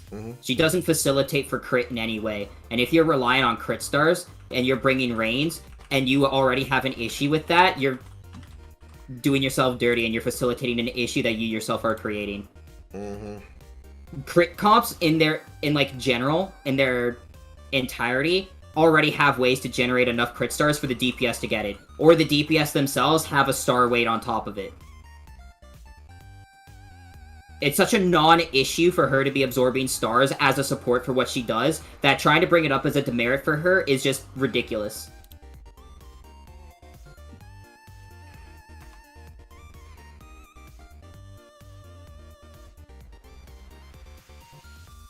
Yeah, 26 minutes. Alright, guys, so then let us change the capture. There we go. So this is going to be we're going to go off the YouTube here. Off Tokyo Game Show itself. We could do off the Twitch, honestly. It's up to you guys. We can go directly off their Twitch. Off their official Twitch, which I think might be better, because Tokyo Game Show might pull some bullshit and be like, hey, you can't react to our thing. Actually, let me just quickly look up reactions and see how they're doing it. If they actually have the reaction, like, shown, then I will... Yeah, it looks like they're showing it. And this is, like, for Square Enix, so this will be the ones I'll be worried about. Okay, cool, I'm fine with this. Alright, we're gonna show it. It's fine. So yeah, no, you'll see it. You'll see it live. Back. Yeah, we'll just do it from here. Cool. I'm curious, how are you going to do the extra classes as a gazebo? Yes! Extra will be his own thing, because honestly, there's just not enough at each one to do a tier list.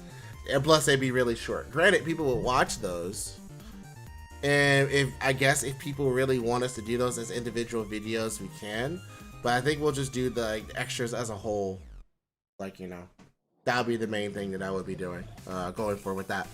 Alright.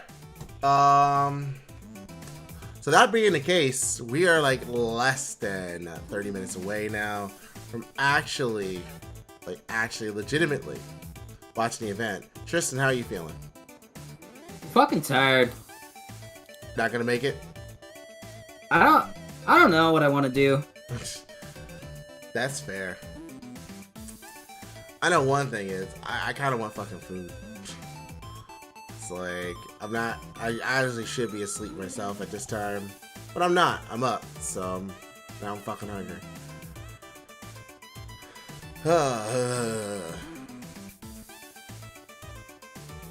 I also have to like be responsible because I'm raiding today with Ryoko's group. At what time?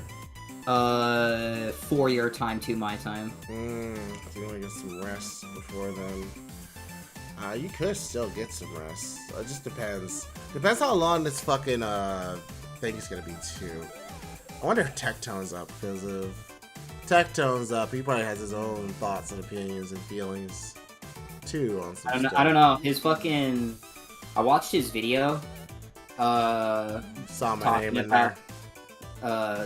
Did you? Yeah, because I put 5 subs in there and it popped up. Dude, nice. And I was like, oh, alright.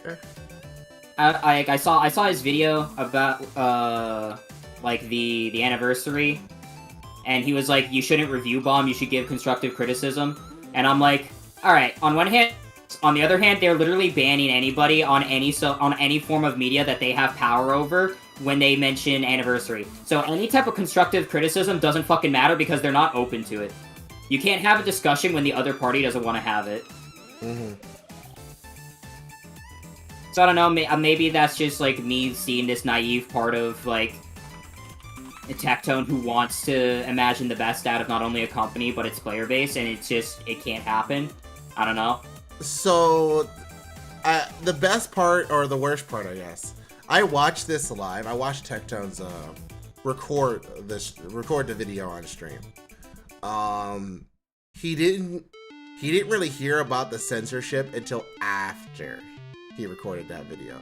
Like, they told him a little bit about it, but he didn't know everything face value, because when he took that week off, he like completely disconnected from all of it, because he had got so stressed with like people like getting on him for like his opinions about MiHoYo and whatever else, and blaming him for it. He's like, I just need a week off. So he didn't really interact with anything. All the videos you saw him upload were things that pre-recorded from a stream his wife cut up and uploaded. So when he came back, he like just did a list of things, and then people was like, yeah, you forgot to mention the censorship, bro. And then he did talk about it after, and was investigating. He was like, bro, this is fucked up. What the hell? So yeah, like in that context, he then understood. But like when he was recording the video, that was just something he didn't talk about, because he just forgot about it. In that context, though, I think that might change how he sees it. Maybe he seems like the type of guy that if you bring it up, he'll probably just tell you, like, yeah, no, I can see where you're coming from in that regard, but I still don't advocate doing it. It's still bad. Oh yeah, no, 100%. I just like. Because my main thing isn't about the review bombing, it's about the constructive criticism, where I'm, again, you can't have a conversation if the other side doesn't want to talk. Yep. There's no debate, and there can be no, like, communication if one side just refuses to do anything. Hello, hi, my name is Relationship Guy.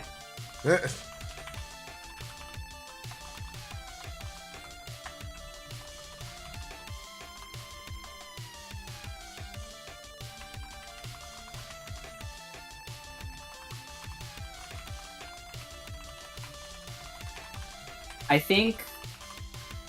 Alright. I don't. Review bombing doesn't bother me anymore, because it's been a thing that's happened for like years. That even if I don't advocate for it, I'm just so immune to it that it doesn't bother me anymore.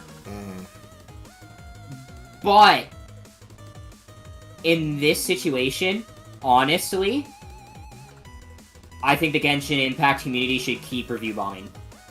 Oh, interesting. Because what else can they do? Like, let's stop trying to be responsible here, and let's actually look at this from a player and a consumer perspective. Everybody says, "Oh man, be constructive with your criticism. Tell them what's wrong with their game." Okay, they try to tell MiHoYo what's wrong with their game. They try to talk to MiHoYo about their game and why they're upset and what they wanted. MiHoYo bans them from their Discord, bans them from NGO, bans them from bans comments from Bilibili, bans comments on other Chinese sites, bans you from Reddit for mentioning anniversary, and then doesn't communicate with their player base at all during this entire time. How are you, as a consumer, then supposed to talk to your producer? You are doing everything correctly, and the response that you are getting is slapping you in the face. In this regard, the only thing you can do to show your displeasure without getting slapped in the face and no longer having a voice is review bombing. Yes, I don't agree that review bombing is good, but in this regard, the only thing you can do is review bomb. So in my opinion, that's the only thing they can do, and they should keep doing it because it's working.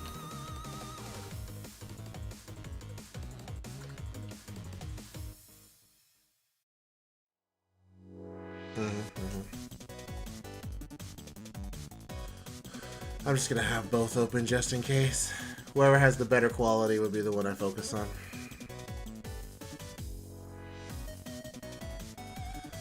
Right. What? And I mentioned this before, so I'll talk about it briefly before I make my noodles, because I'm making fucking noodles.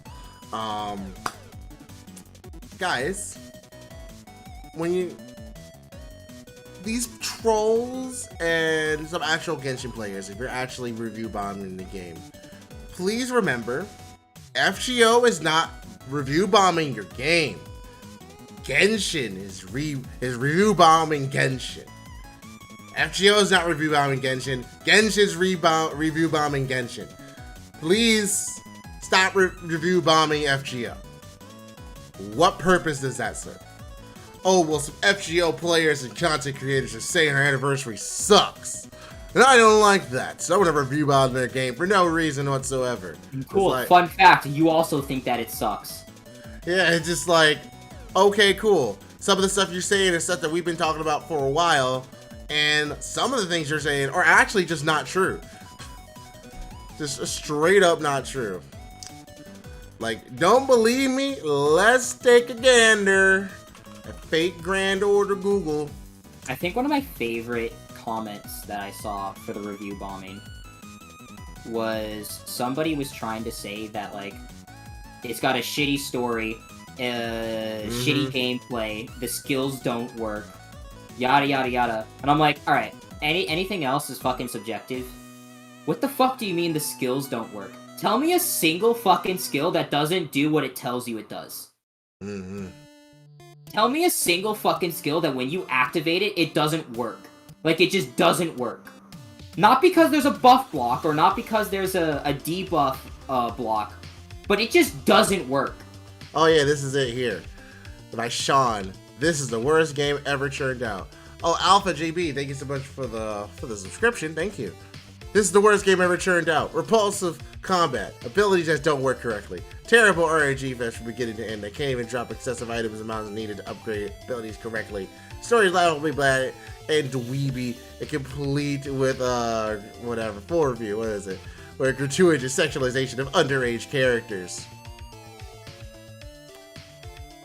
The gotcha elements, which are terrible discussing, are honestly the least of your worries. It's just absolute wreck of a software. Like, so clearly Sean has not played the game. It's 100% clear that Sean has not played this game. Because I remember seeing comments on, like, because I made a Twitter post and I made a YouTube post about this. And YouTube post like, okay, so why do you care if people review bomb your game? Why do you even care? Some of the points they say are true. I'm like, okay, yeah, but this here clearly shows he didn't play the game and he's just doing it to shit talk. Like, that's it. Terrible RNG fest? Have you played Genshin artifact grinding? Are you sure about that? You sure FGO has worse RNG than artifact grinding? I don't know about that, Chief.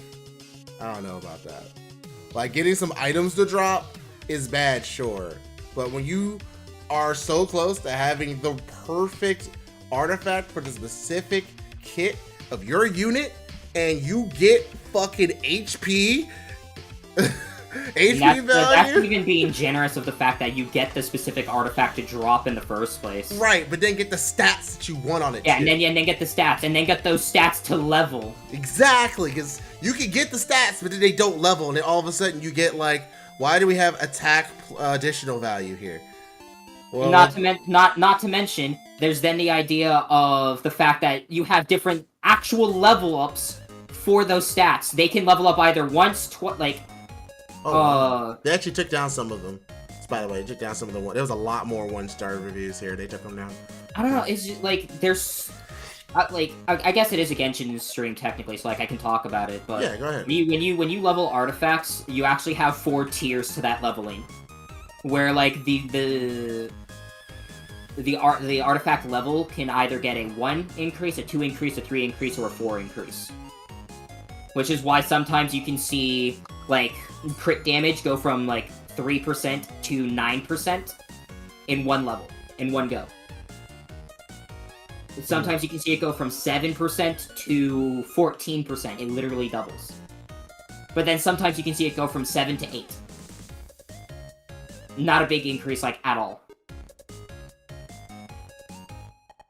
But even then, on top of that, you are limited on the amount of levels you can just get in general. You know why? Because, fun fact, the reason why 5-star artifacts are so coveted isn't just because of the extra levels that they can get.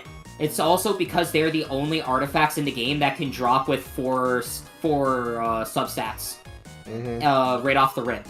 And the reason why that's important is every 4 levels of an artifact, you get a level up for your substats. Well, if you don't have all of your substats right off the rip, that first level up for those 4 substats goes to getting you a new substat.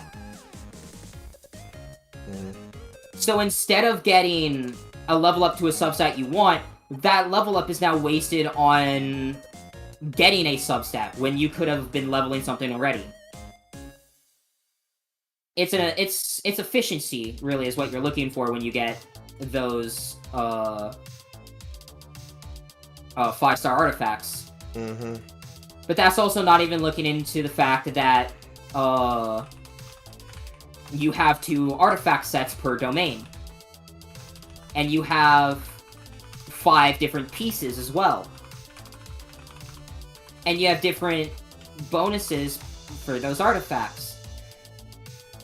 And you have different substats as well, and some of them are weighted differently than others. Like crit chance and crit damage are the lowest weighted stats out of any substat. So you can farm for literal months on end, not get what you want, and still have to do it over again.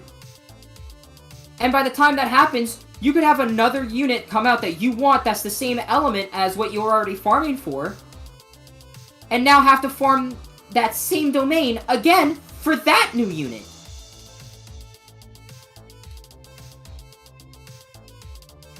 Like, no, don't sit here and tell me that Genshin has better RNG when it most assuredly does not. And anyone who plays Genshin knows that for a fucking fact. It's honestly one of those situations where it's like, no, you're not allowed to shit-talk my game. Only I can shit-talk my game. Because you clearly don't know. If you knew, you would know. But you don't know. So, why would you?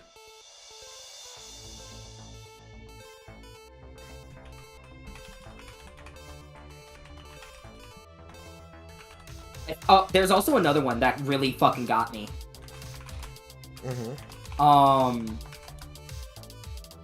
There was somebody trying to say that, like, no, Genshin's anniversary is better than FGO's first anniversary. You know why? Because FGO only gave us 30 Saint Courts. This anniversary, it gave us 20 pulls. That's more than FGO gave, so it's better than FGO. And I'm like, excuse me? I'm like, no. For this anniversary, all they gave you was 110 roll. You weren't actually going to get that, those compensation rewards that we've been getting for the past 4 days. That's something they just threw together. That was something that was actually going to be part of a $30 paid pack, that when they saw this, they were like, oh shit. Following that, that's also not looking at everything that the FGO first anniversary added to the game. They increased storage, they doubled all of the EXP gains, they doubled success rates, they added grailing. They quality of life changes, they changed the actual gameplay of the game. Every anniversary does this. Every single one. Genshin's first anniversary is bad. Just accept it. That's not to say that the game is bad, but it is a bad showing for the first anniversary and how the creators treat their players. Yep, that's right.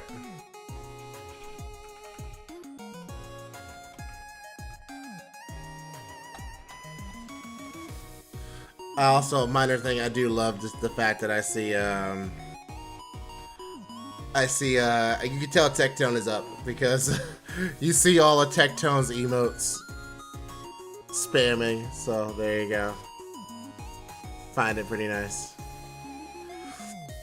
And so I'll actually take this moment to talk to you guys. So hey, if you haven't already, join the Discord. We actually have the Discord link in the description of this stream. Would love to have you here. Also, oh, apparently I got a message from that can wait. I know what that is. That is this. There we go. Cool. Also, guys, we have actually moved over from Twitch completely. We're going to be on YouTube permanently. So if you're a Twitch sub over there, if you have the ability to get a membership here, I would cancel the Twitch over there and get a membership here. actually the cool thing about the memberships, while I don't have no Prime subs or anything like that, we do have cheaper tiers for YouTube. That actually, so you'll be able to actually join the Access Pass, become a member, and actually have to pay less. So that's pretty good. Like I think about $3 versus $5. So if you want to go ahead and give that a shot, definitely go ahead and join. And hey, any support is awesome. If you can't, just a simple subscription to the channel and a like on the stream video would do wonders for me and the algorithm. So please, if you could do that, that'd be awesome.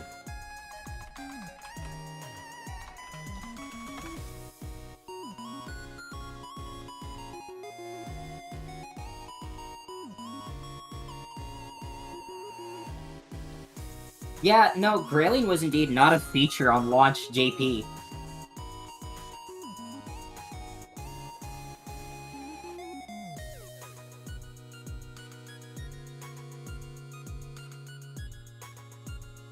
Also, don't forget, they also had the login bonus where you got 10 summoning tickets. And they lowered the cost of rolling from 40 to 30. And singles from 4 to 3.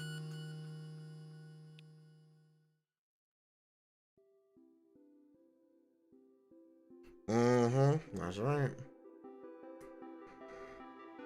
Have you seen Almost as Genshin? I have. Almost is a good friend of mine, so yeah, no, I've seen it.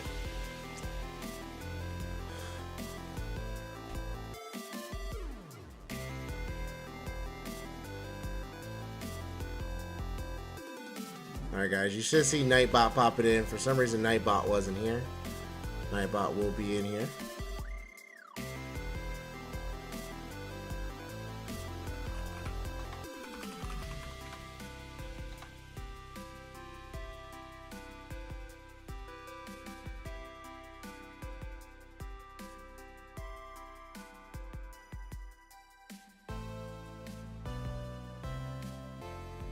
There we go. Submit that. There we go. What commands do we got? Thank you for all of your hard work. Cheap. Support hey. package incoming. Awesome. It contains 1x Hey, thank you emergency so much for ration, that. Thank an you so much empty for the wallet. Yeah, super I'm not. Yeah, no, and 10 grails doses were of just copium. trophies before that anniversary. They Yeah. were just there. They were just there. You didn't do anything with them. So we're like, huh. So what do we do with this? Nothing. Oh, alright. Yeah, give it up for that super chat pipe. Thank you so much, Coffee. Appreciate that. Yeah, I have indeed, Milkman. That video is actually incredible. Yeah, almost was pretty good. Oh yeah, no, you see Child and you see Zunyan. So yeah, no, you already know they're getting their rate up. They're looking at you. Oh, who were you expecting? Who were you honestly expecting? Certainly us, right? Certainly us. Certainly. I'm back. What do you miss? Not much, man. We are 5 minutes away from the start. 5 minutes away from the start. I'm just pretty much checking in on everything. I'll go ahead and actually make this tweet again. Because this tweet is actually not doing anything. So I'm putting a picture up.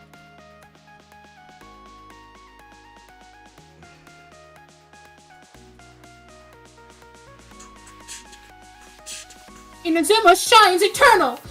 Hiya! Oh my god. Sorry, I still can't get over. Useless! Useless! God damn. Why'd you switch from Twitch to YouTube? I actually made a post about it. So if you actually go to the community tab, posts, made a big post about it. But overall, it's gonna be better to be on YouTube versus Twitch. Twitch is doing some very fucky things, including now what they most recently did, which is now they're allowing the recommendations to be pay to win. They're literally allowing people's fan base to buy recommendations to boost whatever streamer you want. So ideally, you would think that would be something that's good for like all creators, right? Well, that just makes the rich richer because you already know the biggest streamers are just gonna their fan base, not even them asking, but their fan base is gonna buy it. So all the recommendations are just going to be boosted for the higher number. It still makes the ones on the top still. Also, and other things, the fact they haven't really made an official stance about gambling on the site, about the Bitcoin scams, about the borderline fetishized ASMR that definitely crosses the line, but technically doesn't, so they don't do anything about it.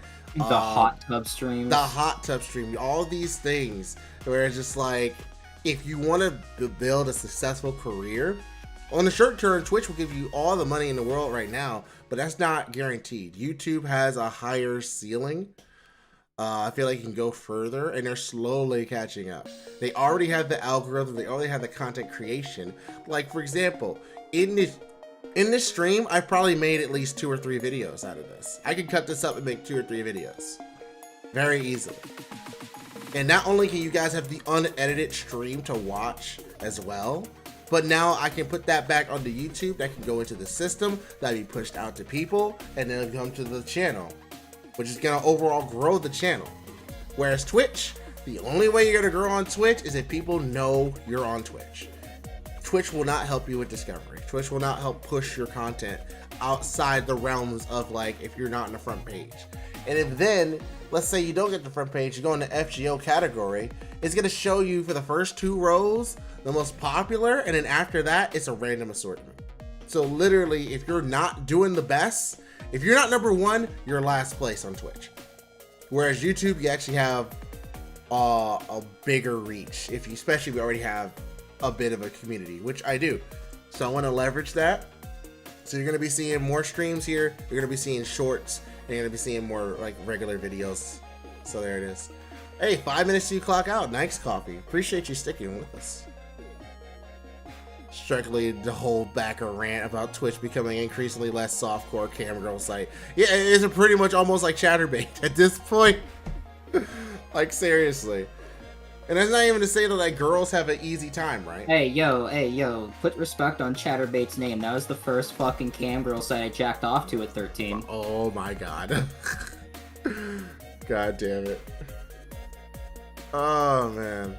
But yeah, no, we're here, guys. 1 minute away. 1 minute away. 1 minute away. With bated breath. With bated I'm not breath. sure if it's baited. Mm-hmm. You know, it's more like reluctant breath. With reluctant breath. We are here. I'm gonna stick around till you guys end and then play Genshin in Discord after. Nice. I'm gonna get some fucking breakfast.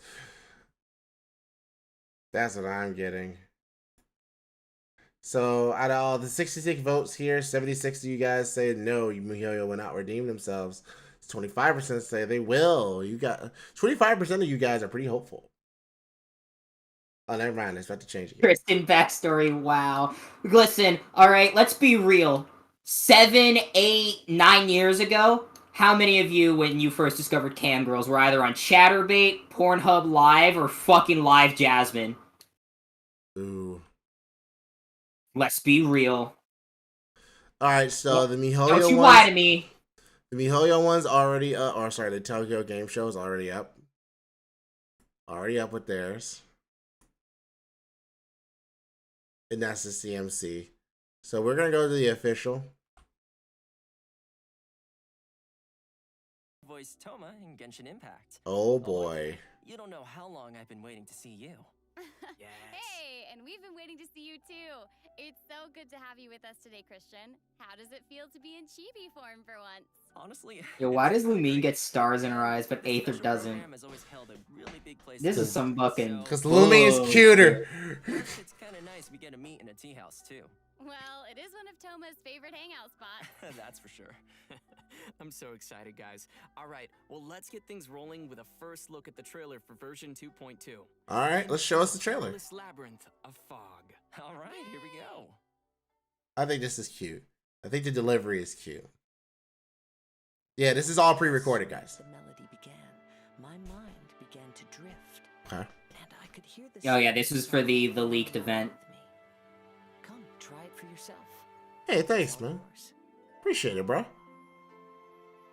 Maybe we'll actually learn about him. Oh, Yeah. you can play. I kind of like that. Yeah, no, we already had the harp, so they're adding in. It looks That like that makes guitar. sense. Are we gonna actually get some backstory?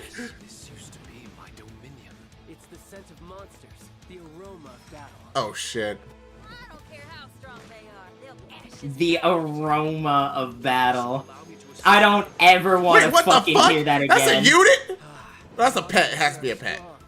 No, that's not a unit. It's a buff.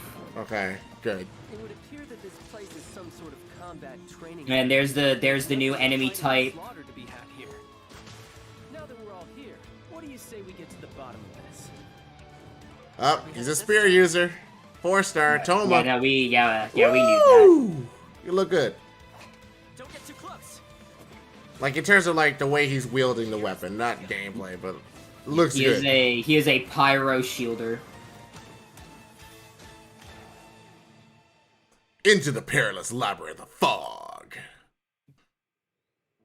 Oh. Yeah, and there's the new island. The last island. The last island.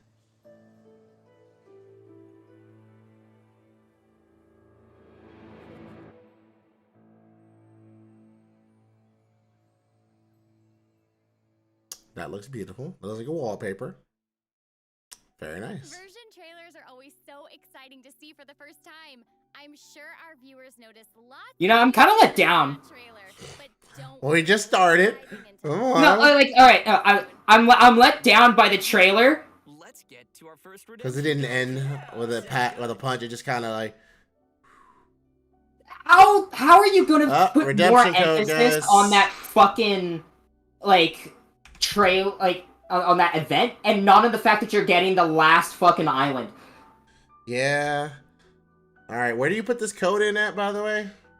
So when you go into like your setting wall, you're gonna go to settings, Yeah. and you're gonna go all the way down to other. No, sorry, you're gonna go down to account. And then redeem now. Yeah, and then redeem that. Yeah. All right, cool. LBNDKG8XDTND. Bam. Thank you. Arigato na. I'll take that free stuff.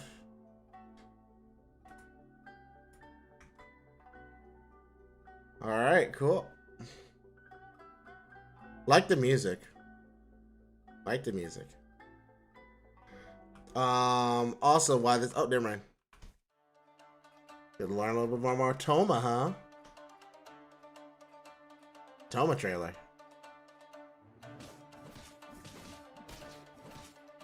Really like how he kicks the spear.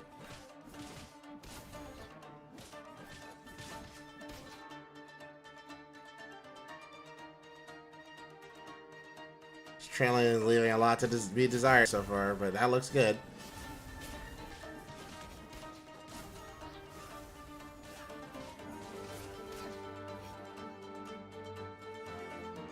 I love how bouncy he is. This boy bouncy. This boy got some hops. Well, we gotta get down to the market. They slash the prices on fish around this time of day. Oh, and if you find something that you just can't do without, I'll help you haggle the price down. Alright. That's me. That's me. Finally, Toma's ready to join the team. It sounds like he's pretty good at bargaining. Well, at your service, my lady. Oh, I see you there. Stop hitting on his sister right in front of him, dude. The fuck? I'll take the lead here and introduce Aren't you married? Yeah, sure Or thing. engaged? You know, players have already seen. No, bits he's of not. it throughout the Damn it. I thought he was with Ayaka. And though we met Toma and Ina No, separately, that was a I fan-made actually thing. known him God once. damn it. Everything's a fan-made thing now. No. Yeah, don't you love it? Also, I well-known don't. master in Ina I actually as well don't. as the chief retainer of the Kamisato clan. Gotcha. As the Yeah, no, clan he's just a grows, retainer, and he's like the best friend of Ayaka's Ayako. housekeeping skills. You know, stuff like trimming the courtyard, cooking and sewing, and, you know, bargaining. Some even say that with him around, the Kamisato clan has no need for other attendants. Oh, okay. Basically, he's really good at taking care of everything. Yeah, and when it comes to fighting, Toma is also a reliable teammate. Oh, He yeah? holds a pyrovision and wields a polearm as his weapon. Nice. When he uses his elemental skill Blazing Blessing, Toma deals AoE pyro. He wields a polearm as a weapon. Ah, yes. I wouldn't have been able to tell. Blazing Barrier. What's special about this shield is that its damage... I almost thought that was a crossbow.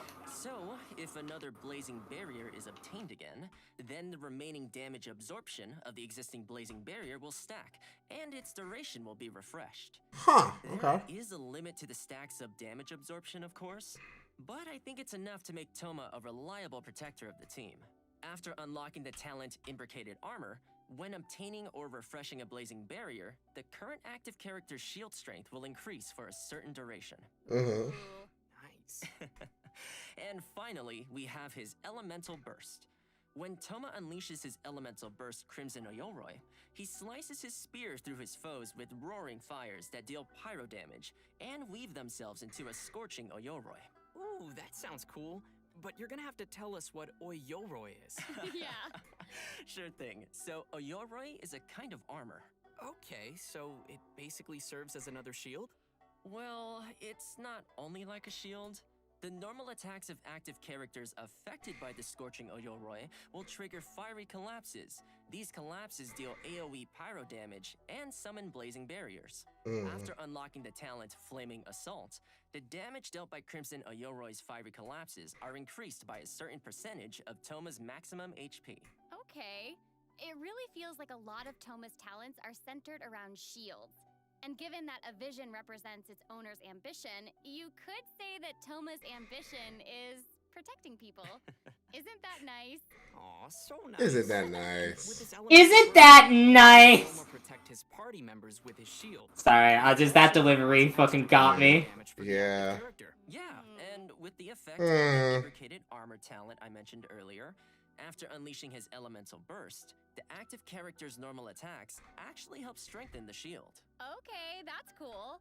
Mm-hmm. So basically, the more you attack, the stronger the shield becomes. That's pretty good, actually. And Nice. Toma also has a pretty special exploration talent. Once we have obtained Toma, successful fishing attempts in Inazuma have a 20% chance of scoring a double catch. Okay. Ah, nice. That's pretty good for fishing. Come in handy. Don't you get a weapon from that, don't you? From Let's fishing? move on to version 2. Yes, it takes a very long time for it, though. I mean, that can help, though. In version 2.2, Not particularly, no. Tartaglia Huh. will be appearing in his Event Wish rerun, followed by Hu Tao in her own Event This Wish is rerun. everyone was Toma's so in mad there. about Will this. be available in the latter I event mean- with Hu Tao, and will enjoy a nice drop rate boost. Awesome. I'm sure. So Toma's in both. Tartaglia, Speaking of new is he worth No, getting? he is only in Moment of Bloom. branding in version 2.2. What the fuck? Look at those weapons. 5-star bow. Whoa, wait a minute. Look at As that. well as several new 4-star weapons. I gotta like the way these look. I gotta see what they do. But they look fucking amazing. Oh no, the fucking bow. Moon's Moon. The bow is the best one out of all of them. 4-star weapons look So all this shit got leaked already. Yes. Ha! Again, I'm not even joking when I say Hangout events in version 2.2. nobody was expecting this to redeem miHoYo. Because everybody already knew what was coming from this. I can't wait to see. Everybody already knew it was coming from this. Well, you can Well, definitely count on her at least for these hangout events, it'd be nice to hear Lily Pichu. Probably take us along That's for her Saya. everyday routine in the Shumatsuban. True. Like, we already knew that we were getting new hangouts. We already knew what the weapons were. We already know what the weapons do. We already know what the event banners are. We already know what the event does. He'll probably have his whole hangout Damn. organized for us. We already know about the mechanic of the event. Toma's personality and Damn. background will probably be Like, lacking some it's housekeeping bad. time, if anything. Yeah.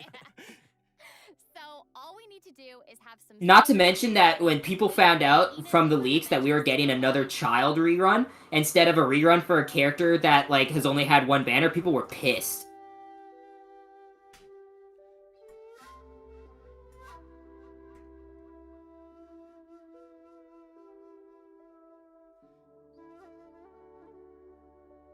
Still looks beautiful. This place still looks fucking beautiful.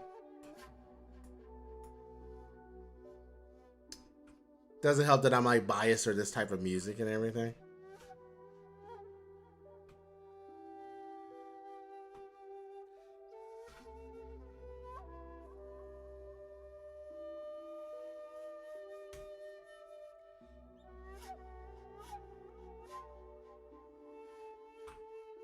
Mm-hmm.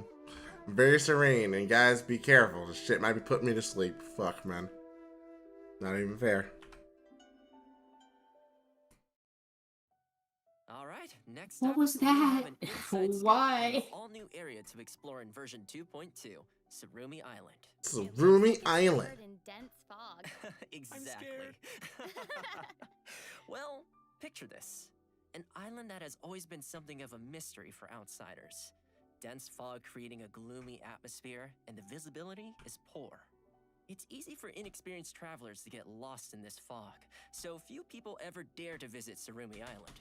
Ooh. Hey, we're adventurers, right? Mysteries are what we chase after. That's right! And there will definitely be new treasure chests waiting to be discovered. And you know, aside from the new island area, travelers will be encountering some new monsters in the upcoming version. I too. bet so. Let's take a look at their gameplay. Yeah, it's the fucking spirit wolves. Mm-hmm. There they are.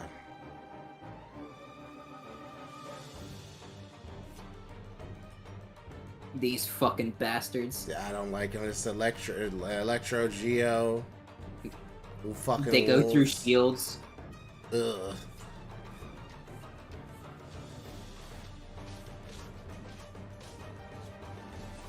Well, even now, they're still using prototype Rancor. Why the fuck do you have that, but you don't use it in actual cutscenes? Yeah. Because you're pretty much saying that's the Traveler's Sword. That's what you're saying. Mm-mm-mm. Yeah, where's Midna? Yeah, It looks scary. I know, right? Well, these new scary-looking monsters are called Rifthound Whelps and Rifthounds. Judging from the names, we can tell that they sort of come from the same species. They're like scary, but like also kind of awesome. I don't know. Alright, so what's this? Speaking of them being awesome, rumors say that these are Oh, so they're like monsters whelps and like the called full Surumi hounds. Island. I see. I now see the difference. They are mysterious Mm. monsters. Yeah, it's like the hilly churls and then the large hilly churls, right? Okay, To their that makes different sense. elemental powers. These monsters can strike forward with their piercing claws, dealing elemental damage. During battle, they can go invisible, stealthily moving around fuck? the battlefield to attack. And Invisible? most importantly, Rifthound Whelps and Rifthounds have a very unique attack mechanic. Once their attacks hit an active character, that character, as well as other characters in the party, will be continually affected by the corrosion status. Affected characters will lose HP every second, and even the characters with shields will not be immune to this corrosion effect. Oh man. Whoa. I mean, they might look scary, but I'm sure. But this is their attempt to nerf Zhongli. And Ah, I that's see. everything we have for our new monsters. In the Yeah, next because like the corrosion is like it's dot damage, Mmm. But before we get there, right? it's Well, time to give away our the second shield redemption can't code. block dot damage. Da da da. Second redemption code.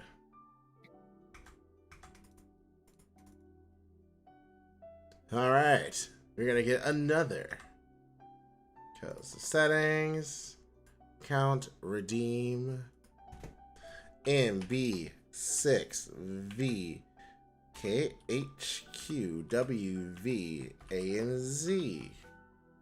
Exchange. More Primo Gems.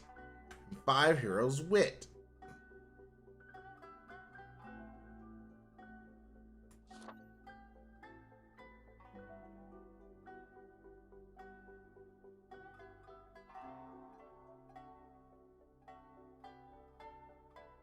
Alright, all set.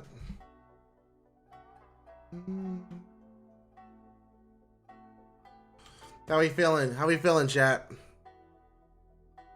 Show. Welcome back, travelers. Next up, we'll be revealing the events coming in version 2.2. Yeah, no, they made it so that the chat's emote only, as far as I'm aware. Oh, did they? Hold on a second. I'm seeing a theme here. The word labyrinth was also in the title of the Yeah, version. it is. It's totally emote only. Wow. Yeah, that's the way to stop him. This part is straightforward enough. Seems we are getting some more combat in this. Yeah, no, one. because they knew. In this event, we'll be entering a I mean, they had to do domain that. called They had to. Mystic Onmyo Chamber. Joining us along the way will be a paper figure called Shiki Taisho, who will be Shiki providing Taisho. guidance to us throughout the adventure. Also making an appearance Well, I mean, it's not like they can in the story ban everybody will be the 11 at that rate for talking about anniversary, let's be real. Resident rock star of Leah, Shinyan.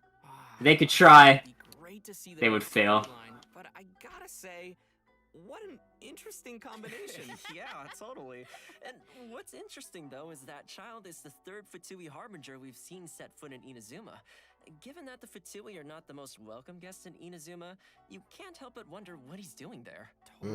Yeah, and I mean, the same I'm with so Xinyan, too. confused. Why would they just give you Xinyan? Nobody uses her. She's literally one of the worst units. Maybe she's getting a buff. Josh, fuck no, dude. In addition to the storyline, we'll also have new event gameplay. You kidding me? Let's dive into some of the If they're with why buff her when they can buff Amber? We will be entering the Because they hate bizarre and Amber. unpredictable domain that They hate Xinyan more. monsters This and is true. dangers await us there, and travelers will need to deploy 2 parties of characters before initiating the trial. Oh, 2 A combat parties. party and a support party. Luckily, we can use Shiki Taisho's charm magic to give us the upper hand. Travelers may select certain Shiki Yeah, and items Xinyan's also been nerfed indirectly because she's a shielder. are like magic seals that will provide us with a variety of assistance. Yeah, and so is Toma. Why are they introducing a shielder when they just introduced an enemy that goes through shields? Others can buff the active character.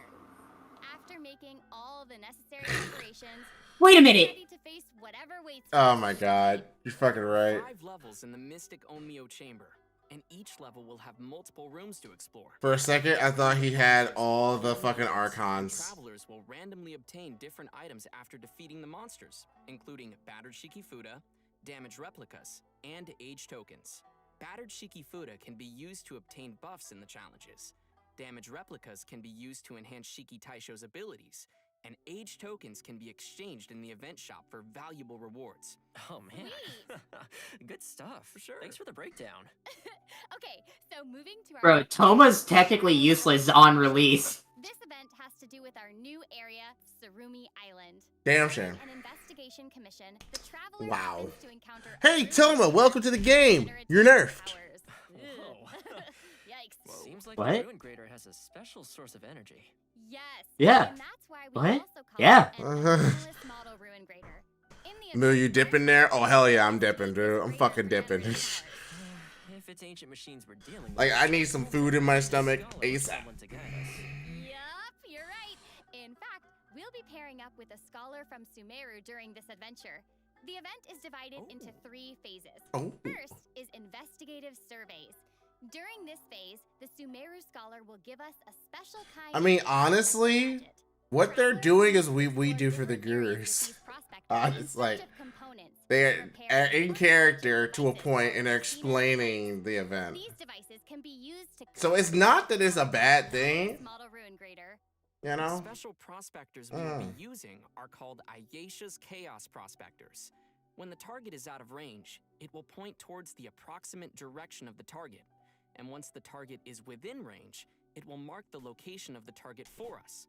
Travelers can place up to 3 prospectors at once. I love how they're presenting this, and then you look at FGO streams when they announce an event, and they're like, figure it out. Yep. You figure, like, they're actually explaining how their events work, so you can play them and complete them. FGO is like, alright, so, it's 100 missions to go. Regenerating. However, Alright, so Holy Grail front, test whether figure it these out. types are fit before we get to confront the anomalous And then monster. as the event goes, oh yeah, so don't forget to use CEs for event bonuses. Man, this sounds like Hey, did you know that if you roll the gacha, you get more event CEs and you can get the service with event bonuses? By recharging them. Did you know that a servant can help you fight in battles? It's like, yes, thank you. The event has been going on for 2 weeks now. I figured it out. Thank you. To come and attack them. And if the spikes are hit by an enemy, Useless! the spike's Sorry. integrity will drop. If one spike's integrity Lament! is 0, then the challenge will fail. So be careful not to let the monsters damage the spikes. Okay. And once we've collected enough data, we'll get to the 3rd and final phase of the event, live testing. Yay! Wait, we're still testing even in the final phase? Well, let's say it's like an open beta. Travelers will have to charge all of Persina's spikes within the time limit to cut the anomalous model Ruin Grader off from its power source and finally defeat it. But note that if you defeat it before cutting off the power source, the Ruin Grader's self-repair mechanism will be triggered, which will then cause it to re-enter an active state. Oh, okay. So let me get this straight. This thing will just keep generating over and over again? Unfortunately, yes. But Sequina. Just like a normal Ruin Grader, we can attack the cores mounted on its head and legs to immobilize it, which will Okay. help us defeat it more effectively. They really are out here trying to help you. Version 2.2 is called Tuned to the World Sounds. Wow, that sounds poetic. Yeah, it's because Kazuha is involved, obviously. Obviously. Duh. Okay. Anyway, Like, bro, why'd you say it like that? It's kind of mean. Kind of douchey. I have no words. What was that? Yes, that's so cool. I think it's a little bit of her bitterness coming out. There She's are just... 7 characters that will play music with us. They are Ningguang, Zhongli, Ooh. Keqing, Xiao, Coco, Yo, I get to play with Ningguang Shogun. Each character has their own song and Keqing. will be split into normal Hey, and pro difficulties. I like this, actually. Normal difficulty is unlocked Yeah, by no. Boo! I like Get off the the idea. stage! Difficulty Boo! Phonia rating Yeah! difficulty level. Anyway, enough of me just talking. And, okay, this is awesome. I like this. In-game. Sounds great.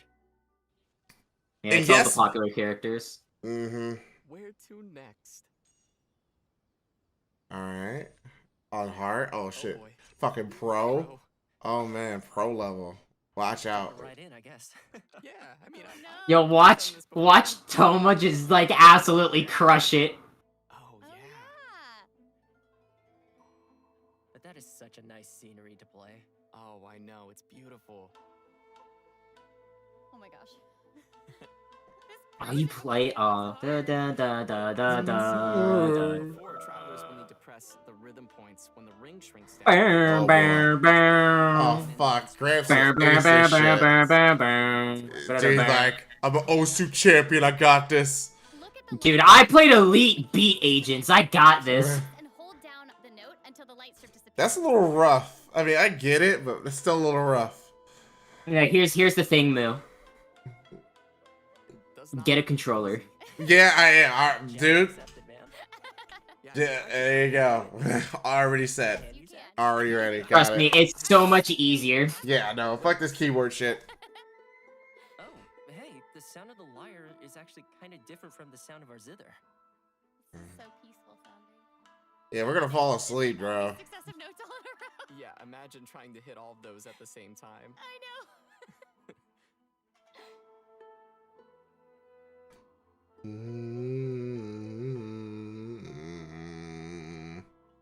You amateurs. I 100% weed.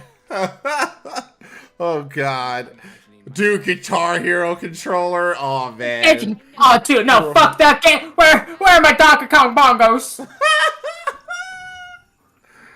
It's a pretty good score. Dulcin. Well, that's all we've got for the Tune to the World Sounds event. Cool. I hope all you travelers will enjoy playing music alongside your favorite characters.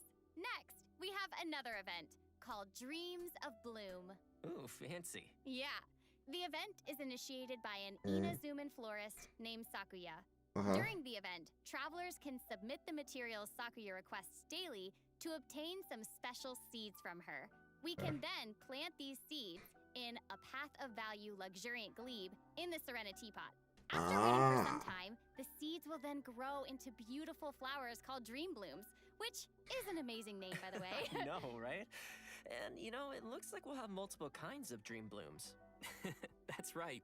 Sakuya will prepare 3 different kinds of dream bloom seeds for us during the event. I Hibiscus seed, can't wait to harebell seed, not give a and silk pod seed. fuck about What's these. special here Yeah, is I'm like, you see me like seeds drifting that off. I'm like, grow into different colors. I'm like, you're losing me, man. Surprise. I know, right? Got some Pepsi in here. I thought that these were gonna be like better than what the leak said. No. We can send the It's about what the leak forms said. to our friends who might need them. Yep. That's cool. Yeah. In addition, Yes, grown for a flowers teapot. can also be used as furnishings to decorate our realms. Once travelers have completed certain challenges, we can obtain Sakuya's special gardening package and choose one of the 3 flower stands that we prefer. We can also customize flower arrangements in our stands and make them into unique furnishings for ourselves. Bro, I'm trying to build the Forbidden Palace in my fucking Serenity pot. I don't got time for fucking flowers. But don't you need flowers in there? The flower seeds from this event The fuck that? I'm building the fucking Forbidden Palace. before they're gone. I will. You know what doesn't help this is the music. The music is very serene. It's like, fuck. Yeah, all we ever wanted in Genshin. Gardening, fuck yeah! Fuck everything else. During the event, game bonus rewards 3 times from the leyline overflow each day. I hate that, by the way. I hate it too. I hate the fact that 3 it's times? only 3 times. Just make it permanent, like for a set amount of time. Now let's move on to some great updates. Yeah, if it especially considering it's for each day, like just make it perma, dude, for that event. What's wrong? New real layout, Silken Courtyard, furnishing platform, open remarkable chest to obtain furnishing. Oh my god, I need to have the Silken Courtyard. Yeah, no, Silken Courtyard is one I want. Oh my god, look at that. Yeah, Look, there why it the is. That's fucking why I Lion want King in it. the background? Oh, that's fucking beautiful. Oh, fuck, man. I just feel like I feel like I'm inside a Japanese painting. it's awesome. Yeah, we try to add some like energy in our talk. We try to. Okay, well, But then again, this is different. They probably wanted them to like talk like this. They can claim the rewards to unlock. Like they want to make it more conversationalist, not talking to you. I know, right? The good news is that even while you're It's because they're trying to be in character to talk about the update in the event instead of just talking. Yep. And on that note, we'll also have a new way of collecting blueprints in version 2.2. I mean, it's very similar to what we do, honestly. Like I see a lot of what we do here. It's just it's official, so they have all the official assets and benefits of being able to show this. Remarkable. Hot Spring, huh? You can also obtain some all-new furnishing blueprints by purchasing them from Tubby the Teapot Spirit. Tubby the Teapot Rewards from Spirit. certain world quests. In version 2.2, a new furnishing type will be added to the Serenity Teapot system called a floating platform.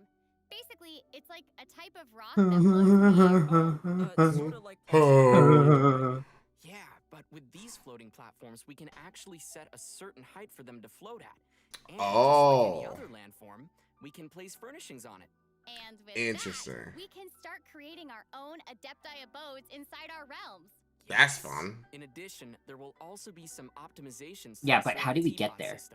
Starting from Yeah, there gotta be version like some 2.2, some we ways can to get learn up there. blueprints from several new places, like through the Create Furnishing menu inside the Serena Teapot, through the Forge, and through the Crafting Bench. Oh, that definitely makes learning blueprints a lot Like, more convenient. like, alright, cool, you have Aside from optimizations floating of the platforms. Teapot system, version How is anyone supposed to, like, admire what's on those platforms if you can't get there? Mm-hmm. After the version update, the maximum artifacts we can store in our inventory will be increased from 1,000 to 1,500. Ah, I see. So you increase your inventory so they space. increased the inventory space. Thank God. Awesome.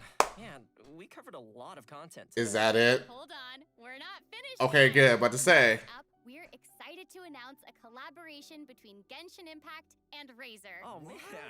Later Oh. this month, Razer will be releasing Oh. a range of Paimon-themed gear, including a wireless ergonomic mouse Oh, mat, God. and an ergonomic Don't forget, they also have to talk about controller. Aloy. It's reassuring to know that Paimon's got your back as you journey through the world of Teyvat, and now in more ways than one. And to sweeten the deal, co-branded products also come with bonus in-game rewards.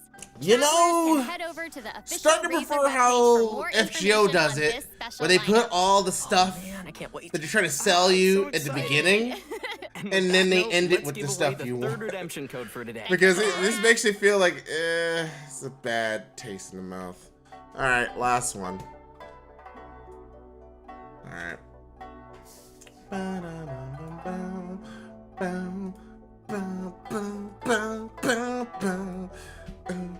I want to hear a rock version of this song.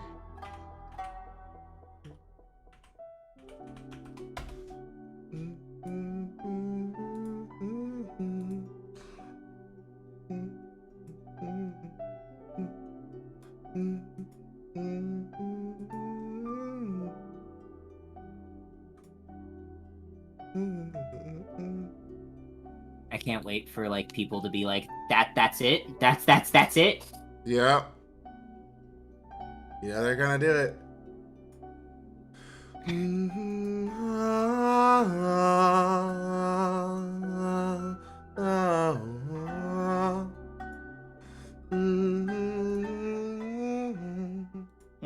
It seems like the version 2.2 special program is Yeah, finally reaching its end. that looks like it. October That was 13th very version. informative. So, tell Yeah, us, in 10 Christian, days. how did you like So doing a not special even for program the with us? Oh anniversary. man, it was so cool. Like we saw all the new events. Yeah, we saw the new I've been telling people this Serena isn't updates, for which was Annie. amazing. This was There's chairs recorded on monsters before it. and, you know, of course, Toma.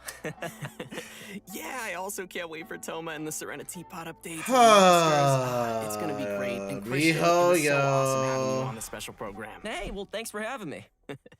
Well, I think it's about time to say goodbye. I hope you all enjoyed the Yeah, version this is- 2.2 this updates. is about to piss and people thanks off for again. watching. Oh, yes it is. See you all in Genshin Impact version 2.2. Bye. See you What later. Tectone is saying. Hey, just kidding. Actually, today there'll be an online concert celebrating Genshin Impact's first anniversary. Oh my The god, year Tectone is not event happy. So many people This have is- created it's wonderful like, memories. fuck, And man. to recall all those special moments, Genshin Impact has prepared a special online concert for all the travelers out there. Musicians from the United States. You thought it was bad Belgium, before. and South Korea Let will me cover fucking tell Genshin you, Impact's music everybody in different got hope. genres, ranging from classical symphony to pop music. They There'll shouldn't have definitely given be a themselves variety of hope, but everybody exciting gave audio and themselves visual hope. experiences for our travelers to enjoy together. The concert will start at 8:40 a.m. EST or UTC-4, which is only a few minutes away from now, so stay tuned.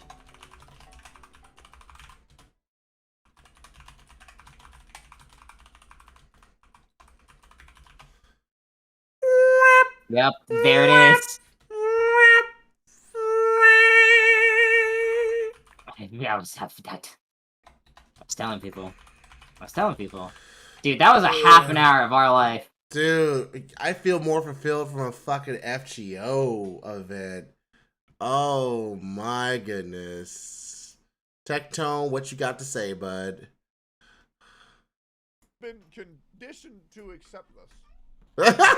Be conditioned to accept this. Dogs. Hey, 2.2 might be the Being conditioned to worst accept this. Did I update just yet, hear that? but Yeah. we got Paimon Holy gaming fuck. chairs. But we got Paimon gaming Awesome, chair. no? Sick. Dope, dope, dope. Oh Dope, dope. my Dope god. ass Paimon gaming chair. That's Dope gonna be ass Paimon gaming Yeah, there's chair. not really going to be that much for 2.2, which is a shame. I think Belgium. the random dungeon Belgium. event has the potential to be super cool, but we'll have to find that out. But first. will you buy the They said Paimon there's gonna be chair? commercials for this shit. Fuck no. I'll trust them. Kek W voting that. Highlights end at 8. Speaking of, Oh, Freem's already. Oh, I mean 340. that Freem's is already a highlighted. damn Oh, a little angel. shame. What a beautiful little woman. Streaming a live stream about pre-recorded live stream. Yeah, we're truly in a live streamception. We stayed up for this, Tristan. We did. We stayed up to prove that we You were want right. to? You want to? Yeah, exactly. Yeah, we stayed up. It's not about. I hope it's It's good. not a. It's about sending a It'll message. probably be good. It's not I mean, about I'll the say money. that. It's That about sounds kinda leaving sick. a message. If they're gonna do hip hop covers, The amount of people that were telling me like, no, you're being too mean. You have to. They'll announce something on the stream. No, they're not. This is what you have. This is what you're getting. You need to accept that. You got fucked over. We as a community got fucked over. Like, it's just better that you accept it, my dude. You need to accept that. You And need when you to. can accept that, you can feel better about yourself. Yeah, you can start to move on. Like, the first step is acceptance. And then you can move on.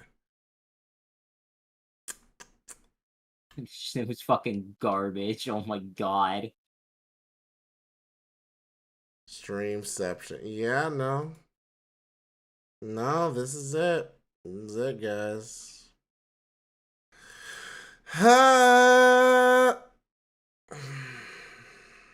I'm annoyed. Yeah.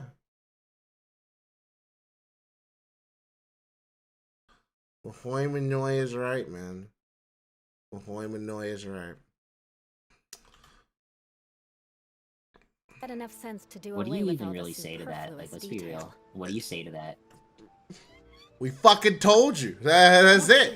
Like, you guys were on some me-hopium out here. No, we were literally saying this is it. Ain't nothing else. Understand. This is what they are giving you, and you have to accept it. You have to accept this. You have to accept... Not only that, but, like, we already knew what was going to be in this fucking announcement. We knew everything. It was all just confirmation. All of this shit got leaked, like, a week ago. Like, literally, it's just, here, 400, 400, 400, 400. This is it.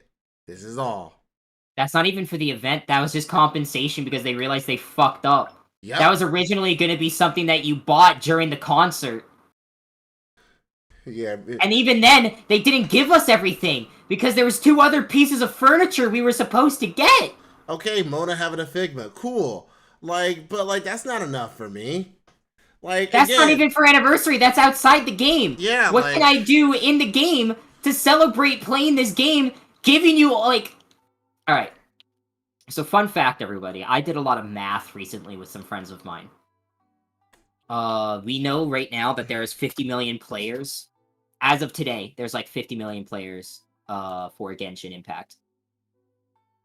We know that 5 to 10% of Genshin Impact's player base is whales.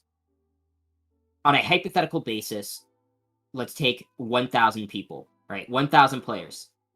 To get a guaranteed 5-star, you need $400. If 1,000 people spend $400, that's $400,000. That 1,000 people have now given me Hoyo, right? Let's then say that those 1,000 people are whales who will Constellation 6 a unit.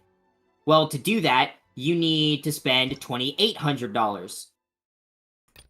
Well, if 1,000 people do that, that's $2.8 million.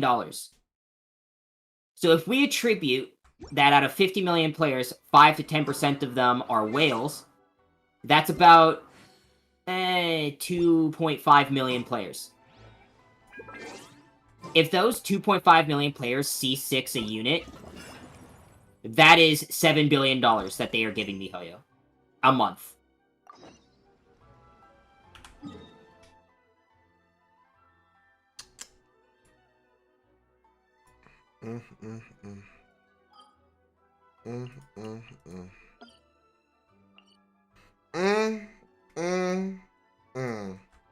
You want to learn some Favonia's blade work? Alright then, I'll teach you. Oh yes, I'll teach you alright. So no, them giving you a free 5-star won't make them go bankrupt. Not at all. Nope. Nope, not even a paid banner. God, not even a paid banner. Not even. Not even like, hey, a banner where I can pay and I can get a random 5-star. Not even. It's like you have to think about like this hypothetical, right? Yeah, no, it's a hypothetical. So the idea that they get $7 billion a month is a little bit out there. Because it's more like they get $5 billion a month. Because it's not like everybody is just going to throw down $2,800. Because, yeah, no, it's a known fact that 5 to 10% of this player base are the whales. We know for a fact that it's 50 million players worldwide, monthly. Okay, you can do some guesstimation and some estimates there. But that's also not taking into account how many people just buy a top-off. That's also not taking into account people who buy the Welkin Moon. Make yourselves at home. It'll be right out for you in just a moment. Thanks, Chef Mao! I was just thinking about you guys. They are a multi-billion-dollar company just off of Genshin in a year alone. You were about to come looking for us? Uh-huh. There's something I want to discuss with you guys. Did you happen to see how the city looked on the way So, over? like, no, they can 100% just give more shit. They just chose not to, for whatever reason. They chose that these web events that only gave you a chance at getting shit was their anniversary. Yep. Another one of Liyue's ancient traditions? Mehopium. That's Telling you. Moonchase is a big festival. Fucking where they celebrate Mehopium. the arrival of the fall by moonlight. The old folks say that So, thousands of years ago, yeah. this was the time of the year when the Yep. Adepti would seek the way. That's what happened. But it's completely different nowadays. Mihoyo said, hey yo, anniversary, fuck y'all. Keep playing our game. Tartaglia is coming on October 13th with Toma with barriers. Oh yeah, by the way, we're introducing enemies that can bypass barriers. So have fun with that. With your great taste in food, Moonchase Festival is sure to be to your liking. Alright. Guys. Like think about it, right? They have money. They have fuck you money. They have ridiculous amounts of money from this game that they could have afforded to make this anniversary one of the best first anniversaries that gacha games have ever seen, to drive it, to gain even more players, gain even more whales, tempt even more people to spend money on this game, to continue to throw some of the best anniversaries that the gacha gaming industry has ever seen, and set a standard. And you know what they did? They lowered the bar even more. I guess you probably haven't Oh heard but according to Chinese regulations, they can't give out more rewards because of things, guys. No, that's not what they're saying. First of all, the Chinese regulations affect minors, not regular people. Second of all, like, this is it. This is it. I want to take part in the competition. Coming up with new dishes is hard work. Yeah, the reason why FGO without a bidding system is still better. My God, we set the expectations very low, and they still went lower than what we wanted. It's literally the epitome of that meme. Our expectations were low, but holy shit. Yeah, literally that picture. Lots of different ideas from lots of different people. This'll be a piece of cake. We've got friends from all over the Well, that being the case, guys, honestly, I think it's a good place to end it because I'm fucking tired. I'm hungry. I want to eat. Hey, chat's working. Hello. Yeah, Mehopium in full effect. I already put the tweet out, so we'll see how people actually react to that. If you haven't already, guys, I want y'all to come on over to the Discord. Please hang out with me. It'd be nice. I might stop in there for a little bit, depending. So definitely come on by. It'd be great to see ya. I hope I actually spelled the fucking command right. And if not, you'll most likely find me and Nell. Yeah, no, for sure. If I'm not there, you'll definitely see them. I might be fucking asleep as well. You might see my fucking character in AFK. That's pretty fucking real. You'll probably see me there. But hey, come on by and have some fun. It'll be great to see you. And if you want to get access to our access pass, which you more than likely will see this video before anyone else, go ahead and become a member. Hit that join button. It'll be absolutely great to have you, and have some other benefits as well. But for now, this is gonna be the first October YouTube stream. That's it. Later on, we got Valhalla with Nell, Sippy VA, and Lovely X Neko, also known as Chloe. They'll be voicing some roles as they play this game, and hopefully you enjoy yourself. So, till next time, guys. Till next time. My name is Misaki from the Gadia Gurus. We're logging out. Bye-bye. And just because fucking Tectone is on, we're gonna put his song out before we leave.